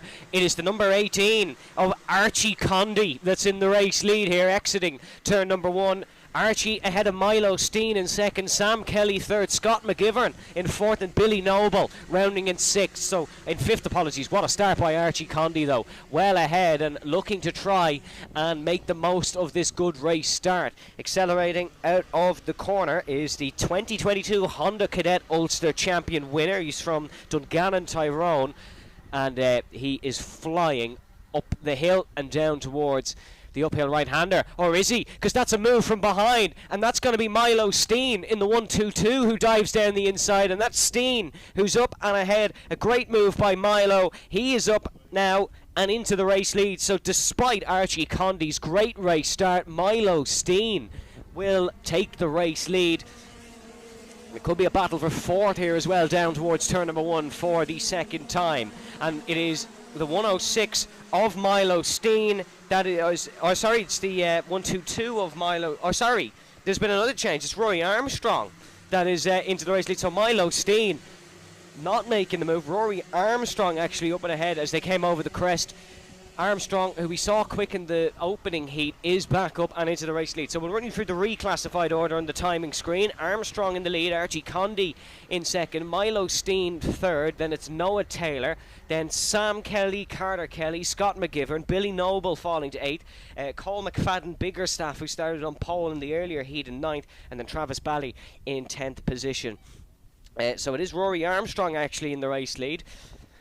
Apologies to any Milo Steen fans out there. Might have got a bit excited at him taking the race lead in the opening lap. It was Rory Armstrong, not in the Irish Grand Prix in 2023, but he's looking to make his announcement felt here. 166 in the lead, then it's the number 18 in second. That is Archie Condy as they file round through turn number two. There's a move there in the background for one of the back markers.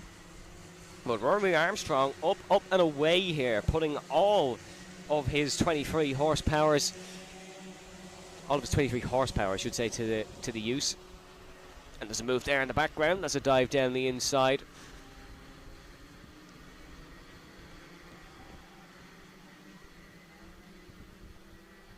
Rory Armstrong taking a comfortable lead as the fastest lap of the race as well. He's leading by 9/10 of a second as of current. Archie Condy in second. Noah Taylor's got ahead of Milo Steen for third spot, so that rounds out the podium. Armstrong past the flag stand, well ahead of the rest of the field, but second place coming under a little bit of pressure here as the 166 passes us. That is a change for position. That's now the 83 in second.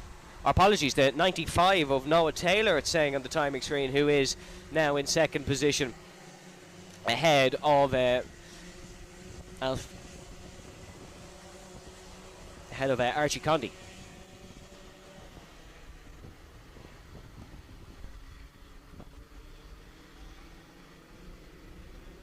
Armstrong clear at the front of this one as Joel Murphy making a move past Joseph McMahon. Those two had a great race earlier with Carter Kelly for the Battle of the Race League. Charlie Gardner and Cole McFadden Biggerstaff also making moves as well. But it is still Rory Armstrong at the front of this one.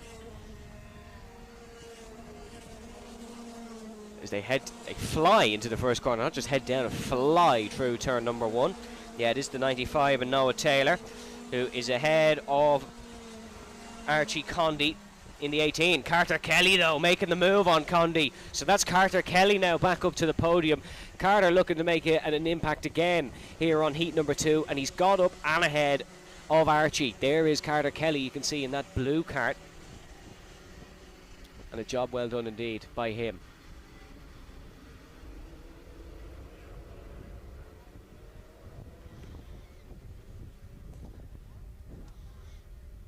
As they head up the hill down into the horseshoe, it is still Rory Armstrong ahead of Noah Taylor in second, but Carter Kelly is pressing and starting to make an advance in this one. Still Noah Armstrong who has the fastest lap of this one, but Carter Kelly is lapping quickest of the bunch as of now. Armstrong getting close to matching it, as there is a battle here for fourth as well. That's going to be between Archie Condy and Cole McFadden Biggerstaff. So McFadden Biggerstaff looking to try and get up towards the front as well. Started on pole in the earlier heat, but wasn't able to take a race winner or even a podium at that. So Cole looking to get his revenge for a potentially poor result earlier on this morning. And you can see them just pressing right behind Carter Kelly. It is all kicking off.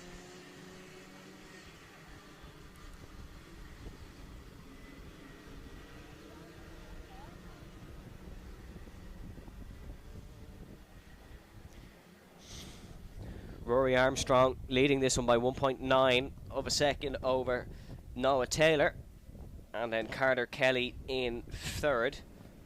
This is still a strong result for Kelly, even if he doesn't take the win, as he would take a healthy amount of points heading into the pre-final tomorrow. A minute left here in this one for the Junior Maxes. It's not quite the Kelly McMahon scrap, but it is a good fight nonetheless. And you can see Rory Armstrong stretch his legs at the front. Noah Taylor should realistically be home and dry here in second, but Carter Kelly, always a man on the pounce, in third.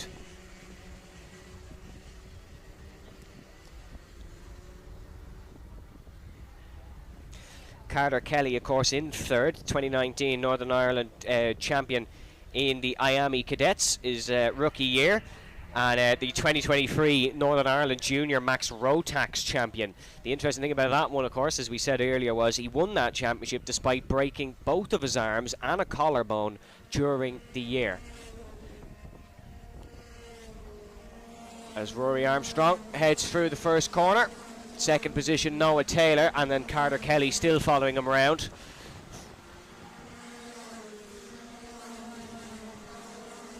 For a Junior Max race, though, what a performance this is by Rory Armstrong. Armstrong sporting number 166, a peculiar number to see on a kart, but still doing a good job nonetheless of taking the win here in this one. The 1 lap to go marker will be shown to Armstrong this time round, so we will have the penultimate lap. This is the penultimate lap, and then we'll have one more coming up after this.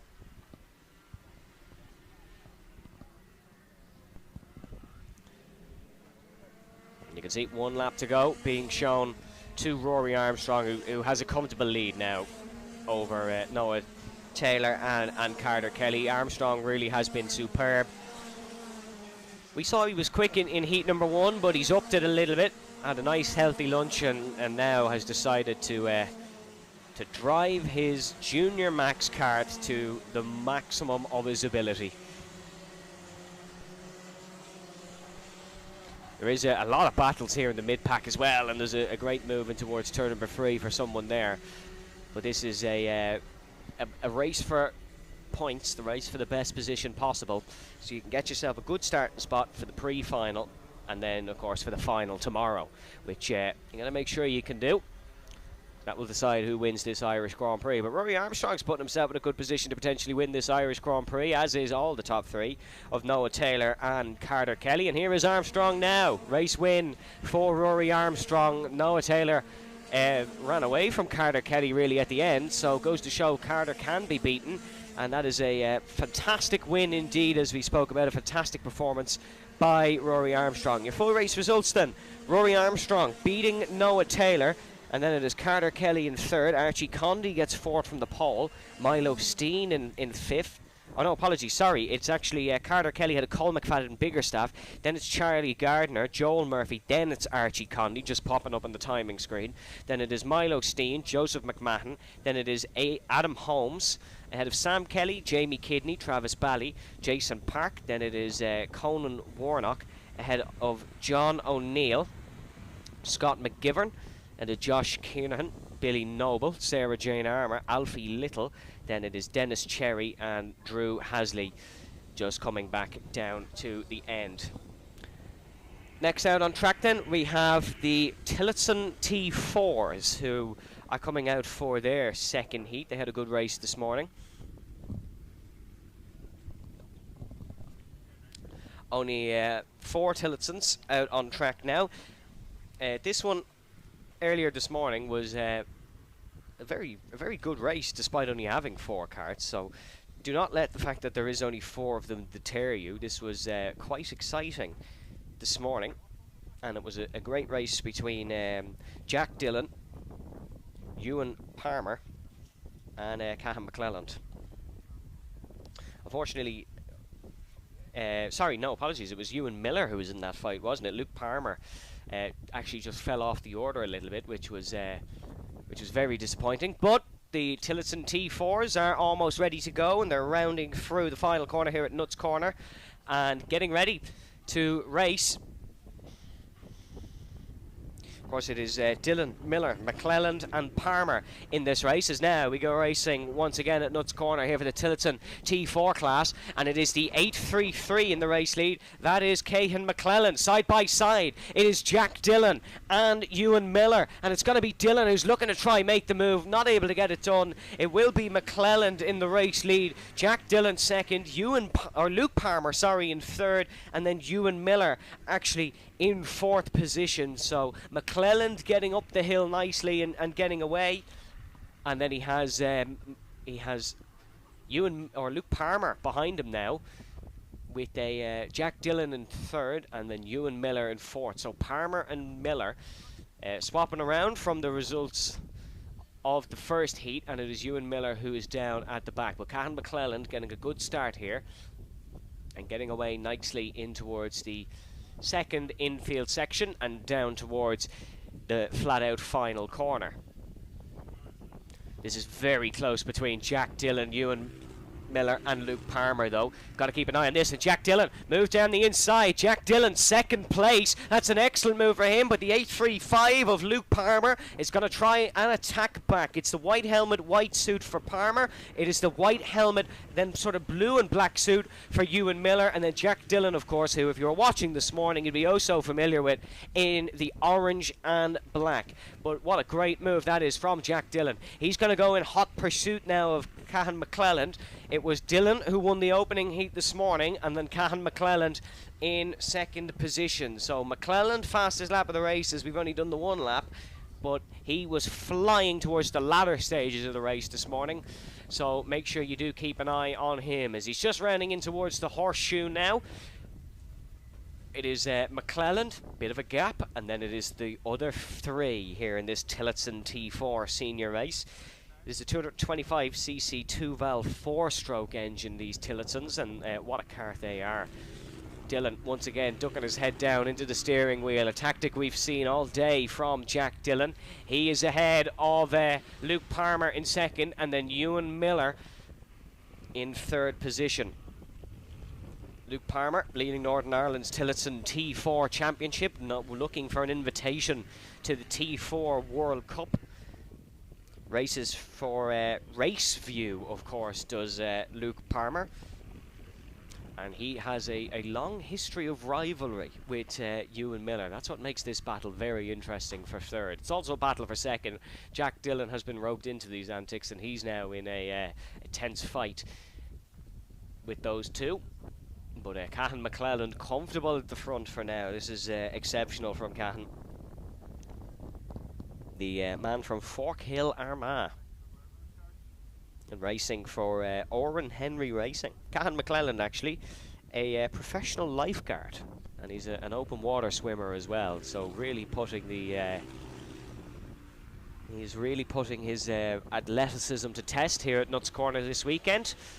And he's doing a good job at that. Still Dillon in second, then it is still Luke Palmer, apologies, in third, and then Ewan Miller in fourth. But Jack Dillon is being put under pressure here in towards turn number 4. Is Luke Palmer able to get it up and under? No, he isn't. Dillon just driving a good racing line. Jack Dillon racing as well, of course, in the Iame Waterswift category.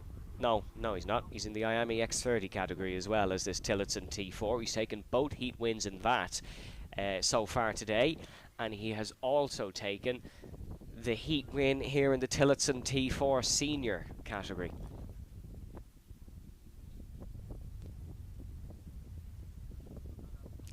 Cahan McClelland bumping and banging his way over the curbs and down towards the first corner.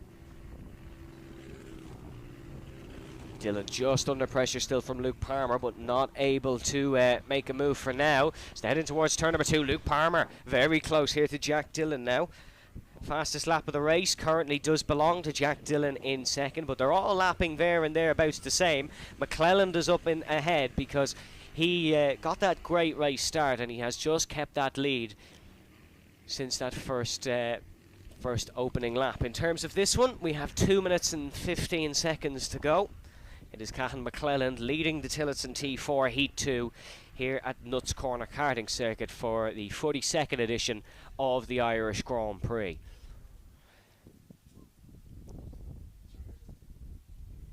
These heats, not as crucial a factor for the Tillotson class because there is such a little amount of them, but you want to win them and give yourself every chance you've got at winning these Irish Grand Prix plates. Cahan McClelland. Once again, it's the same gap between himself and the back three. Luke Palmer not as close now to Jack Dillon in second place.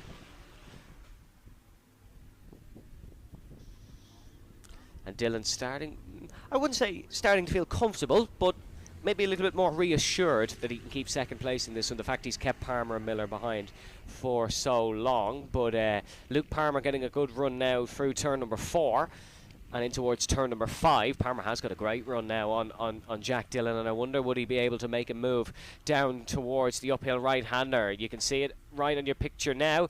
Cahan McClelland in the race lead. Is Luke Palmer able to make a move just as they come over the crest of the hill? No, he isn't. So Palmer still in third, despite putting Jack Dillon under some pressure now. We had a last lap shootout here in the Tillotson T4s earlier on this morning. There's 50 seconds in this one, so we'll have 2 more laps to go. Next lap will be the penultimate lap of the race, and then we'll have the final lap of the race coming on. But Cahan McClelland once again visibly sustaining the same gap ahead of Jack Dillon, Luke Palmer and Ewan Miller. It's a very similar theme to the earlier race where the guy in fourth just couldn't really get a look in, and on this case that is Ewan Miller. Luke Palmer, fastest lap of the race.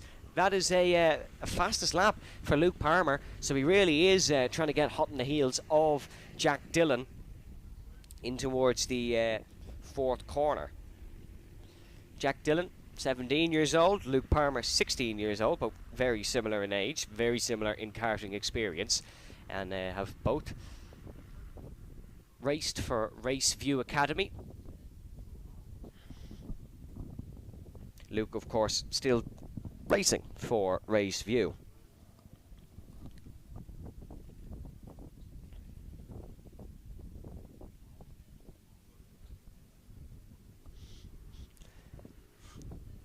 One lap to go sign waved in front of Cahan McClelland, who's looking to take his first win this weekend here at Nuts Corner Karting Circuit.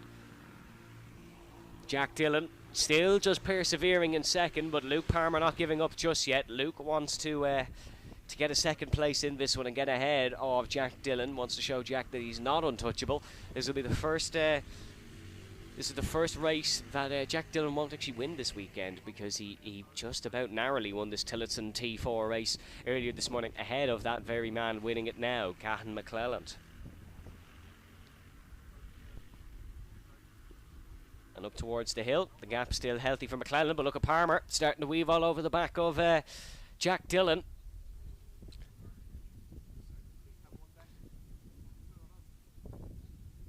As you can see, Dillon still just ahead of Luke Palmer. Is Palmer able to make the move? No, don't think he is. No more overtaking opportunities, really. We had a run to the line for Cahan McClelland earlier. He lost out narrowly, but he will win his first heat of the weekend here in the Tillotson T4 senior class. Then it's Jack Dillon second, Luke Palmer third, and then Ewan Miller in fourth. So, unfortunately, not much of a change in that one, despite the intense battling. So, but a good race nonetheless. Fastest lap did go to Cahan McClelland. So that is it for Heat 2 for the Tillotson T4 seniors. Now we go over to more seniors, and this is the Senior Max class, the Rotax Max. And on pole position for this one is going to be the 525 of Omar William McBurney, who was on pole for this one. Then it's 141 in second and 403 in third. 141, of course, Zach Rogers. 403, Ronan Hennessy. And then it'll see 58 after that of Sean McCormack, who was very quick in the earlier sort of heats. They're out on track now for a warm-up lap.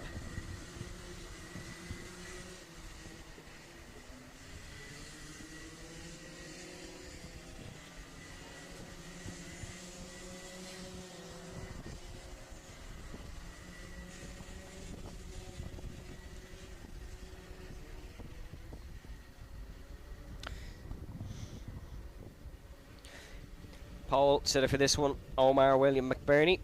Alongside him, Zach Rogers. Zach raced here last year in Nuts Corner, but unfortunately could only get 13th in the final. It's so difficult to win this Senior Max class, purely due to the quantity of drivers who want to race in this class in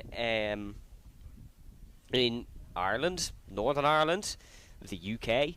It's incredible, but let's see how this Heat 2 goes then. It'll be McBurney on the pole. Keep an eye on more drivers throughout the field. Keep an eye on Ruben Byrne, Sean McCormack, Keith Biggerstaff. And now we go racing here at Nuts Corner. Great start from Omar William McBurney, but it's a dive from the third place man. And that is third to first at the first corner. That is the number 58 of Sean McCormack. Keep an eye on him, we said. He kept an eye on the pole sitter, dived down the inside in towards turn number one, and Sean McCormack takes the race lead here at Nuts Corner. Second place man is Omar William McBurney, and then Zach Rogers in third. But what a start that truly is for young Sean McCormack. Fourth overall last year here in Nuts Corner in the Senior Max class, but he got third in the second heat. Well, he's just gone from third to first here in 2024, and he leads the Irish Grand Prix as they head down towards the Horseshoe for the first time. Once again, 7 minutes plus a lap. And Sean McCormack will lead the first lap here of those 7 minutes, ahead of Omar William McBurney in second place. And as they round past the commentary box, it is the number 58 in first. Then in second position we do have Zach Rogers, actually, who's got ahead of Omar William McBurney in the back part of the circuit. Nathan Glenn then in third. And Omar having a bit of trouble actually on that opening lap, has fallen down even more here in the order. Fourth place now Ronan Hennessy. Keith Biggerstaff now in fifth. Joe Gardner now in sixth position. And then it is Omar. Oh, there's a move here from the fourth place man, it seems. Up the hill. Don't think he was able to get it done, though. But we'll keep an eye as they come over the crest and down towards the infield once again. What a start by Sean McCormack, though. The 2017 Iame X30 Junior Motorsport Ireland champion, who's really putting his skills to the test with that brilliant move down the inside in fantastic fashion. Second place now the 141 of Zach Rogers, the 19-year-old kart racer, just 1 year younger than the man in front of him, of Sean McCormack. Zach Rogers, of course, as we said, only 13th overall here last year in Nuts Corner. In this very heat, he finished 20th. So it's an immediate improvement by Zach Rogers, already be up fighting at the front. As you can see, a couple of moving and shaking from the Daily Motorsport cars there in the background. Keith Biggerstaff has got ahead of Ronan Hennessy. And then Omar William McBurney has got ahead of Joe Gardner. So Omar was falling down the field. He's now up and ahead.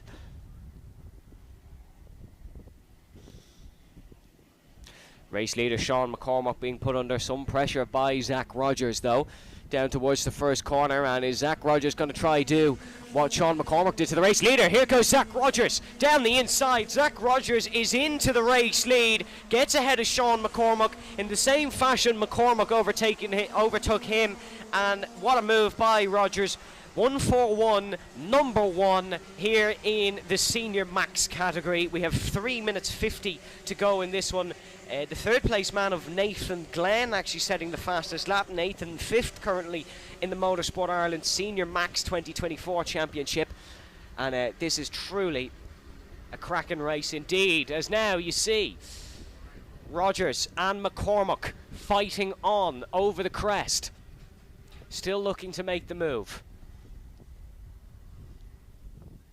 And towards the infield, Zach Rogers with that move down the inside, but it seems like Sean McCormack actually might have retaken this one over the back of the crest. We'll see as they fly past turn number 1 and turn number 2. Here comes, it is Sean McCormack in the race lead once again. So Sean persevering and getting back past Zach Rogers for second position. A really great job by Sean McCormack, with a fantastic job. Currently it is McCormack ahead of Rogers. 2 minutes 50 to go in this one. Jack Murtagh, the man who was involved in the incident in the first race, is up to 8th. Dylan McDermott getting ahead of Ella Anna McFall as well, but she's also overtaken Dylan Chute. So this really is impressive stuff throughout this Senior Max field, and what a race this is once again providing here in one of the top classes at Nuts Corner. Sean McCormack only a few more laps to survive. He is currently still ahead of Zach Rogers. And then in third place, of course, it is Nathan. Down towards the first corner, then the corner where all the action's been happening in this one. Nothing on this lap, unfortunately. There is more moving and shaking throughout the field for 5th and 6th. It is the 95 and Nathan Glenn still in third. And then we see the more circling round side by side here between the 31. That is Aaron Walker making the move up the inside, and you can see, yep, getting the move completed. That's for one of the lower positions here in the field, but still really good stuff from him.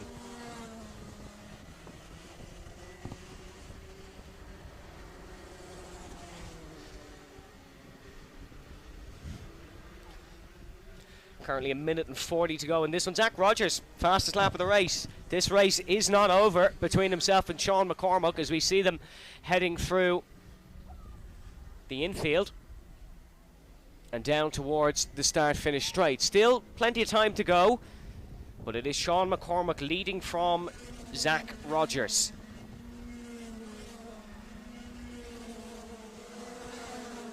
Although McCormack, I have to say, looking a lot more comfortable than earlier on. In fourth place, Keith Biggerstaff from Newtown Abbey. Keith has been a man who hasn't been blessed ideally with the grid so far today, but he's been a man who's managed to overcome that and work his way through. There's some great moves in the back in towards turn number 3, which traditionally is not an overtaking zone, but these Senior Max boys have made it their own.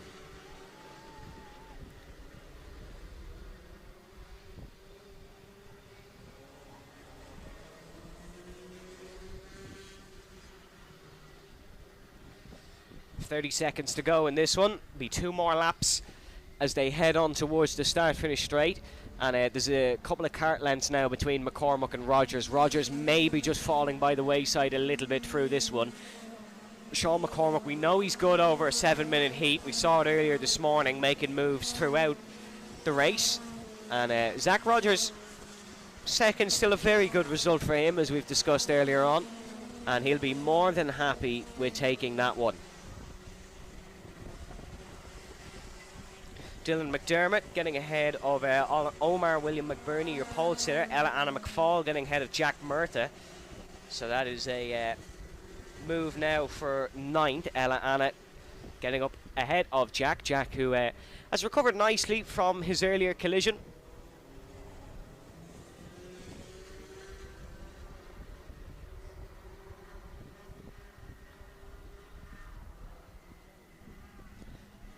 Now, final lap of the race we're going on as the clock strikes 0.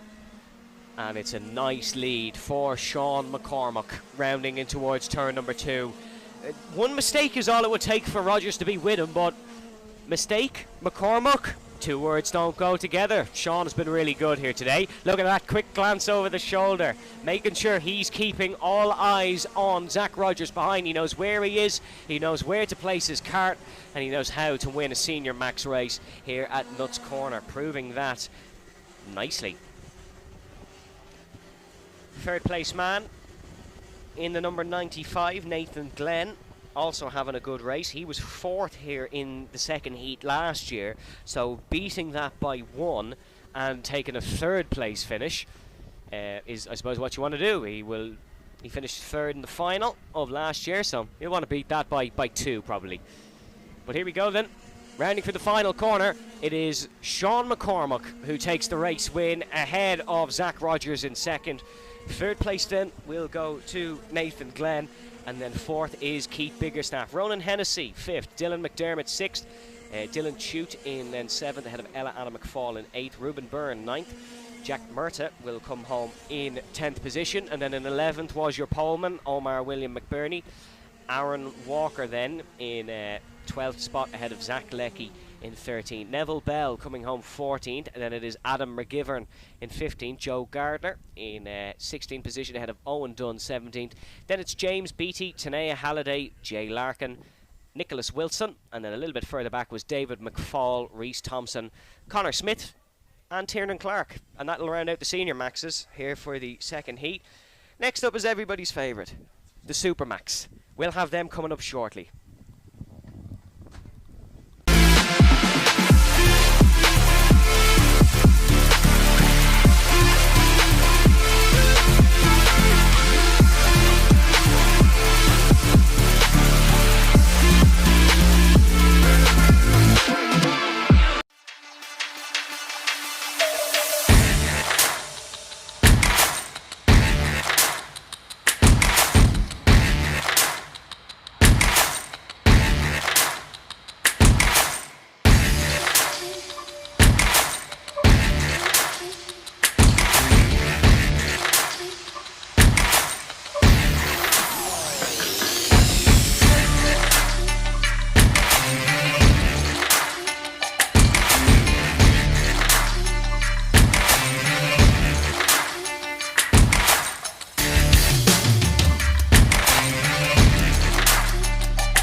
250 Superkarts now here at Nuts Corner.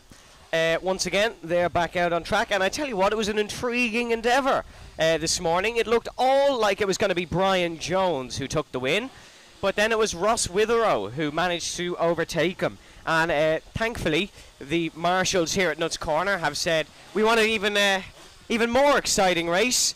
So we're going to put Brian behind Ross, and we're going to try and see can he overtake him. But on pole in front of them is Liam Fox, a man with a lot of IGP history. He was the winner here in 2018 in the IGP in the 250 class. He came second in 2015. He was third in the overall 250 gearbox championship in 2022. And he used to race superbikes, would you believe? And he's been racing 250s since 2000. That's 24 years. I don't want to tell Liam, but he's been racing superkarts since before I was born. Don't want to tell him that. Probably will never speak to me again. In second place is Ross Witherow, the man who took the earlier heat. He raced the 125 in 2023. His sibling, Alan Witherow, came third in 2023. And of course, he was racing in Aston last weekend, as were a few of these drivers. As they get away. This is the longer version of Nuts Corner that we're running, folks. If you weren't with us this morning, these guys run the full international track. It is 0.8 of a mile, 1.258 kilometers, 6 corners, 2 to the left and 4 to the right.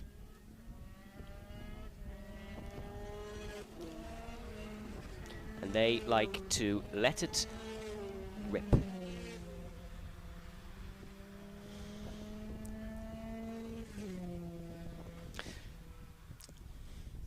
So it's actually telling us that it will be actually Ross Witherow starting ahead of Liam Fox here, and that's what our warm-up lap would indicate to us. Ross with a bit of a wave as he heads past the TV cameras.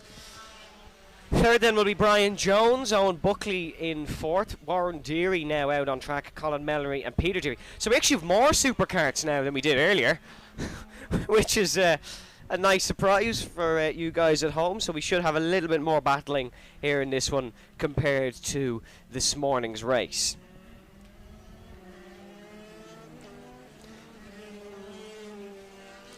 Superkarts, of course, getting 2 warm-up laps as they don't have as many corners to heat the tyres. Got to make sure these things are toasty and ready to race.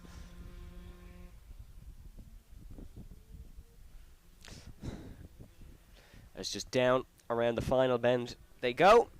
And now gridding up nicely. It's going to be Fox and Witherow on the first row. I'm sure there's a joke in there somewhere. But will be interesting to see, can Liam Fox maybe get the jump on Ross down towards the hairpin for the first time. Brian Jones third, Buckley fourth, then it is Warren Deary, Colin Menery and Peter Deary who is ahead.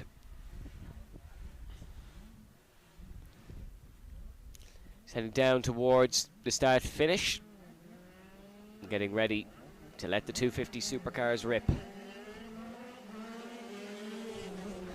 As we go racing down towards the first corner, Ross Witherow and Liam Fox side by side as they go out of view, out of camera shot, which builds up the intensity for these 250 supercars nicely. And as they exit the corner, oh look at that, Brian Jones, what a start by him, up to second, now battling Liam Fox down towards the right hander. It's Brian Jones who leads the 250 supercars. Was not happy not to take the win earlier, trying to guarantee it now. Jones ahead of Fox down towards the right hander once again. It is going to be Owen Buckley in third, Ross Witherow. Not a great start from him from first to fourth. Difficult now for him to repeat the feat that he did earlier this morning. Jones once again rips off the final corner and down towards the uphill right hander. No cars through the chicane this time. They just go straight down to the long hairpin. Brian Jones bumping his way up, of course, as all 250 superkarts do. so far this season in the 250 class. Brian Jones has 3 wins, 1 podium and a non-finish. So that is in, of course, the overall 250 Superkarts Championship, which has been racing in Mondello and other circuits so far this year. Top 4 really close to each other, and then even a little bit further back you have Deary, Menery and the other Deary. But the top 4 are all within touching distance, especially compared to this morning in this supercar race. It looks like it's going to be Ross Witherow who overtakes Liam Fox in a couple of moments. No, he's not ahead just yet as they come back into camera shot. He has got ahead of Owen Buckley though.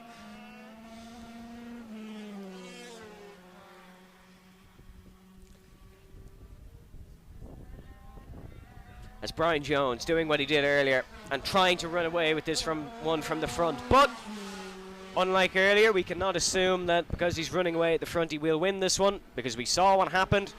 Brian Jones was not able to take the win, and he rounds out of the final corner now though, still in a nice healthy lead, and just look how quick he's moving.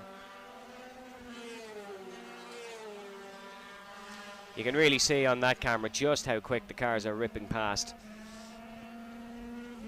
These things, of course, 0 to 60, 0 to 103 seconds, give or take a couple of tenths. And they're showing it. They are showing it. Ross Witherow once again now. Time to chase down Brian Jones. It's the same situation that we had this morning, where it's Witherow versus Jones. It almost sounds like a boxing bout at this point. And they are throwing hammers at each other through the corners, just pushing as much as they can.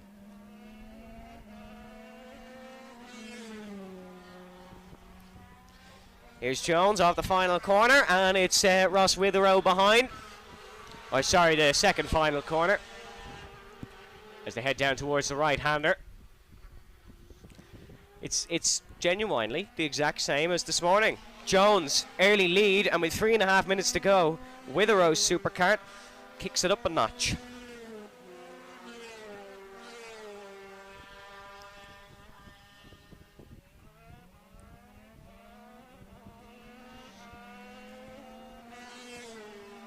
It was 2.8 on the last lap, but Witherow is starting to get into his groove once again, and is looking to chase down Brian. Will they share the spoils in the 2 heats for these superkarts, or will Ross be able to take them both? It was 2.8 the last time at the line. Let's have a look at this time. Was Ross Witherow able to catch up?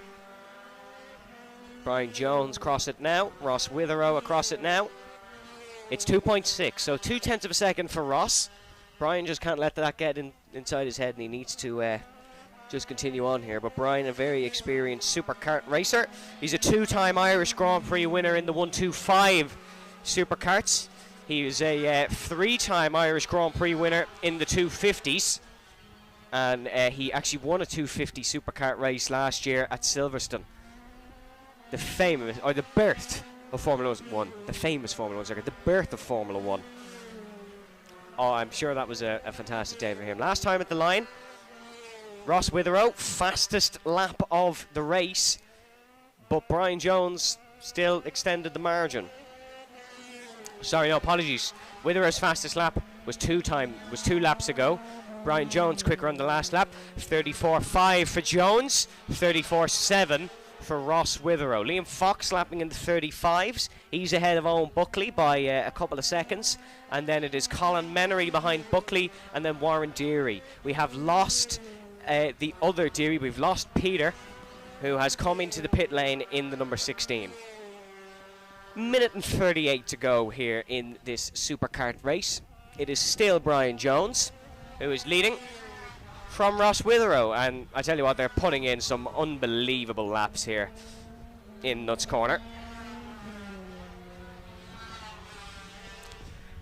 Brian is not letting this one slip like he let it slip this morning, although he let it slip later than 1 minute and 15, so could be another commentator's curse in store. Hopefully not for my safety, hopefully not for Brian's Irish GP endeavour.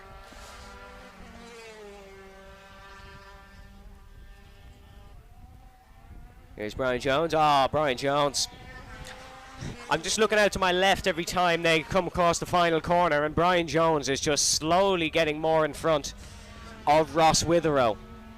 And Ross, it was the opposite way this morning in heat number 1. Ross was catching, but I wouldn't be surprised if this is more than the 3 seconds it was in the last lap when they come past the flag stand.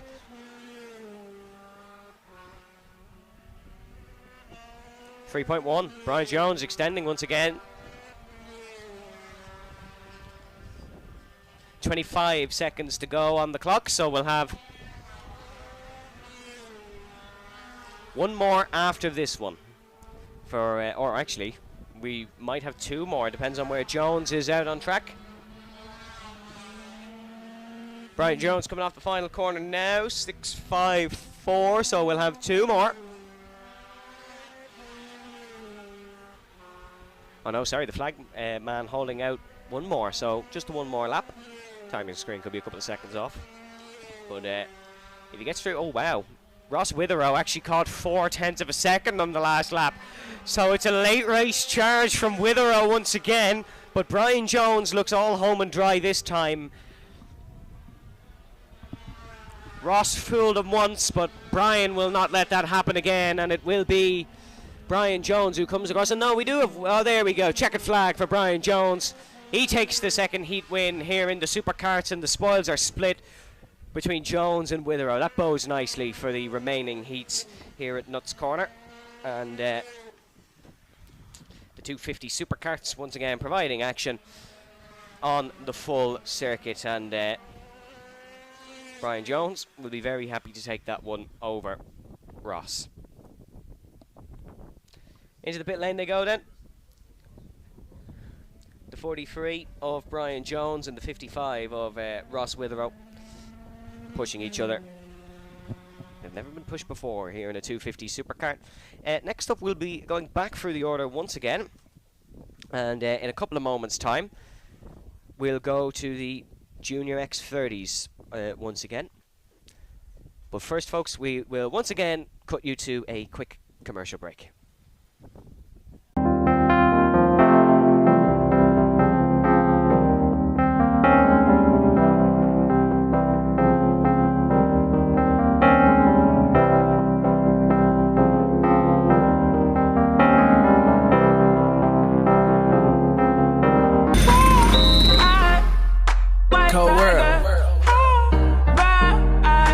Southside, can't get enough, can't get enough.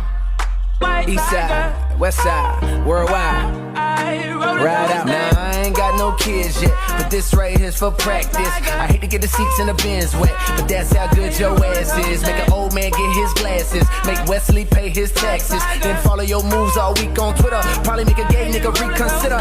You're now rocking with the best, man. Dress game down to the sex game. Won't grab, but the boy been blessed, man. If life was a lemon, how much lemon juice could you squeeze out of that lemon before you die?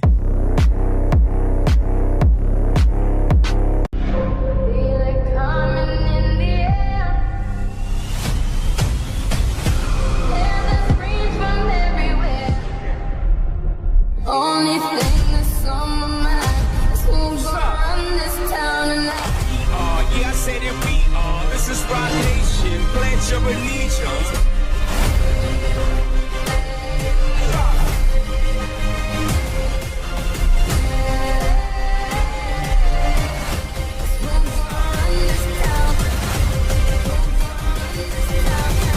We gon' run this town.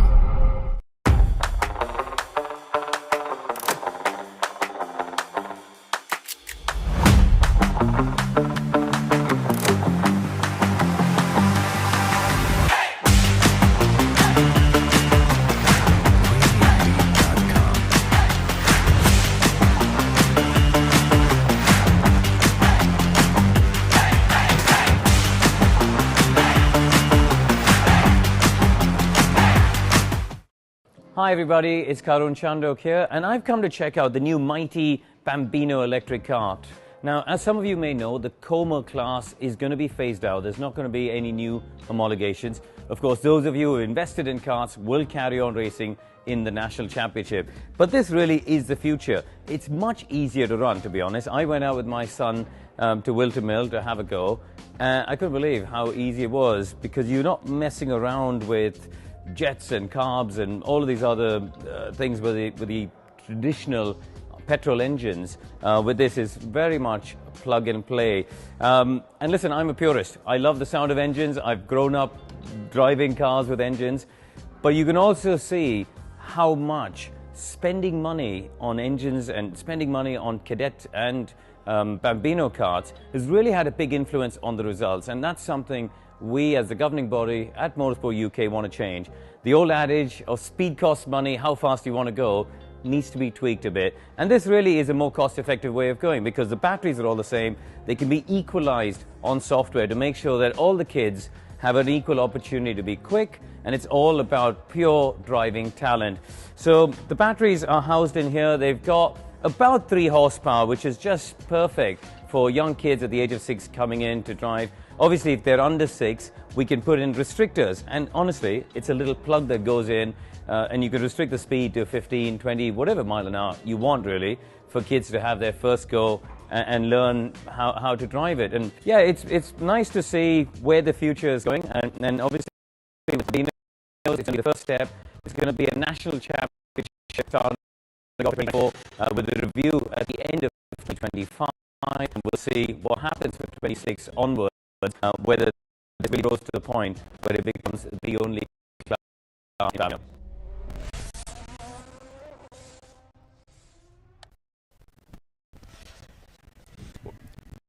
Here for the junior Iame. Head to the line, it is Rory Armstrong who has been given the win in the number 66, getting past Theo Lestrange in the back part of the circuit.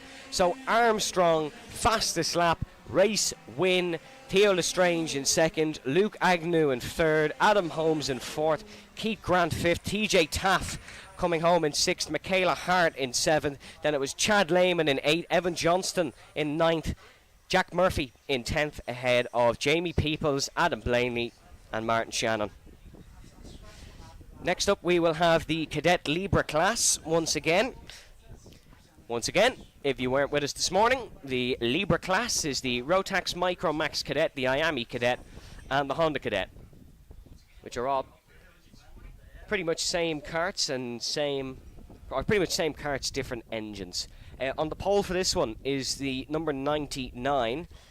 That is the Honda Cadet of Toby Picken from Carrickfergus. Alongside Picken, then we have the number 20, or the number 203, I should say, of Ethan Robinson.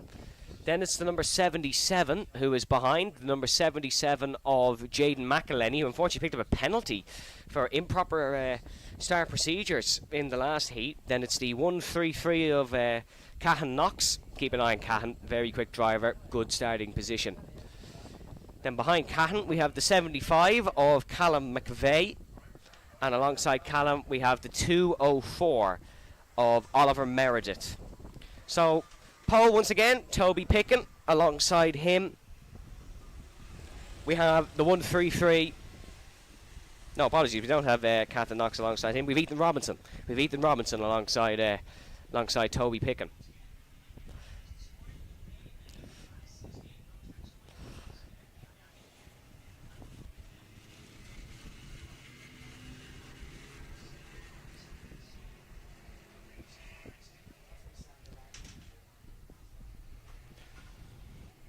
Out on track now, the earlier heats very entertaining. Here in the cadet class, Oliver Meredith taking the win in heat 2.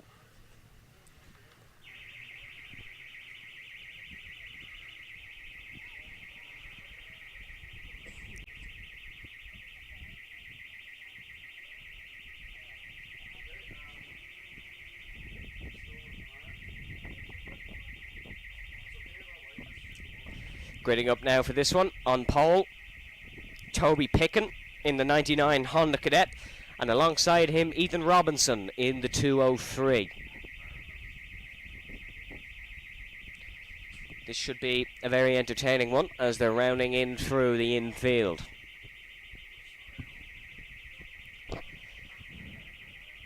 Toby Picken on pole position. Apologies if you can hear some sort of beeping. There's a fire alarm going off here at the tower. But Toby Picken will start on pole alongside Ethan Robinson. Let's see how this one goes then, as we come up towards the flag stand, and now we go racing down in towards the first corner. 2 by 2 they go, no one making any extortionate lunges, and it will be the 203 of Ethan Robinson that takes the race lead ahead of Toby Picken. Then in second place is Picken, third place Cahan Knox, then Jaden McElhenney losing out to Knox on that battle of the second row. Great start for Robinson from Lisburn Antrim. Last year here in Heat 3 he had a 14th place finish, so it's already going better for the man currently, for the former 2022 Northern Ireland Karting Association Bambino champion. So really good driver is Ethan Robinson. He has the accolades to prove that, and Robinson will be looking to continue his karting career with potentially a win at the Irish Grand Prix, but there's still a long way to go before we get to the Irish Grand Prix. That's deciding race. That is tomorrow afternoon's action, and make sure you get yourself down here to Nuts Corner or onto the Ulster Karting Club's live stream if you want to catch that one. No one catching Ethan Robinson though, because my goodness me, is that a race lead for Robinson. The rest of them all duking and dicing their way in towards the first corner. Robinson in the 203 leads, and you can see the number 75, that is Callum McVeigh, making moves here very early on. He's in third place, but just made the move from fourth to third. Just in front of him is Toby Picken in the 99. Jaden McElhenney keeping himself in contention here. Not with Ethan Robinson, but certainly with the rest of the field. And now, side by side, go McElhenney and Cahan Knox. But to no joy there for Jaden McElhenney. Side by side, you can see come second and third place. That's Toby Picken and Callum McVeigh. McVeigh in the Iame Cadet. Picken 1 of 3 in the Honda Cadet. And then, of course, we have 2 in the Rotax Cadet. That is Cahan Knox and Jude Devant.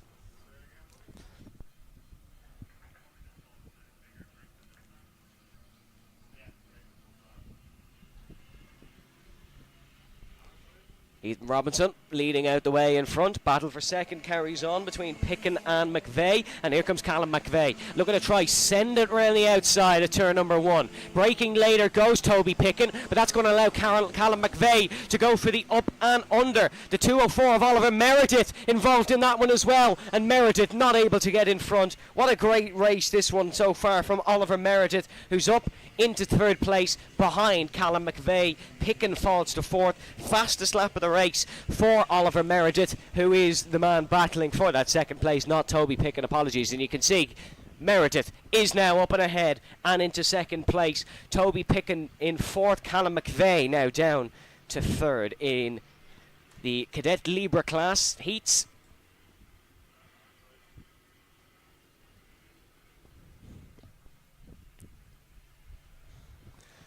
As Ethan Robinson, very healthy lead in this one, but the battle for second and the other placings and the minor placings rages on. Ethan Robinson, of course, still actively racing this year in the Motorsport Ireland and Tully Allen karting clubs, but had a bit of misfortune there, so he's really looking to start his season here in the Ulster Karting Club at the Irish Grand Prix. Battle for second rages on between McVeigh and between Oliver Meredith, who goes down the inside in towards turn number 2. Oliver Meredith has been a man who's made many a good move, and he's now up to second place. What a cracking move by Oliver Meredith on Callum McVeigh, who's no slouch, I can tell you that for sure. Oliver Meredith up to second. In third, McVeigh, of course. Then it is Cahan Knox in fourth. Toby Picken fifth. Jamie Mulvey sixth. Mulvey, of course, had car problems at the start of Heat 2, but still picked up, I believe, a sixth finish as well. Jude Duvant in seventh, and Jaden McElhenney in eighth. Jacob Conlon in ninth, with Ben O'Keefe in 10th, and then Jack Miller down in 11th.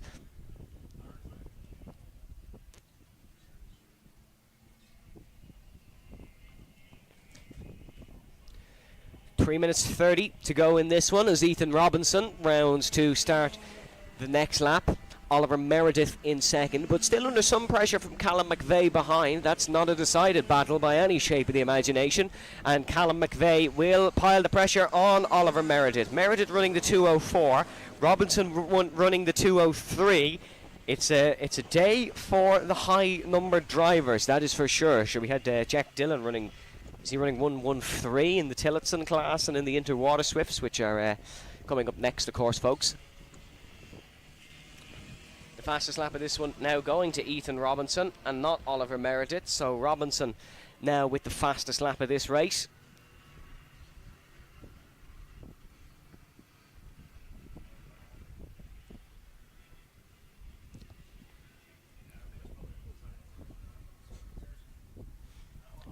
Robinson into the horseshoe and really controlling this one from the front, which is not something you usually see here in cadet class racing. We've had such close action at the front. Still close action, of course, in the rest of the field.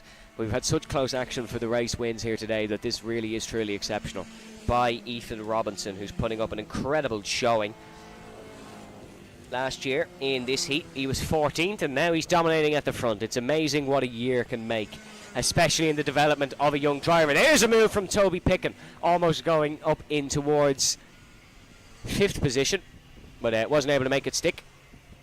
Battle for the minor placings raging on. The number 14 of Jacob Conlon battling with Ben O'Keefe. I think O'Keefe has just got that one, but that's only for 9th place, so a little bit down the order there.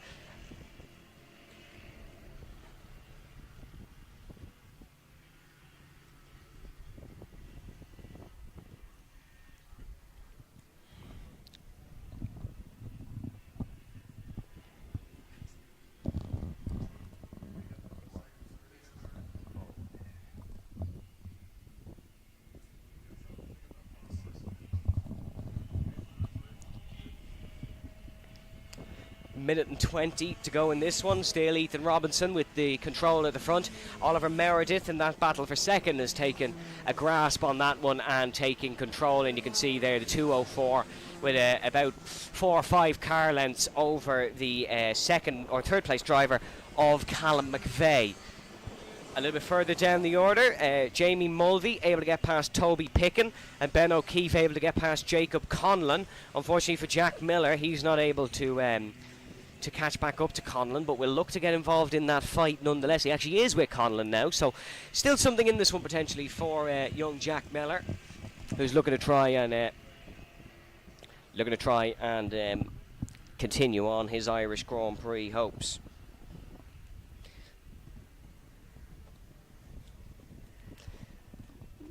Jack Miller, a driver who was taught by Rodney Purdy, and started racing at Raceview Academy, and has put in a good couple of laps here this weekend, especially in the practice and in the testing. We're on to the final lap of the race for Ethan Robinson, who's controlled this one from the front.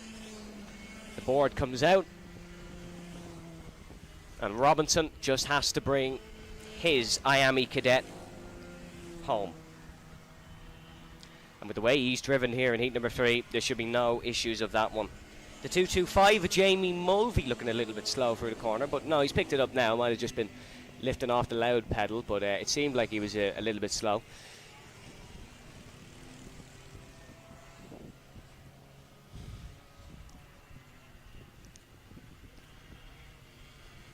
But Ethan Robinson in towards the uphill right-hand chicane and in towards the long sweeping right-hander. Only a couple more corners left for young Ethan Robinson here to set off his Irish Grand Prix hopes 2024 well and truly.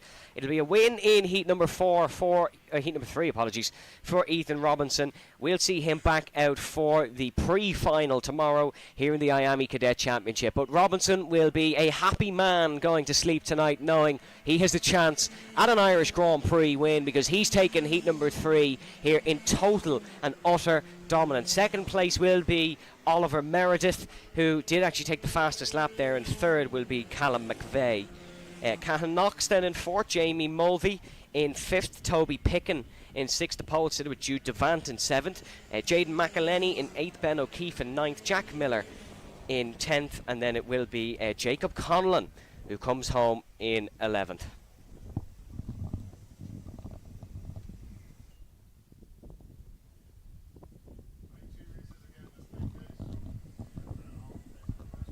Next up on the dummy grid, this is our Rotax Inter / Rotax Inter Waterswift class, the combined karts.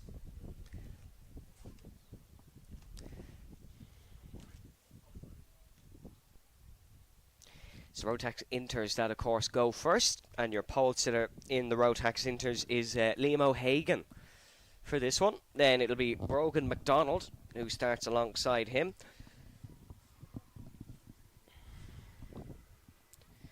In terms of the Inter Water Swifts, the earlier race was won by Andy Stewart. It was a Stewart 1-2.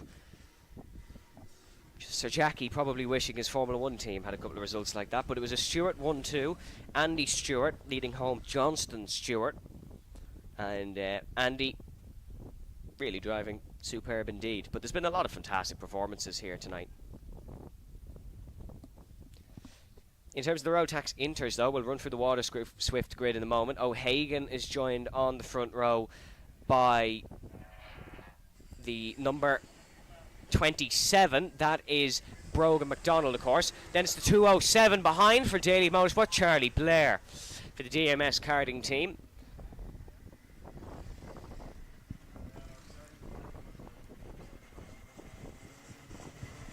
The Water Swifts just getting ready to go as well.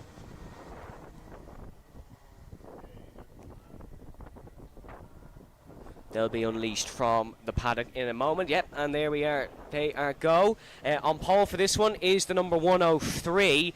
That is Danny Murphy on pole for the Inter Water Swifts. A man from Cloggerhead. He took a win in the Cadet 96 kilogram class at White River Park. And he's being mentored by Adrian Tully and T-Sport Karting. So keep an eye there on Danny Murphy in the 103. But we'll have our Rotax Inters starting first, and then it'll be our Inter Water Swifts after that one.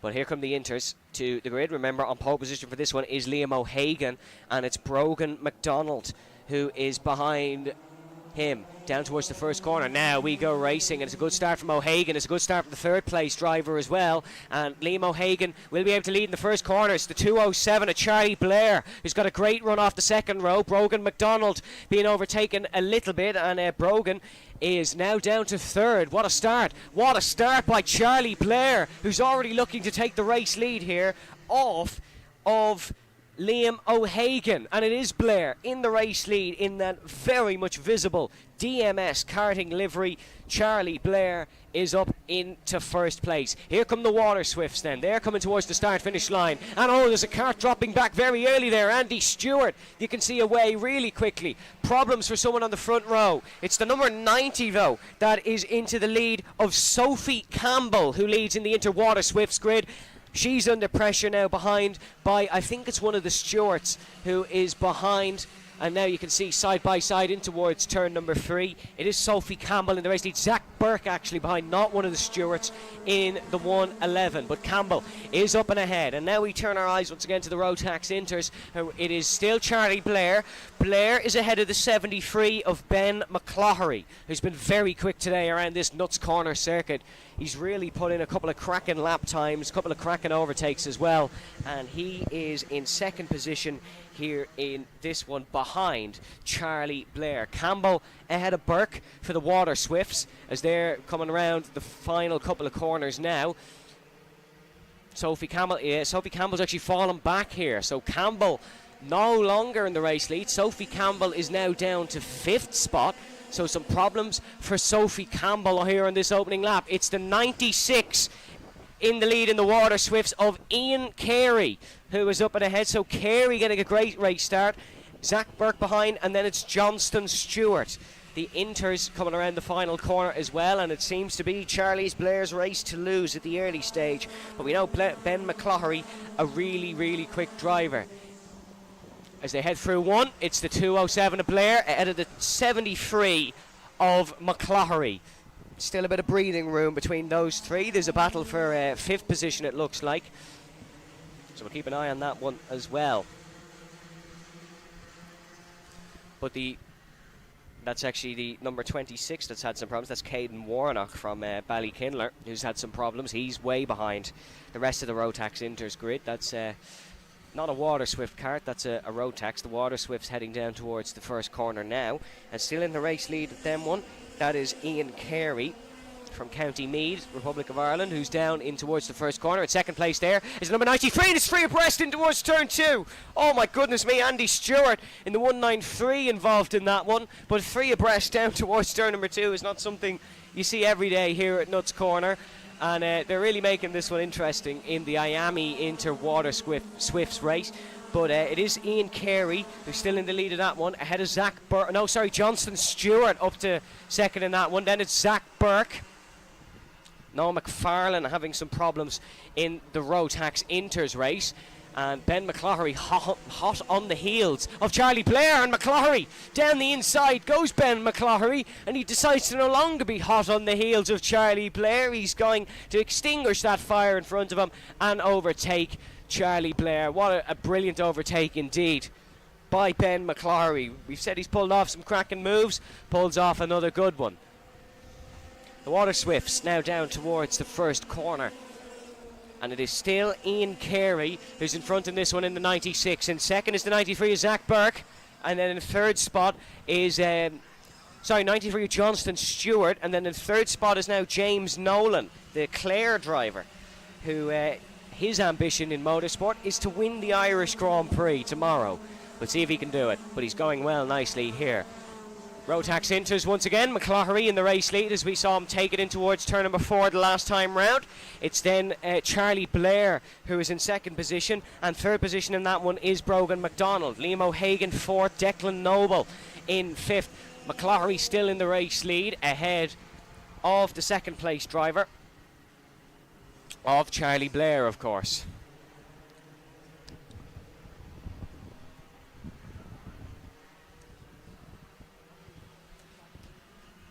Bit of breathing room for the leader of the Waterswifts. That is Ian Carey, of course. He came second in the Iame Motorsport Ireland final in Watergrass Hill in 2019. There's been a change of position in that one, though. And second now in the Waterswifts is still Johnston Stewart, ahead of James Nolan. And there's going to be a change of position here because Johnston Stewart is under pressure from James Nolan in towards turn number 3, and the move has been pulled off, I believe. But we're taking another look at our Rotax machines as they head through turn number 2, single file. But Ben McCloughery is not running away with this one, and he's still under pressure from the second place man of Charlie Blair in the Daily Motorsports livery.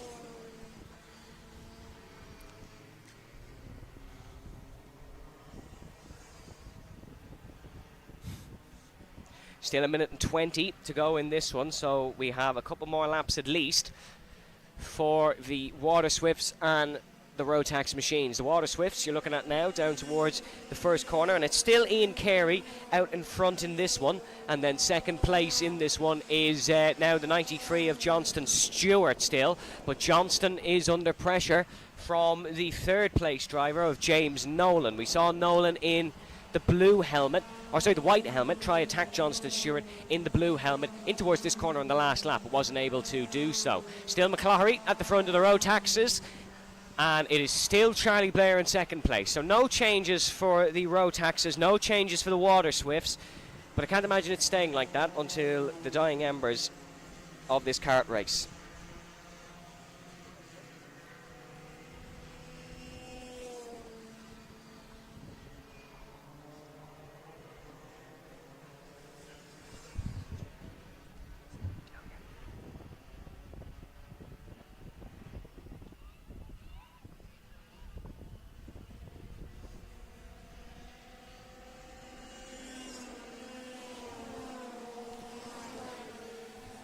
As we keep an eye at our Waterswifts heading in towards the final corner, or the first corner I should say. It's still Ian Carey ahead in that one. The clock has struck 0.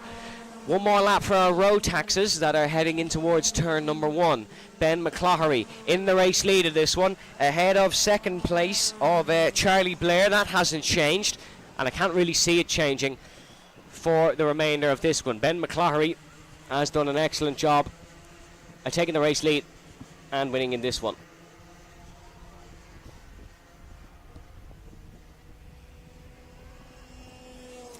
And in terms of the Waterswifts, they'll be coming on to the last lap soon. It still all remains the same in that one.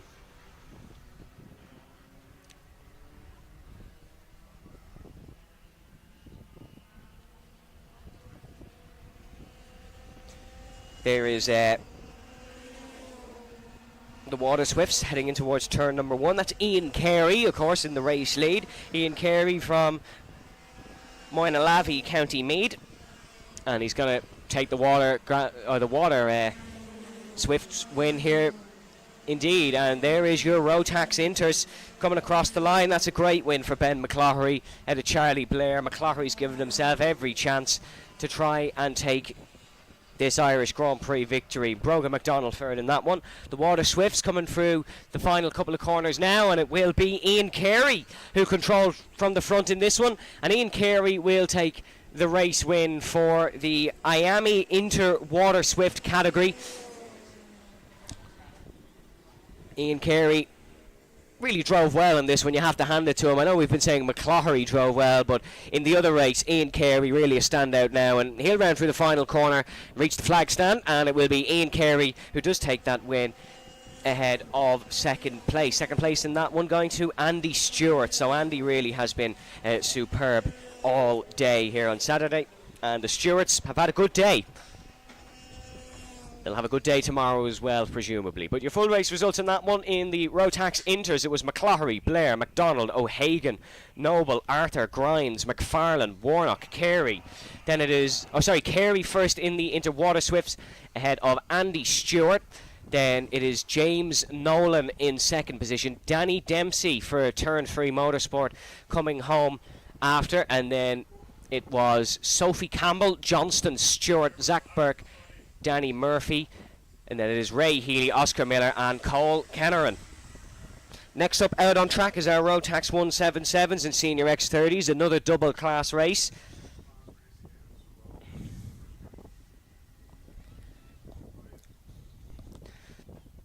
And they are out and eager to go. So eager, I haven't seen who's on pole position. But in terms of the X30s, it will be Jack Dillon on pole. And I'm not a betting man, but if I was, I would tip him to win this one, which is never a given in motorsport, unless you're Jack Dillon driving an Iame X30, because my goodness has he been superb.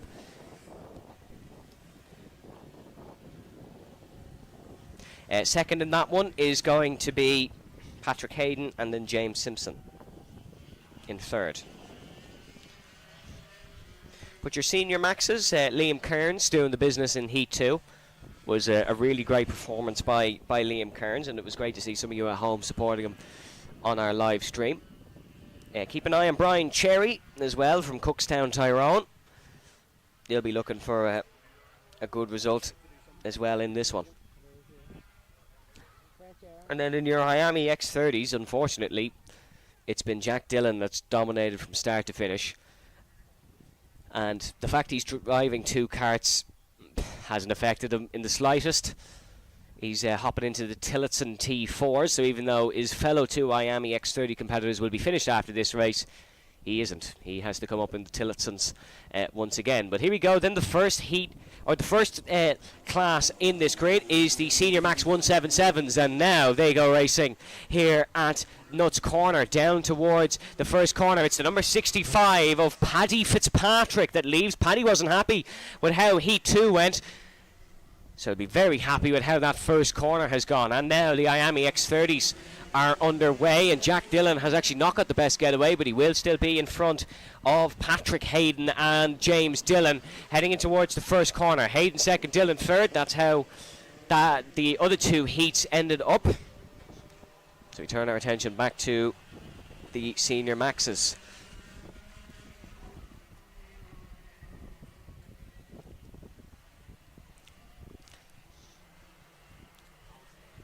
So they're heading in towards the back part of the track. You can see Liam Kearns looking to make moves. Paddy Fitzpatrick still in the race lead here in the 65, but Kearns, that seems to be in second, looking to try and continue his strong form. from that win in the first heat. Liam Kearns running that all-white card. I think it's Liam Kearns anyways, as they fly in towards the first corner. It is Liam Kearns in the number 31, who is all over the back of Paddy Fitzpatrick. But the third place driver of Ricky Malcolmson looking to try and take this one as well. Liam Kearns actually setting the fastest lap of the race from second. That is very rare that you see it in in motorsport. But Liam Kearns putting Paddy Fitzpatrick under a huge amount of pressure, and now is Kearns going to go for this one up the top of the hill and in towards the right-hander. No, he isn't. Fitzpatrick still stays ahead, so no move from Liam Kearns. Oh, now Kearns is ahead, so Liam Kearns has got it done in towards the right-hander, and Liam Kearns is ahead in the Senior Max 177 race. Paddy Fitzpatrick not able to stay in first. Paddy fourth in the Tully Allen Karting Club Senior Max Championship so far this year. Currently in second. Liam Kearns in the race lead from first. In the race lead in first, and then Paddy Fitzpatrick in second. Ricky Malcolmson then in third. Then it's Brian Cherry, who's just got past Pierce Shannon for fourth. Matthew Wright then in sixth. And then in the Senior X30s, it is Jack Dillon in seventh. Then it is Patrick Hayden and James Simpson. It's a similar state of affairs in the X30 race as it was in this morning and this earlier afternoon's race.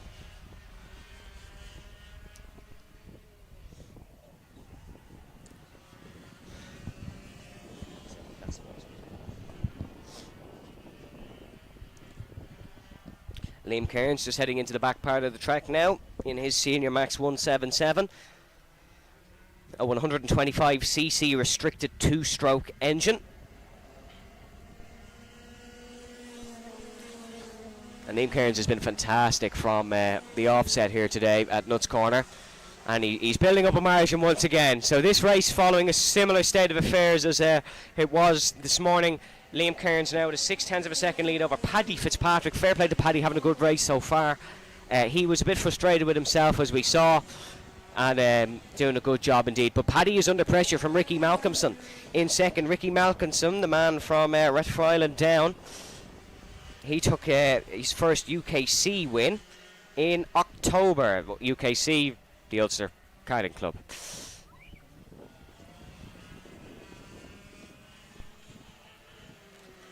As here is Kearns heading down in towards the horseshoe. 3 minutes and 13 to go here in this one, so 4 minutes 40 something down. As we see Kearns, he's just building up that margin now. There's about 6 or 7 cart lengths between himself and Paddy Fitzpatrick in second. But Fitzpatrick holding on nicely from Ricky Malcolmson. I think that's a real talking point in this one. Paddy Fitzpatrick, who started on the pole, and in these sort of mixed up grid races, you can sometimes see drivers just fall down the order, maybe don't have the pace. Paddy Fitzpatrick hasn't been winning races here in Nuts Corner today, but he's doing a great job in second. And even if Ricky Malcolmson does get it, I think a podium of any sorts is a great result for Paddy. In the Iame X30 race, it's still Jack Dillon in front, and Patrick Hayden and James Dillon.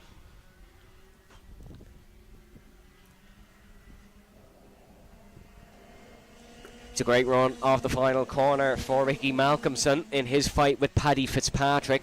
And you can see Kearns well in front, but Fitzpatrick looking for the move. Malcolmson looking for the move on Fitzpatrick.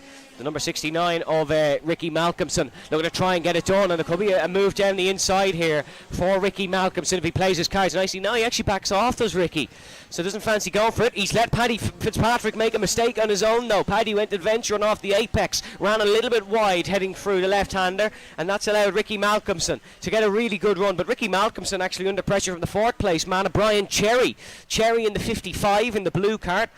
Malcolmson now under pressure from Brian Cherry up the hill just behind Liam Kearns.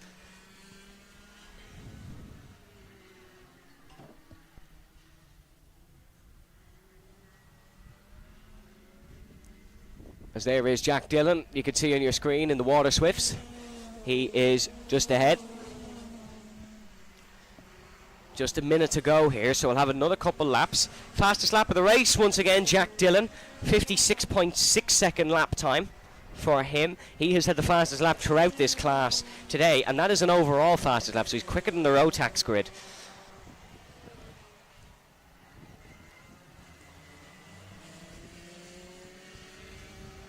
And despite Ricky Malcolmson's valiant efforts to try and overtake Paddy Fitzpatrick, Fitzpatrick is holding on nicely here in second place. He has a couple more laps to survive if he wants to try take the win fully, but doing a good job at it indeed. Liam Kearns, 1.5 second lead here in this one.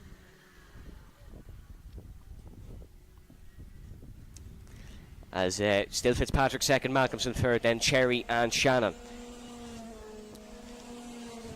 Matthew Wright, unfortunately, falling down the order amongst the Iame cards. There's Kearns past your camera. The clock just about gone zero, but I think Kearns actually got across the line before it. And now there's a real attack from Ricky Malcolmson. Trying to get past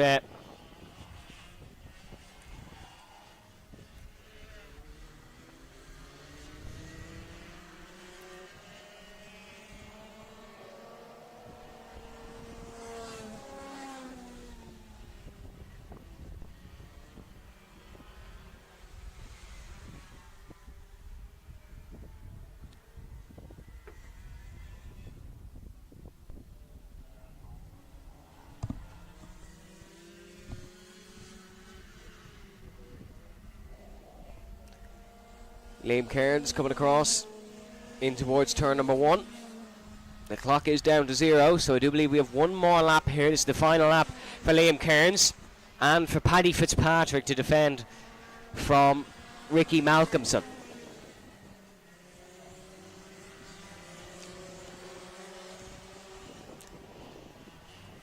Jack Dillon almost racing with the Senior Max 177s at this point. As you can see him almost in and amongst them. But as we head up the hill, Kearns still ahead, and I think Paddy Fitzpatrick can consider himself almost home and dry here.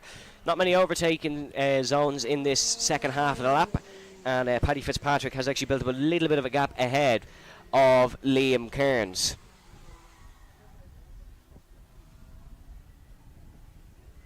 And here comes Kearns, heading through the final corner now. Checkered flag is out, and it will be another brilliant win for Liam Kearns.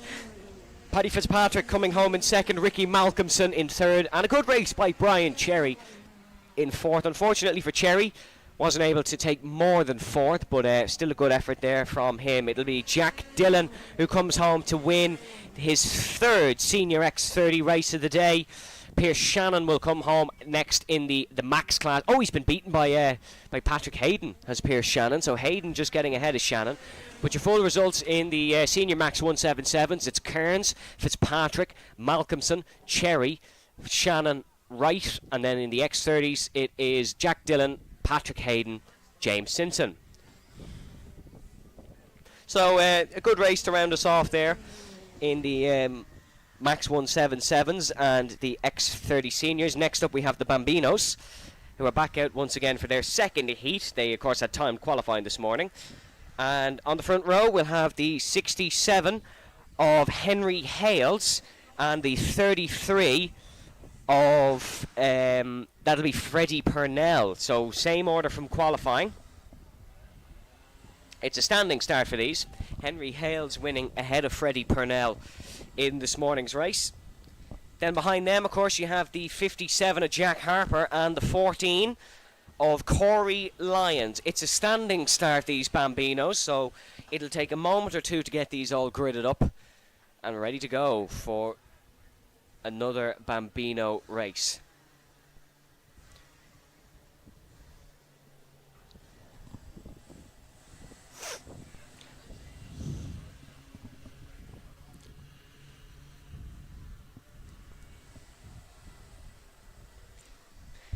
Henry Hales and Freddie Purnell, of course, from Wales. Henry Hales from Crick Howell. Race winner in BKC at the Fullbeck circuit and fourth at the Kart Champ round 4 in his Mighty E machine.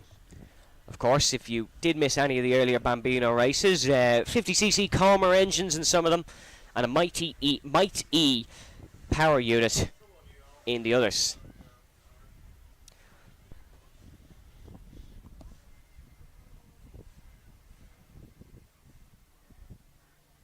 Of course, we have the son of Brian Jones on this grid as well, Dawson Jones. You might remember Brian Jones from the earlier Superkarts win. Dawson Jones racing in this one. We have more good drivers as well. Ben Nicholson, actually one of our Comer drivers. He is running the NC plate at the front, but Ben Nicholson refuses to drive the Might E kart because he loves noise that much. So one of our youngest petrol heads in the country, I'd say, at 7 years of age, is Ben Nicholson, but refuses to drive the electric engine because he loves the noise. Fair enough for Ben.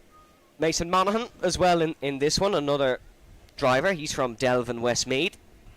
Keep an eye on him. He was quite quick in timed qualifying. Keep an eye on the Uptons as well, Ollie and Summer. But Henry Hales on pole, Freddie Purnell second, Jack Harper third, Corey Lyons fourth, Mason Monaghan in fifth, Jude Lee Bolster in sixth, Summer Upton seventh, Ollie Upton in eighth, Dawson Jones in ninth, Ollie McKiernan in 10th, ahead of Ben Nicholson in 11th, then it's Cooper Devont, Reese Fry.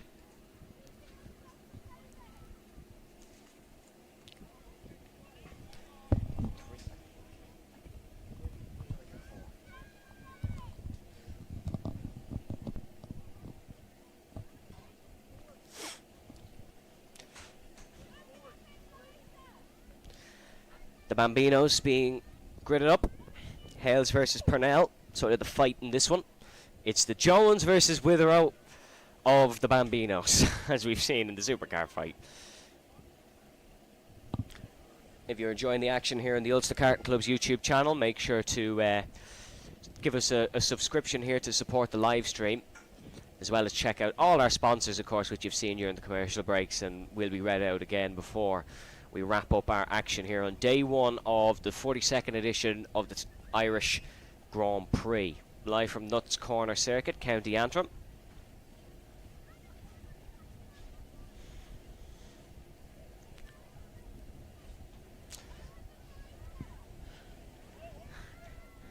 As the final carts being lined up on the grid and ready to go for the standing start here. No formation lap or anything for these. Once the boards are removed, it is go, go, go.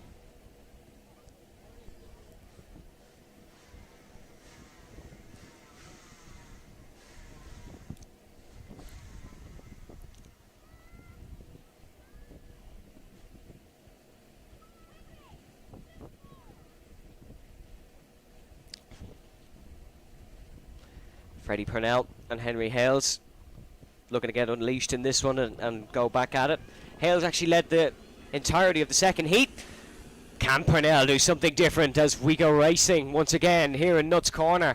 And Henry Hales gets a good getaway ahead of Freddie Purnell. Hales leads into turn two for the first time. Freddie Purnell in second. In third place is still Jack Harper. So the top three unchanged as we head through the first corner.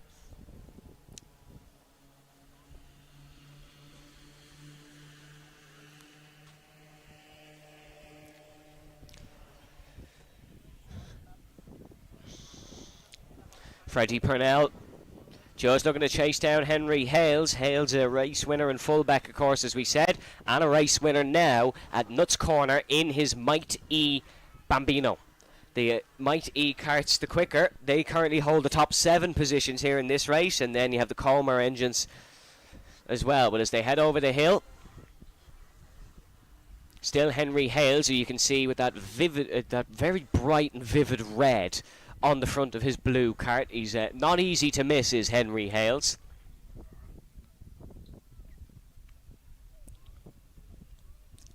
And here is Henry down towards turn number 1. A shorter race this one for the Bambinos, of course. It's 5 minutes plus 1 lap as opposed to the 7 minutes and 1 lap for the rest of the classes. Just due to the nature of the drivers and the nature of the karts. It's a number 33, of course, in second, as you can see. That is Freddie Purnell. from Wales.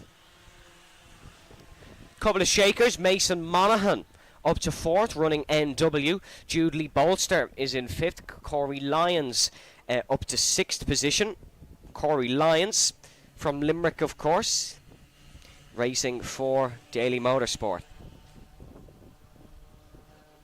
Currently 2nd in the Tully Allen Bambino Iame 2024 champion is Corey Lyons, so he's a man who comes into this with some expectations, looking to fulfill them in tomorrow's pre-final and final.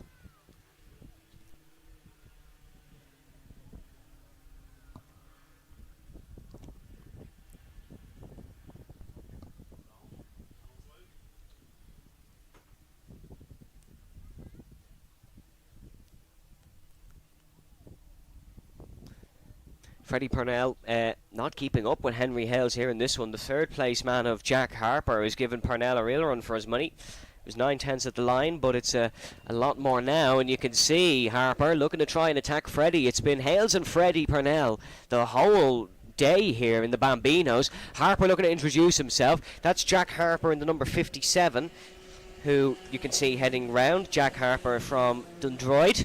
Where's that? That's Nuts Corner. Local lad in the form of Jack Harper looking to try and make a move on 2nd position.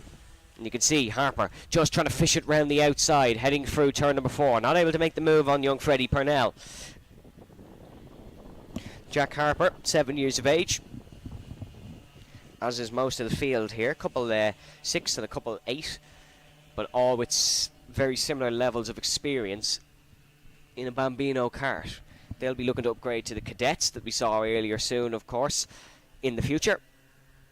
And then, of course, most of them wanting to go on to become Formula 1 drivers, but it's a few years since we will see that. Freddie Purnell now under a huge amount of pressure from Jack Harper. This will test Purnell's racing abilities. He hasn't really had to defend in this one. He's been mostly attacking Henry Hales in front, and then, of course, in the timed qualifying, you're out on your own looking to set the best lap time possible, but now he has to defend from a very quick Jack Harper in the number 57. Last year here in Nuts Corner, Jack Harper was 2nd in the final, currently 3rd now, looking to try and make 2nd position on Freddie Purnell, and he has. Here comes Jack Harper diving down the inside, and Jack Harper is ahead of Freddie Purnell. A great move from young Jack Harper here in Nuts Corner. A fan favourite from Nuts Corner. Harper is up and ahead, and that's a good move indeed. And he's already pulled out a couple of kart lengths and a couple of tenths of a second over on Freddie Purnell. I wonder, can Jack Harper maybe go challenge Henry Hales now? Will Hales have a challenger? The man who's travelled all the way from Wales to be here in County Antrim might not have it all his own way, although he is still lapping quicker than Freddie Purnell, that's the only thing. So Henry Hales still doing a good job indeed. A minute left in this one. It's of course 1 minute 19 laps in the Bambinos, or 1 minute 20s, give or take.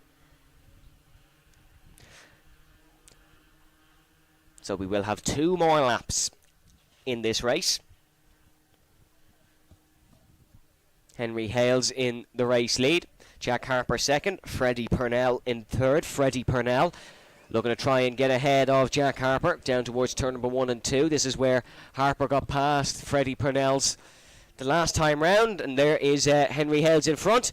Still Harper 2nd. Purnell not able to make a move like Jack Harper did. Jack Harper really proving himself in the wheel-to-wheel in that corner. Oh, Harper runs a little bit wide. This allows Freddie Purnell to make a move for 2nd place, and you can see Purnell diving down the inside. That's a great move by Freddie Purnell. He's up ahead of Jack Harper. Harper's got the run back alongside Purnell though. Looking to try go around the outside. Is it going to be the switchback for Jack Harper? It isn't. Freddie Purnell's up the hill and away, and it is Purnell back to where he belongs in 2nd place. Jack Harper in 3rd. There'll be 1 more lap after this one, and that should really be intriguing, because this one is not over. It might be over for the race win, but it's not over for 2nd. Just down the order, Corey Lyons, Ollie Upton making moves. They've both got past Jude Bolster. Ben Nicholson ahead of Dawson Jones.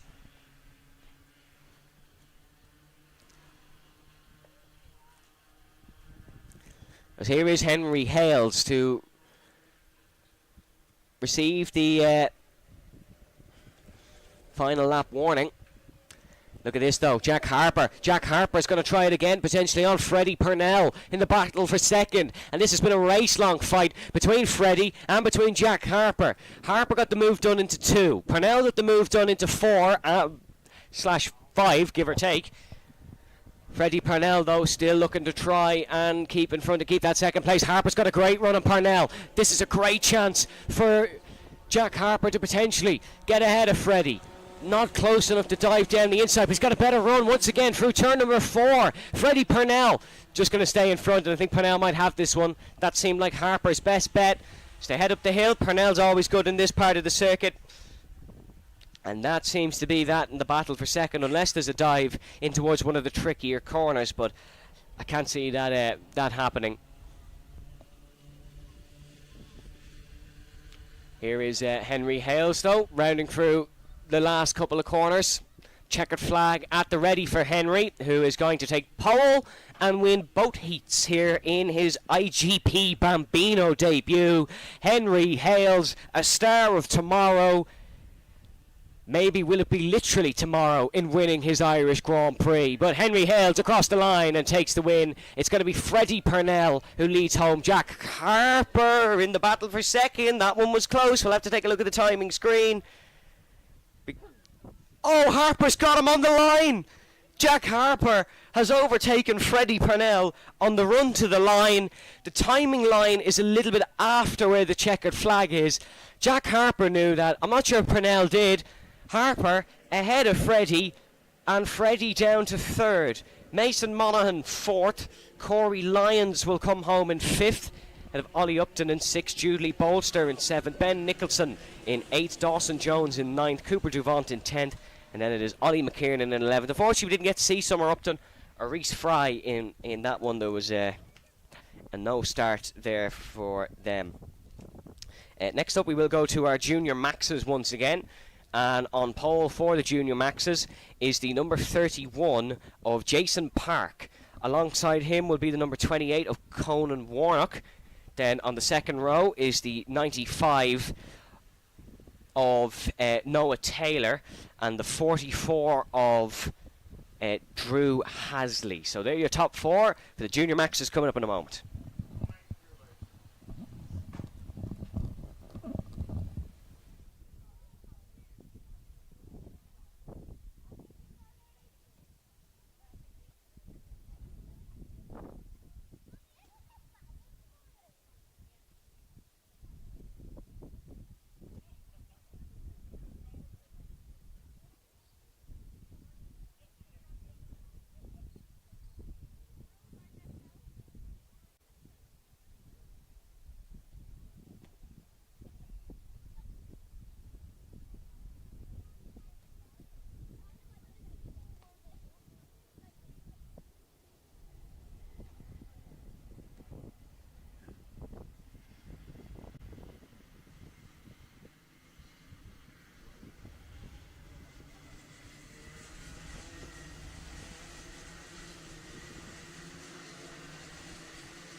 Junior Max karts 13 to 16 years old, 125cc 2-stroke Rotax, 125 Max Evo engines. On pole for this one, Jason Park from Antrim Races for SC Motorsport. He started in the class you just watched, the Bambinos, at age 6, and he's the Ulster Iame Cadet Champion. That was in the year 2022. A cool fact about Jason, I know we've mentioned Silverstone already on this broadcast, he was a grid kid for the British Grand Prix in Silverstone in 2018. Which is really cool. That's every motorsport kid's dream, to meet the Formula 1 drivers. But there's also a lot of kids' dreams to win an Irish Grand Prix. So Jason, that's what he'll be thinking about now. He won't be thinking about previous endeavours. And Jason Park will be looking to get the best launch possible and keep his lead ahead of the second place driver. Keep an eye on Noah Taylor as well. He's on the second row in the number 95. But here we go then, past the flag stand. We go racing once again. That's a great start by the pole sitter of Jason Park down towards the first corner. It's Park who leads Noah Taylor. So Taylor, he's up ahead of the 73 of he's up ahead of the second place driver, there is no number 73, so we couldn't be ahead of him. Oh, card actually off at the first corner, so someone has had a bit of an issue, but is back and rejoined, so not too major. Jason Park is ahead of Noah Taylor. The third place driver is Conan Warnock in the 28, not the non-existent number 73. So Conan Warnock in the 28 from Ballykindler. But the top two going scrapping at it in towards the hairpin, and Noah Taylor is ahead. What a move by Noah Taylor in towards the uphill corner. Noah getting the job done ahead of Jason Park. So Park has fallen to second. Noah Taylor leads the race as they come across the start-finish line for the first time here. 7 minutes we're back to again in this one. They head through turn number one. There is Taylor ahead of number 31. It's the 166 now in third place. That is Rory Armstrong, who won the earlier race here. So Rory Armstrong, the earlier winner, now up to third. And then a little bit down the order, fourth Charlie Gardner, Adam Holmes fifth, Jason McMahon in sixth, then it's Drew Hasley, Jamie Kidney in eighth, then Josh Kiernan in ninth, and John O'Neill in 10th. They head up the hill. It's still the race lead for the man who started on the second row, Noah Taylor, sporting the number 95 and in a red cart.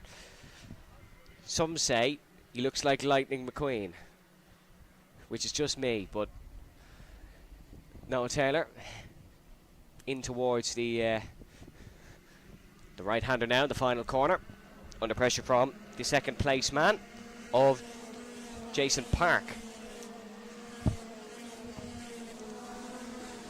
Park into 31 in the Lando Norris kart livery. Third place still Rory Armstrong. Fastest lap of the race currently belongs to Charlie Gardner, who's in fourth. Still 4 minutes and 40 to go in this one, so plenty of laps for these drivers to make moves. But it is a comfortable lead for now for Noah Taylor. A little bit further down the order, Joel Murphy has got past Cole McFadden Biggerstaff. Josh Kiernan is just behind them in 12th spot. Joseph McMahon, who provided some of the action in the first heat, is up in towards 5th. Adam Holmes in 6th. Then Jamie Kidney in 7th spot. Down towards the first corner once again. Noah Taylor still in the lead. It's side by side for third though, and that is going to be the number 66 of Rory Armstrong, who is up and ahead and in towards third spot now. Great move for Armstrong, and Jason Park is still in a Loctite battle here with the 5th place man. That's Joseph McMahon. Sorry, that 66 is of Charlie Gardner, who's up to third place. The 166 being Rory Armstrong. He's racing in a double class, I believe, and he's in the 66 in another class. So that is where we're getting Rory Armstrong in the 66. But that is Charlie Gardner, who's up to third. Rory Armstrong is still, he's actually higher than third, so doing even better than expected.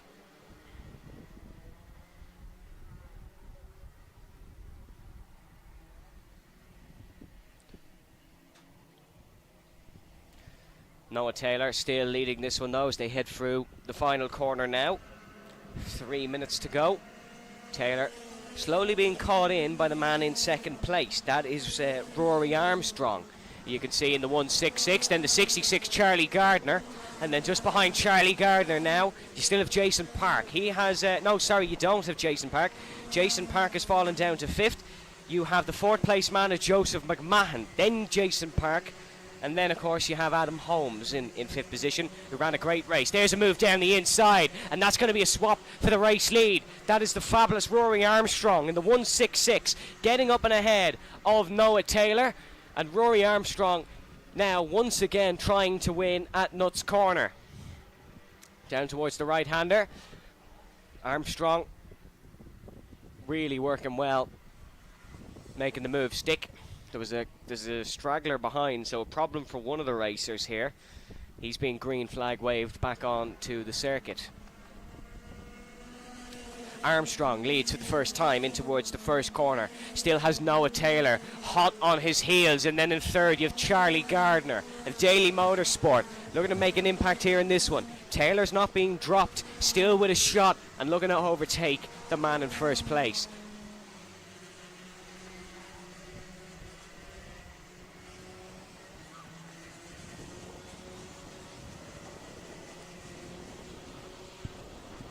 A little bit down the order then, Joel Murphy getting ahead of Cole McFadden Biggerstaff.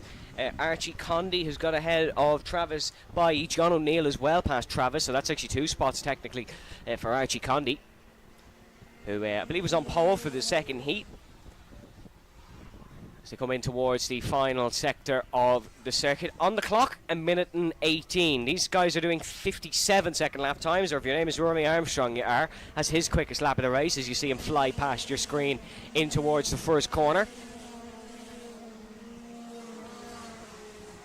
Charlie Gardner mounting the pressure on Noah Taylor here. Wouldn't be surprised if the third place man gets up to second at the ladder stages. He almost got up and over Noah, because there was almost a little bit of contact, and there goes Gardner down the inside. You can just see him appearing into your picture while lunging down the inside of Noah Taylor, and the second place man is in fact up to third moments after he almost went skating off the road. Charlie Gardner up to second, Noah Taylor down to third, Rory Armstrong still in the race lead comfortably. We should have potentially 2 more laps after this one. It all depends on when Noah Taylor crosses that start finish, of course, but there's they're keeping an eye on the timing screens. Here comes Rory Armstrong, 17 seconds still on the clock, so we will have 2 more laps here for Rory Armstrong. Noah Taylor back ahead of Charlie Gardner as they come back into picture. So Taylor defending nicely the 33 of Joseph McMahon, apologies, looking to get into this fight as well. And Armstrong just rounding in towards turn number 3. This is where Gardner got the move done. You saw it being picked up on this very camera the last time round.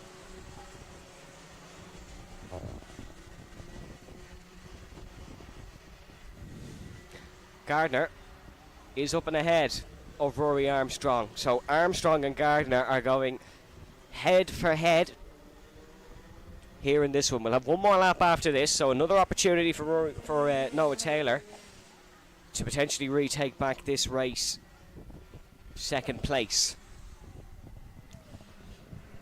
There goes Rory Armstrong, 1 lap to go. He receives the warning. Noah Taylor just trying everything to catch up to Charlie Gardner in second place. And there we go. Oh, there's a move down the inside potentially from Joseph McMahon in third spot. And Noah Taylor is under pressure here to fall off the podium. That's the last thing Taylor wants to do in the number 95 car. Noah Taylor in this heat last year came in 11th position, currently third. Armstrong up and away, up the hill. He's almost home and dry. Charlie Gardner, you could probably say the same for, because he is comfortably in second place ahead of Noah Taylor. Taylor not able to tackle the moves down the inside from Charlie Gardner in towards this middle sector.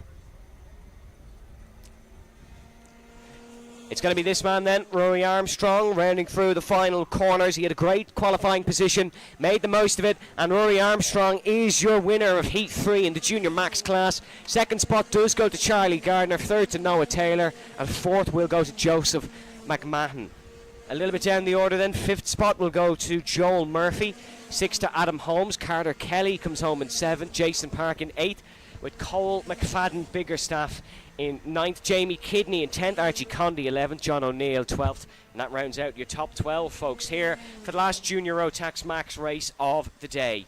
Now we go to the Tillotson T4s, and these Tillotson karts, 4 drivers of course, I mean it is rather ironic given the fact they're called T4s, but starting on pole position in this one is going to be Jack Dillon in his black and red Sparko race suit and his red, black and white helmet. I think I've been saying it's orange, but I'm getting a closer look at it now. It's kind of red.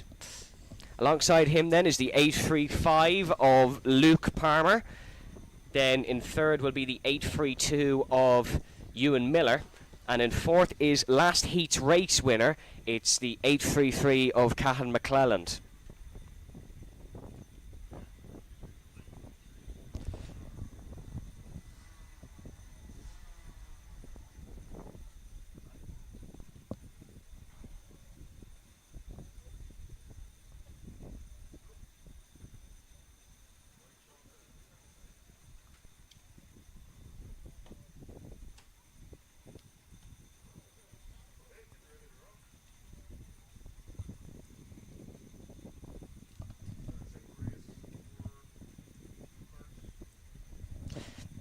Tillotson T4 is a new kart here to the Irish Grand Prix.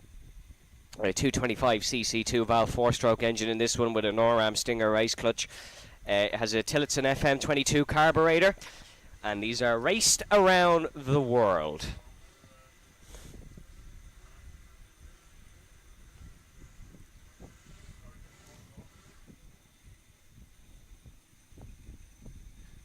As Jack Dillon looking as casual as ever on the grid. Oh, there's actually the reason for the hold-up is we have someone pushing a cart down the main straight. That is a Daily Motorsports car. I couldn't tell you who it is, but it is one of the Daily Motorsport cars, or certainly by the look of it, it is. And that's the reason for the hold-up. Just clearing the track. The clerk of the course not letting the Tillotson T4s go just yet.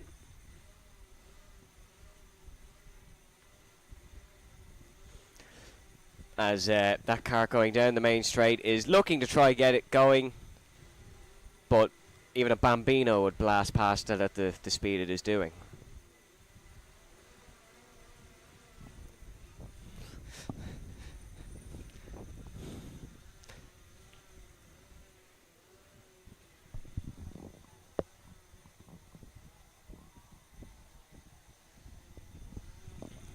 Look how concentrated these Tillotson T4 racers are.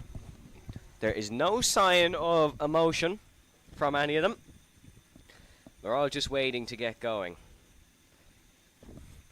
Jack Dillon, by the time this weekend is done, is not going to be able to feel his arms or legs. Racing in 2 classes, of course.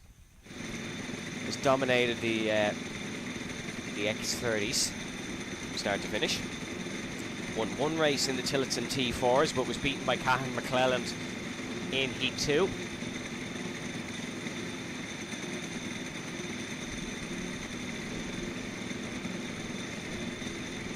Luke Palmer and Ewan Miller, of course, very familiar with each other. They've raced each other in the past. Ewan formerly a part of the Race View team. Luke currently part of the Race View team.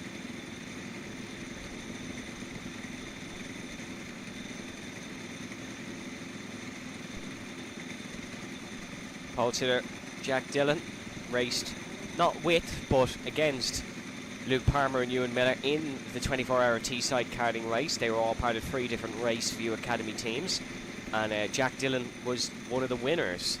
Does that mean anything? No, but it's a good statistic that Jack Dillon knows in his back pocket, that has in his back pocket coming into this heat, which we are now ready to go for. The Tillotson T4s coming out on the circuit. These did their warm-up lap very quickly, so it will be racing in no time.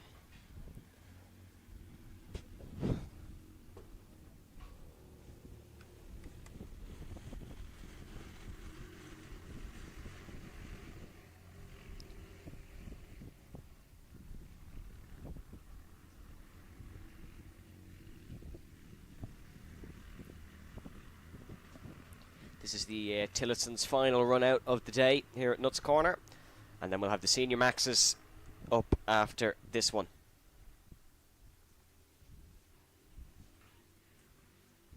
There's a couple of the Junior Max drivers are being called in to see the stewards. Well, potentially. They have just walked below me into the steward's office, but we'll get any informations of penalties and added to the full race results. But our attention turns away from the Junior Maxes and onto the T4s once again, because they're rounding through the final corner now, looking to line up on, or not line up on the grid, sorry, line up against each other and get going onto the grid. Jack Dillon poled side by side with Luke Palmer.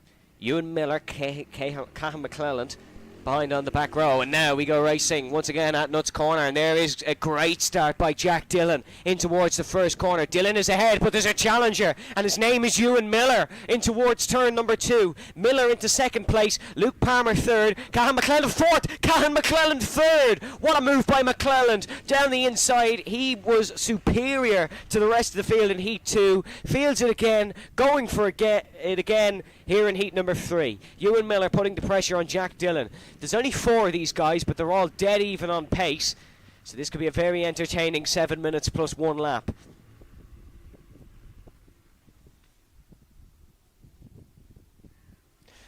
Jack Dillon, narrow lead in towards the right-hander.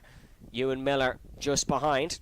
Third then Luke Palmer, of course, third Cathal McClelland, and then fourth Luke Palmer. Luke didn't have the best of first heats this morning, but he was much better in heat number 2. Got into his groove and found it nicely, and now looking for an even better result here in heat number 3. Jack Dillon with the now infamous head duck into the cockpit down towards the first corner, and it is Ewan Miller in second place in the 832.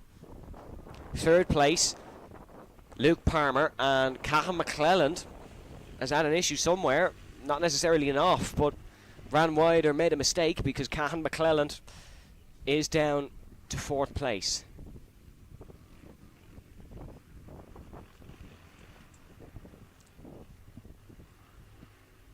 These Tillotson T4s lapping in about the 1:05 mark, or certainly they'll be a bit quicker this time round, because of course they won't have the rolling start to deal with. They can bomb it off the final corner and get going.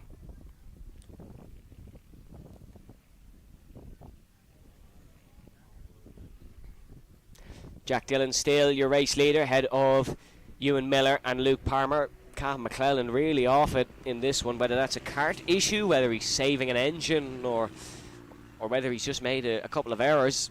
Not entirely sure, but certainly not on it. Here we go then. This is the first taste of Miller versus Palmer. If you combine them, it would be Pillar technically, but it is Ewan Miller versus Luke Palmer. This is the first taste we've really had of it here in this Tillotson T4 class. And you can see Luke Palmer just trying to tee up Ewan Miller in towards turn number 4, not able to do so. Cam McClelland seems to have picked up the pace fully again, and he's slowly catching back in. The last lap was a 1:03.7. McClelland the slowest of the bunch, but not to an extortionate amount.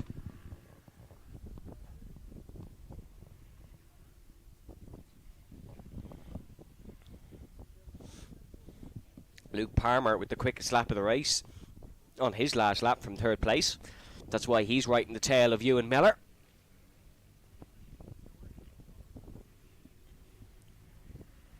And here is Jack Dillon once again. Jack Dillon is being closed down, but more importantly, here comes Luke Palmer looking to attack Ewan Miller in towards the first corner. Now able to do it in 1. Could well do it in turn 2 if he gets a launch down the inside. Defensive manoeuvre from Ewan Miller. Moves late and Luke Palmer has to back out of it. Palmer not going to like that one. He's going to be looking to try and re-overtake him in towards the hairpin. No, not close enough. So that defensive manoeuvre enough to deter Luke Palmer for now. All this fighting between this 3 is allowing Cathal McClelland to slowly catch back up. Last lap, the quickest of the bunch was once again Luke Palmer. So he's the man making the move. As here they go down towards the right-hander. It's Luke Palmer who's gone down the inside of Ewan Miller. And Luke Palmer is ahead as they head into the long right-hander. Ewan Miller, it was a matter of time really for Palmer, who's been setting quick laps.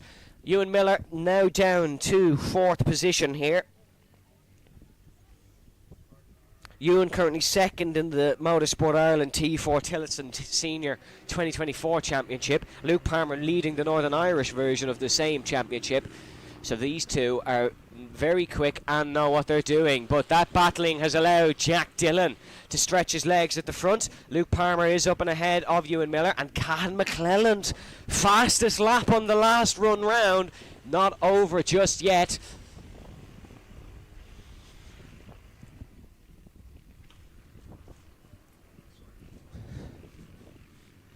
As Luke Palmer, he had a slow start to the morning in heat number 1, got back into his groove in heat number 2.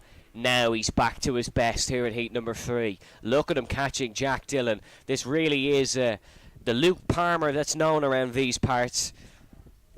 The Luke Palmer Race View know, and the Luke Palmer the Northern Irish Karting Association knows. Good, he's putting King of the X30s under pressure in towards the final stages of this race. The timing, 1 minute and 40 to go. So that's another few laps just yet. So Jack Dillon's got to unleash everything here in his last race of the day, the Tillotson's last race of the day.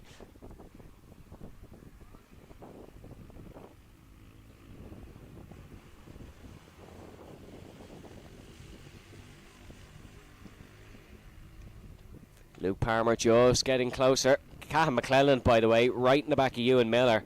This has been a fabulous race by Cahan McClelland, and if he had a better start or a more normal start, could well have won this one, but I think he's just going to run out of time. It's one thing to catch a driver, it's certainly another thing to pass, and Cahan McClelland will know that. Luke Palmer right in the tail of Jack Dillon. Currently 52 seconds on the clock. We'll have 3 more laps.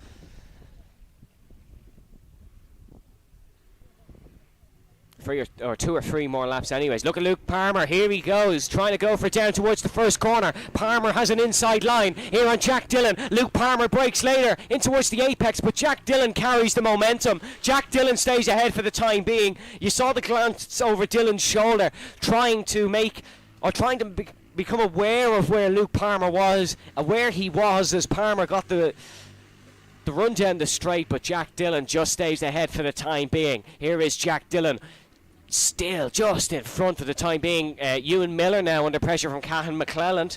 The clock is just coming down to strike 0. We'll have 1 more lap after this, and look at this, there's 2 different battles happening in the 4-kart race. Cahan McClelland down the inside, Palmer not able to get ahead of Jack Dillon. Is Cahan ahead of Luke Palmer? Cahan McClelland is ahead of Ewan Miller, apologies. So McClelland ahead of Miller in the battle for 3rd. Palmer not able to get past Dillon in the battle for 4th. Who's got the better run out of the final traction zone? The final corner absolutely flat here as the whiteboard is raised. 1 more lap to go. 1 more lap here for Luke Palmer to try and get ahead. Ewan Miller has got ahead of Cahan McClelland once again. So McClelland trying the outside line, heading through turn number 2. He's not going to get the slingshot round there. You want the inside line for that turn number 2. Is Luke Palmer close enough for one of his traditional dives in towards the left-hander at turn number 4? No, he isn't. These karts are too big to dive into there unless you're practically alongside. Palmer still ahead of Cahan McClelland. Miller still ahead of Cahan McClelland. As look at this, Jack Dillon has to weave in towards the right-hander. He knows there's pressure from behind. This would be fantastic if Luke Palmer was able to make the move on the final lap, but is he? Because he's put Dillon under pressure for all race. Jack Dillon has not succumbed to it once, and this is going to be very difficult for Luke Palmer to get the move done now. 1 more real big corner to go. It's going to be a drag race to the line. There was one earlier between McClelland and Dillon. Dillon won that one. Is Jack Dillon able to win the one with Luke Palmer? Palmer up and alongside, but it's going to be Jack Dillon who steals a 2nd win here in the Tillotson, and who has got 3rd. It's a similar situation to what we saw. Ewan Miller gets it ahead of Cahan McClelland. McClelland has to come home 4th. It's Jack Dillon who takes the race win by just under a 1/10 and a half ahead of Luke Palmer in 2nd, Ewan Miller in 3rd, and then it is Cahan McClelland in 4th. We can say goodbye to the Tillotons for today, but they have left us with an absolute corker of a race here at Nuts Corner. And then we will have the Senior Maxes out for what I believe is the last race of the day. Pole for this one, number 46, Connor Smith. He'll start alongside number 74 of Zach Leckie.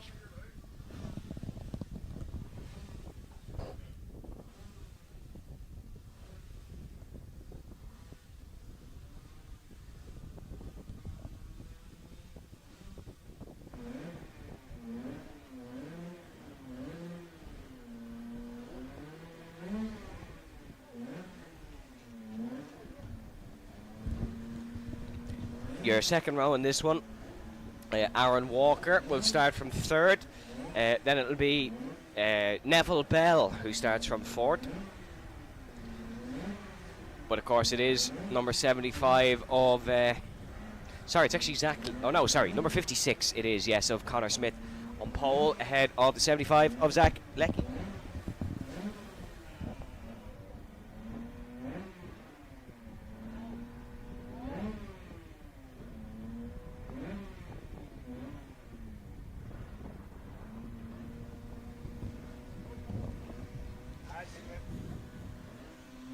So your pole sitter, Connor Smith, 47 years of age, lining up against Zach Leckie, 22 years of age, and 2nd in the Motorsport Ireland Senior Max 2024 Championship. We've seen Zach out on track here. He's in a very similar kart to Neville Bell, both running the famous Tony kart. Libre. And they're now getting ready to go.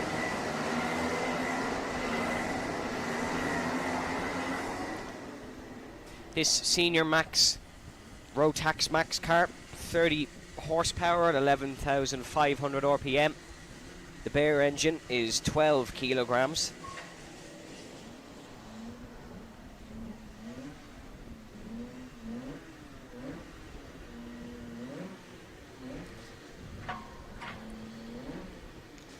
And it will be, of course, Connor Smith on pole position, number 56, ahead of Zach Leckie, second, number 75.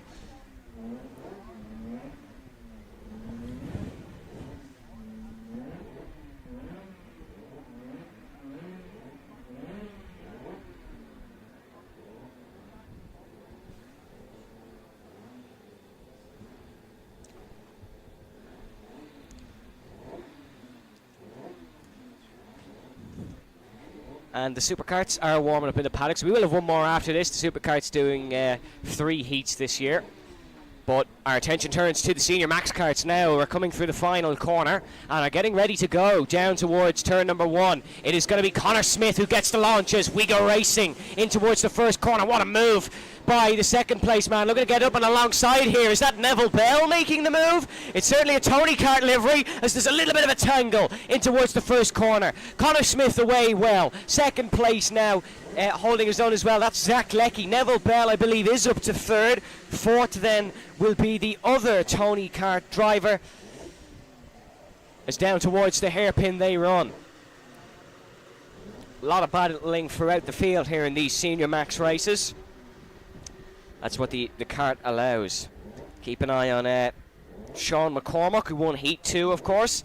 Keep an eye on Keith Biggerstaff. Keep an eye on Ruben Byrne as well. But more importantly, keep an eye on your race leader, who's looking like he's under a little bit of pressure here from the veteran of Nuts Corner's Senior Max Racing.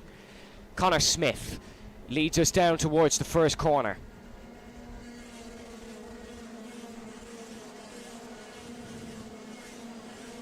There in second is the number 36. That is Neville Bell from Dundroyd Antrim. Third place now in this one, Zach Leckie. Ruben Byrne fourth, Anna McFall in fifth, Aaron Walker sixth, Adam McGivern in seventh, out of Jay Larkin, Owen Dunn and Carter Mooney.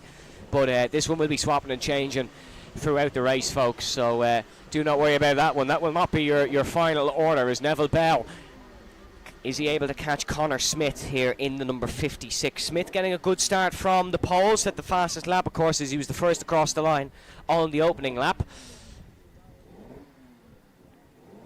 But Neville Bell under pressure from Zach Leckie as well.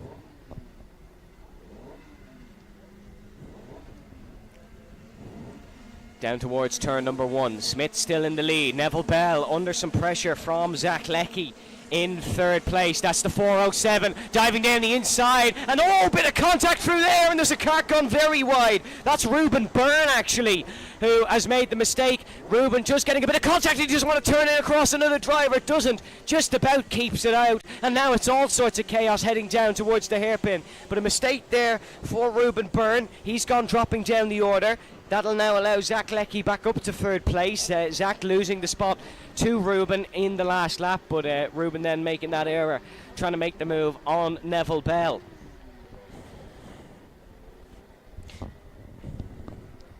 Neville, of course, last time he was in a superkart for the Irish, or a Senior Max kart here at the Irish Grand Prix, finished 6th in the final. He was 4th in heat number 3, and that was his best result of the weekend. If he finishes in 2nd here, or potentially the race win, that would certainly be his best result so far the weekend. Who knows what can happen in the pre-final and final tomorrow. There is Neville Bell, rounding behind Connor Smith. Good race lead for Connor Smith. In third is Zach Leckie. Aaron Walker now up to 4th, as well as Adam McGivern. Carter Mooney now in 6th position, as you can see, just circling around the circuit.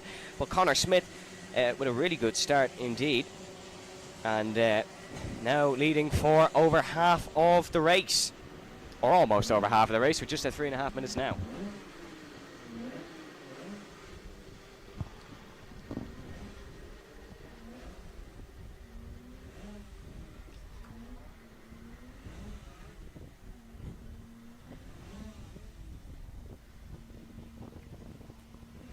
Here is Connor Smith, as you can see, just rounding through the final corner now. Neville Bell not really catching.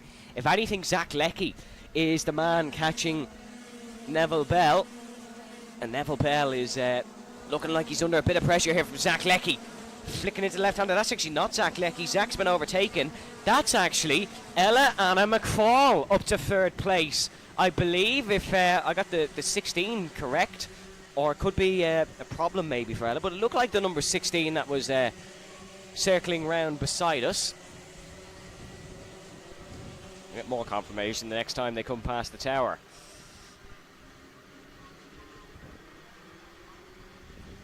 But timing screens still say Connor Smith in the lead, as we can see. Neville Bell in second, Zach Leckie in third. Your fastest lap of this one actually coming way down the order, and your fastest lap, Sean McCormack, who's circling round in 17th. So Sean, way down the order, your Heat 2 winner, but still proving his pace and has the fastest lap in this one. Here's Connor Smith down towards the first corner once again. Neville Bell in second. In third place now, we'll get another look at it as it comes past us. It is it looks like the number 16 to me anyways. It's a long enough day, the eyesight could be gone, but it looks like it is the 16 of Ella Anna McFall. As Nathan Glenn that time round setting the fastest lap. No, it is Zach Leckie going to the timing screens. But yeah, Nathan Glenn, fastest lap that time round. Fifth in the MI Senior Max 2024 Championship is the 22-year-old driver. As they're heading in towards the back part of the circuit now. This has been impressive from Connor Smith. He has a lot of experience, so he knows how to lead a race from the front.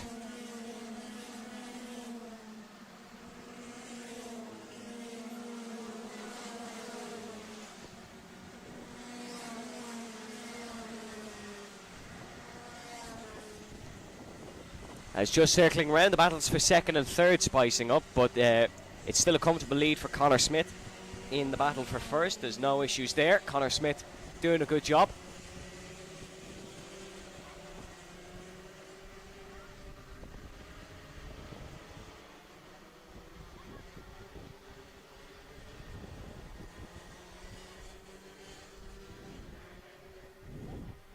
Further down the order, Nathan Glenn actually has got up to fourth. His fastest lap has been beaten by the number 407 of Ruben Byrne. That's the man we saw with a bit of an issue at turn number 2. While going for the move on second place, Neville Bell, who's still in second, is Neville. This will be a great result here for him. 17 seconds left on the clock as we come across. We'll have 2 more laps. And look at this. Look at this. Connor Smith now under pressure for the first time, and that's a move up to second place. Neville Bell has fallen down to third. And look at this, Neville Bell once again fighting back, looking for this one in towards turn number 4, and yes, gets the position back. What a move by Neville Bell. Knocked on the door and was able to sweep through.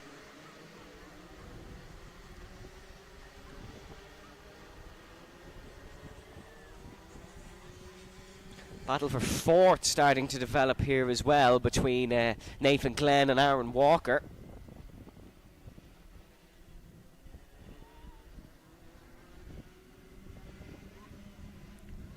Let's look at this, move down the inside, and that's, oh, there's a car all skating off. Is that the race leader potentially who's gone skating off? Or is Connor Smith still in the lead? That's Connor Smith. Connor Smith's gone. So Connor Smith, who's led a controlled race from the front, won't be winning this one. It's now down to Neville Bell to see can he win this one. And look at this, it's all chaos kicking off on the final lap of the third heat here in the Senior Maxes. If these guys haven't provided enough entertainment, they're certainly doing it so now. Neville Bell still in the lead of this one. Second position now belonging to Nathan Glenn, who's got down the inside, and Glenn looking to try and continue on the fight here in towards the hairpin, coming towards the checkered flag. What a win this would be for the number 36 kart of Neville Bell if he would be able to take this one. He's been racing and karting for over 50 years. He's a double Irish Grand Prix winner, and 3 times Gary Ireland winner. And he's going to come through the final corners now. And here we go across the line. What a spectacle by the Senior Maxes.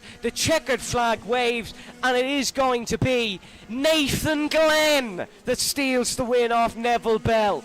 As they came across the crest, Glenn wins, and there is the problem. That is, I think that's Connor Smith, the race leader.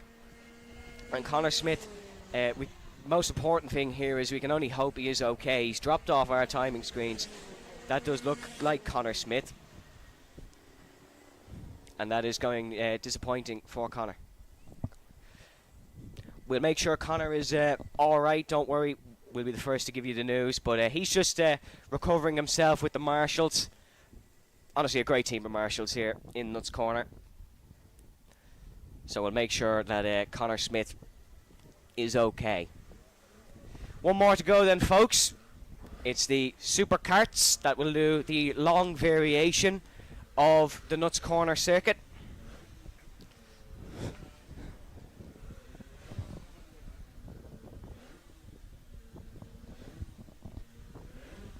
As just a quick update on Connor Smith, he is going to receive some medical treatment. He was standing and talking, so it's not too bad an injury for Connor, thankfully.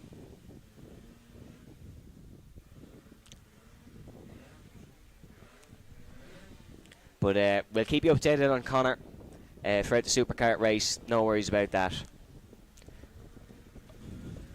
One positive look is Connor is walking to receive medical treatment, which I mean is always a good sign. But there was another kart there with a problem that we saw driving back to the pit lane.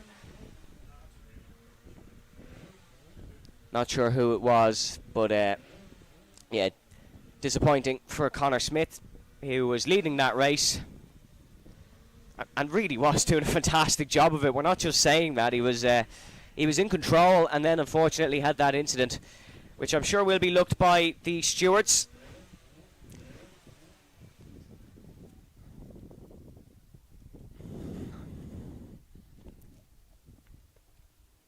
But the last race of the day coming up, folks. And it'll be the Superkart 250 gearbox karts on the long variation of the Nuts Corner circuit.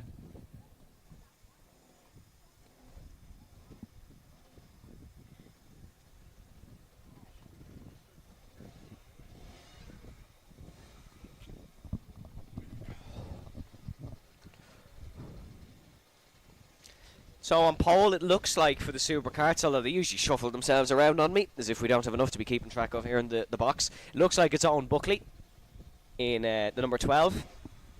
Then it seems to be the number 18 of Warren Deary in second. And then the number 83 of Colin Menery in third. Then it's the 55 of Ross Witherow. Remember, Jones versus Witherow is the fight you're looking for here. Witherow winning the first heat, and then Jones winning the second. There's Colin Menery that you're looking at on your screen now in the number 83.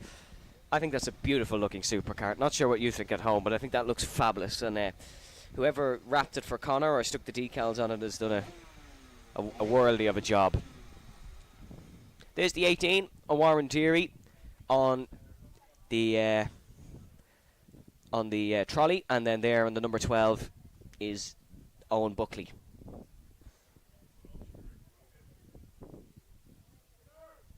Owen fixing his GoPro, would you believe, on the side of the car. If you're wondering what he's at, it's nothing of a technical piece, just a GoPro.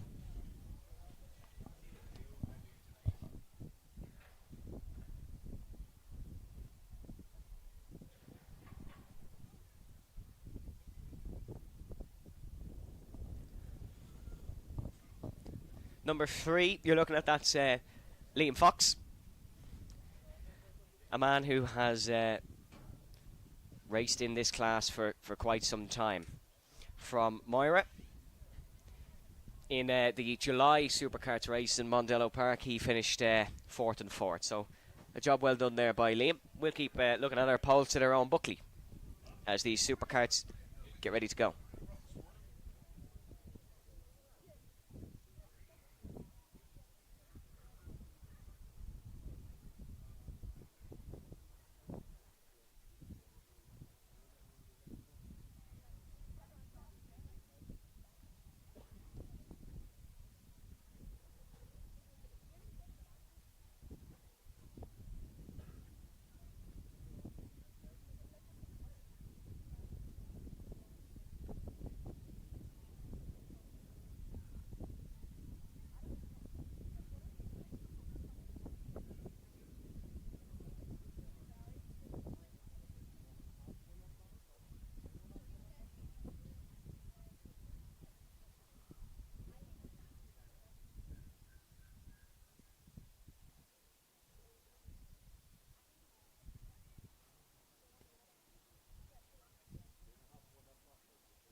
The sound of the Superkarts coming out of the pit lane.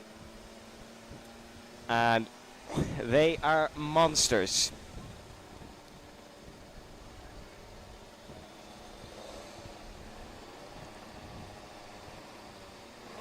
This is the full variation of the Nuts Corner karting circuit, of course. The 0.8 mile circuit as opposed to the 0.7 one. A lot less corners, but they're superkarts. We're not going to have them do itsy bitsy hairpins and chicanes. We want to hear them roar. Not to 60 in 3 seconds. Once again, I'll let you know what 3 seconds is. There you go. That's how quick they can accelerate to 60 mile an hour.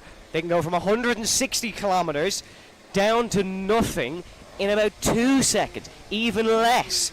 And what pieces of machinery they are as they roar out of the pit lane. It's the 12 of Owen Buckley on pole as he is rounding. Remember, 2 formation laps for these folks, so they don't just go out and go like we see with the other karts. 2 full formation laps.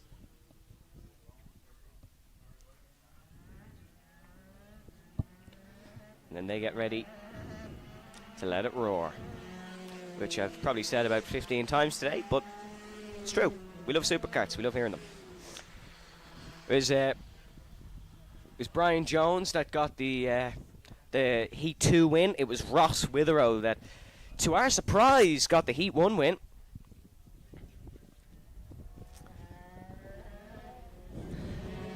As you can see them once again just heading down the main straight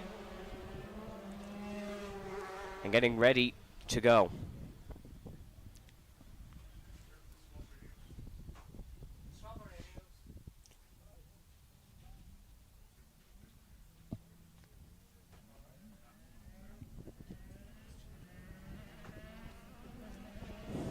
The Superkarts just getting into grid position now, but it is Owen Buckley on pole position. Buckley, the Cork native. He's 1 win, 2 podiums, and 2 non-finishes so far this season in the Superkarts Championship. He's 4th in the point standings. Remember, these guys not just racing for Irish Grand Prix sakes, they're racing for their own sakes in terms of their own championships. As you can see, Ross Witherow just accelerating in front, just giving his kart one last little warm-up. He'll be starting from the 2nd row. Keep an eye on Witherow versus Jones here, as Owen Buckley is going to round through the final corner to get ready to start.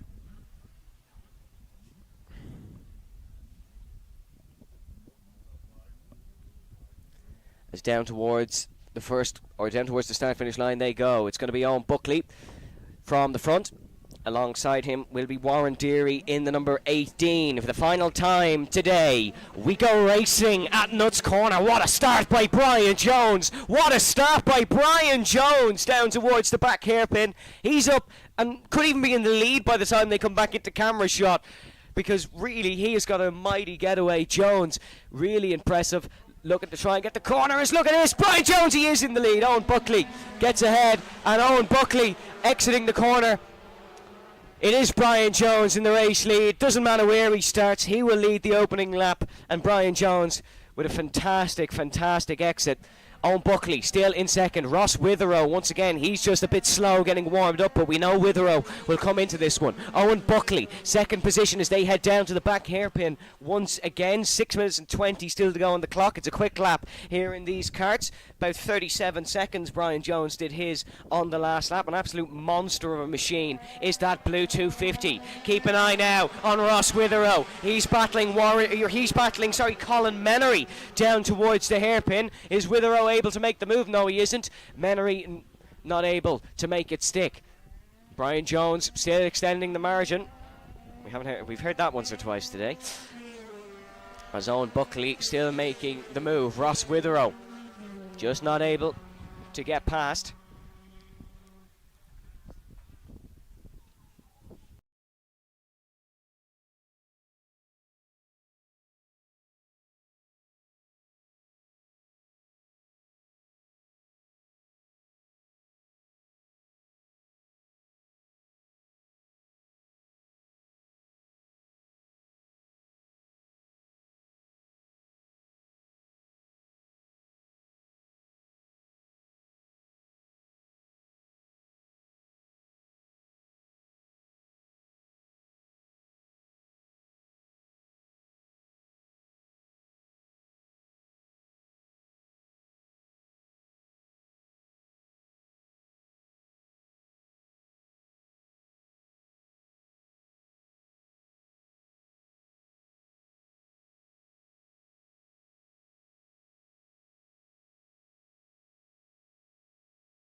it could be Liam Fox who could be getting him down the back straight as well. Ross Witherow really poor.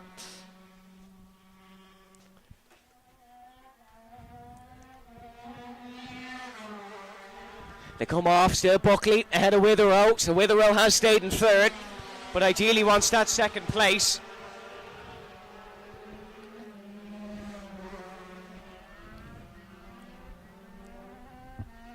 Brian Jones last time round leading by 4.6 seconds. Where's he going to be leading now?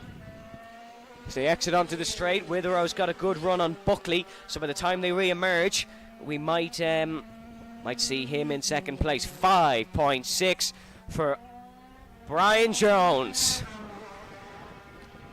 And there it is, there's Ross Witherow as they do exit the hairpin. Witherow ahead, then it's Buckley, then Menery, then it's Liam Fox and Warren Deary just that little bit behind. But it is Brian Jones still in the lead of this one. 3 minutes and 30 of racing action to go at Nuts Corner today in the opening day of the Irish Grand Prix.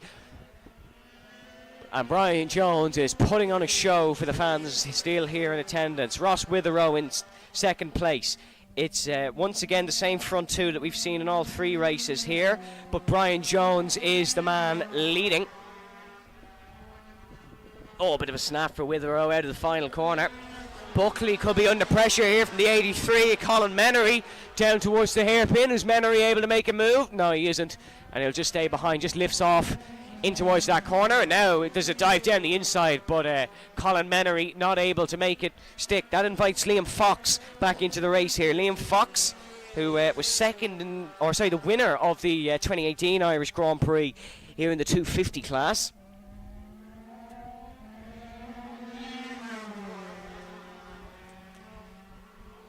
Ross Witherow now stretching his legs a little bit in the battle with Owen Buckley, but not getting close to Brian Jones. Fastest lap of the race, of course, for Brian Jones. 34.608 for Brian is the fastest lap, as we have 2 minutes and 15 to go. With the lead Brian has, he could probably park it up and still be in the race lead. As he exits that final corner, a thumbs up from his mechanic of the day. Every time he flies past, Witherow bouncing past the straight.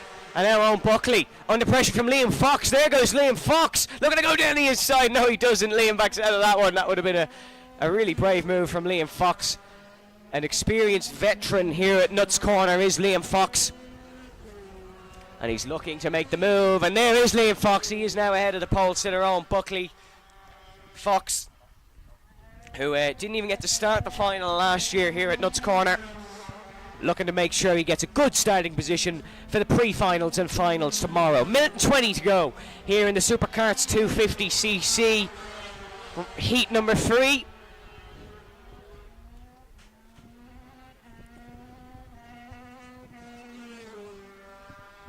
Ross Witherow, gap between himself and Brian Jones as they cross the start-finish line. It's 5.6. So, I mean, it's the exact same situation. Ross is very much catching Brian, but he's left it late to unleash his pace upon this race. If Ross Witherow starts the way he finishes, you would see him significantly higher up the grid. Well, I mean, how much higher can you get to second other than first, especially when you have that monster of a machine, Brian Jones, in first, but you could see him higher up the grid early on and able to attack Brian Jones and have a proper scrap. Ross, of course, racing in Jack's race day at the TT Assen last weekend. Finished sixth, did Ross in the first race. Oh, sorry, race 3 finished sixth in. And it was a job well done indeed. 17 seconds to go for Brian Jones. So I believe will be coming on to the final lap. It depends how quick Brian exits out of this corner. He's pushing it tight to the timing. Clock just strikes 0. This will be the final lap of the Superkarts. Brian Jones will take a win here unless he has a nightmare in towards the hairpin. Ross Witherow should realistically take second. Colin Menery is third on the timing screens now, ahead of Liam Fox and Owen Buckley in fifth, and then Warren Deary in sixth. Unfortunately, Peter didn't get back out in this one as Brian Jones heads up to the hairpin for the final time.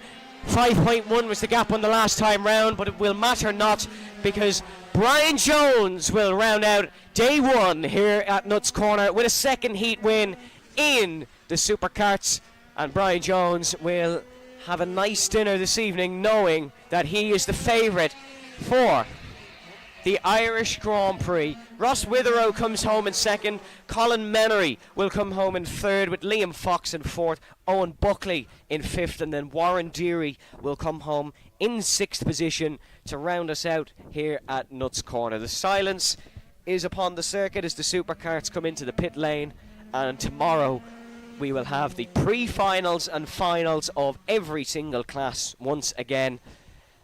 What an absolute day we have had here at Nuts Corner. There was special performances from across the field in the Junior Max, Senior Max, Bambinos, Cadets Libre class, the X30s, Junior and Senior again in them, and what a day that we had. We'll be back tomorrow, folks, here once again on the Ulster Karting Club's YouTube channel for the pre-finals and the finals of the 42nd running of the Irish Grand Prix. Thank you very much to all of you who have tuned in here today. Please make sure to check out our sponsor who have made this event and this live stream possible. My name's been Evan Dalton. I'll be back with you tomorrow, folks. Stay safe, stay well, and have a good evening. Pledge your allegiance.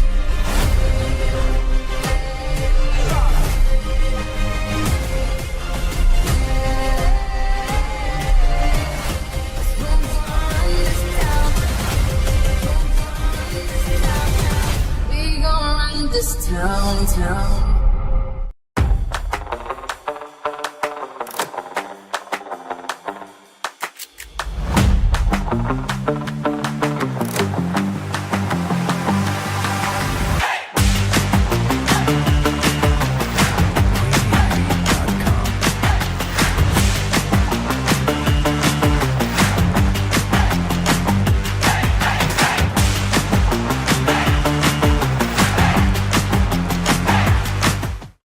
Hi everybody, it's Karun Chandok here, and I've come to check out the new mighty Bambino electric kart.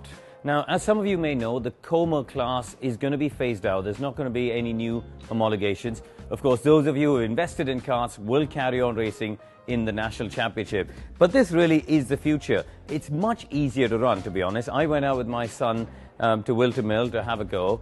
I couldn't believe how easy it was, because you're not messing around with jets and carbs and all of these other things with the traditional petrol engines. With this is very much plug and play.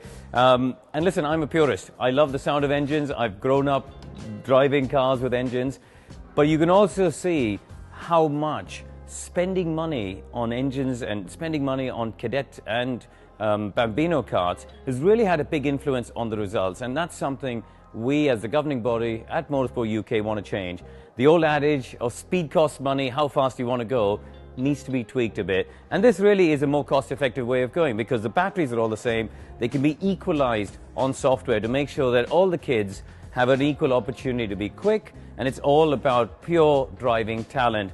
So the batteries are housed in here. They've got about 3 horsepower, which is just perfect for young kids at the age of 6 coming in to drive. Obviously, if they're under 6, we can put in restrictors. And honestly, it's a little plug that goes in, and you can restrict the speed to 15, 20, whatever mile an hour you want, really, for kids to have their first go and learn how to drive it. And yeah, it's nice to see where the future is going. And obviously with Bambinos, it's going to be the first step.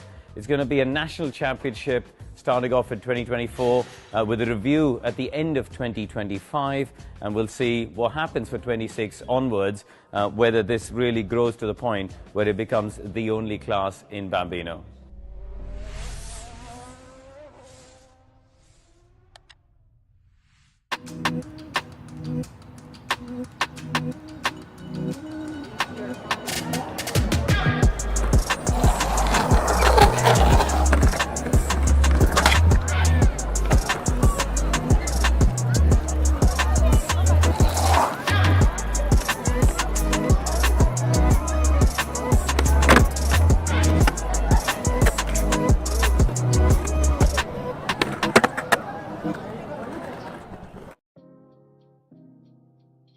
One of the biggest questions I get from a lot of parents on my website or social media is, how do we get started? We don't even know what to do. We don't know anything about engines. We don't know anything about karts.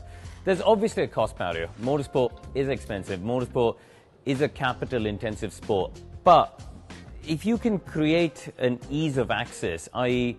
they can get a kart or go and rent a kart from a team and just rock up and arrive and drive, I think we will create a bigger pool of drivers who come into the sport. Across the world of EVs, out on the road and in motor racing, range anxiety is still a topic. I think we can't hide that. And the way it's been structured is you've got an hour of running time. Now, it doesn't sound like a lot, but actually when you think of it in the context of a racing day, if you've got a 2-day weekend, you can do the whole practice day, charge the car overnight, and then do the whole of the Sunday. So really, it shouldn't be a problem for anyone who wants to do a race weekend.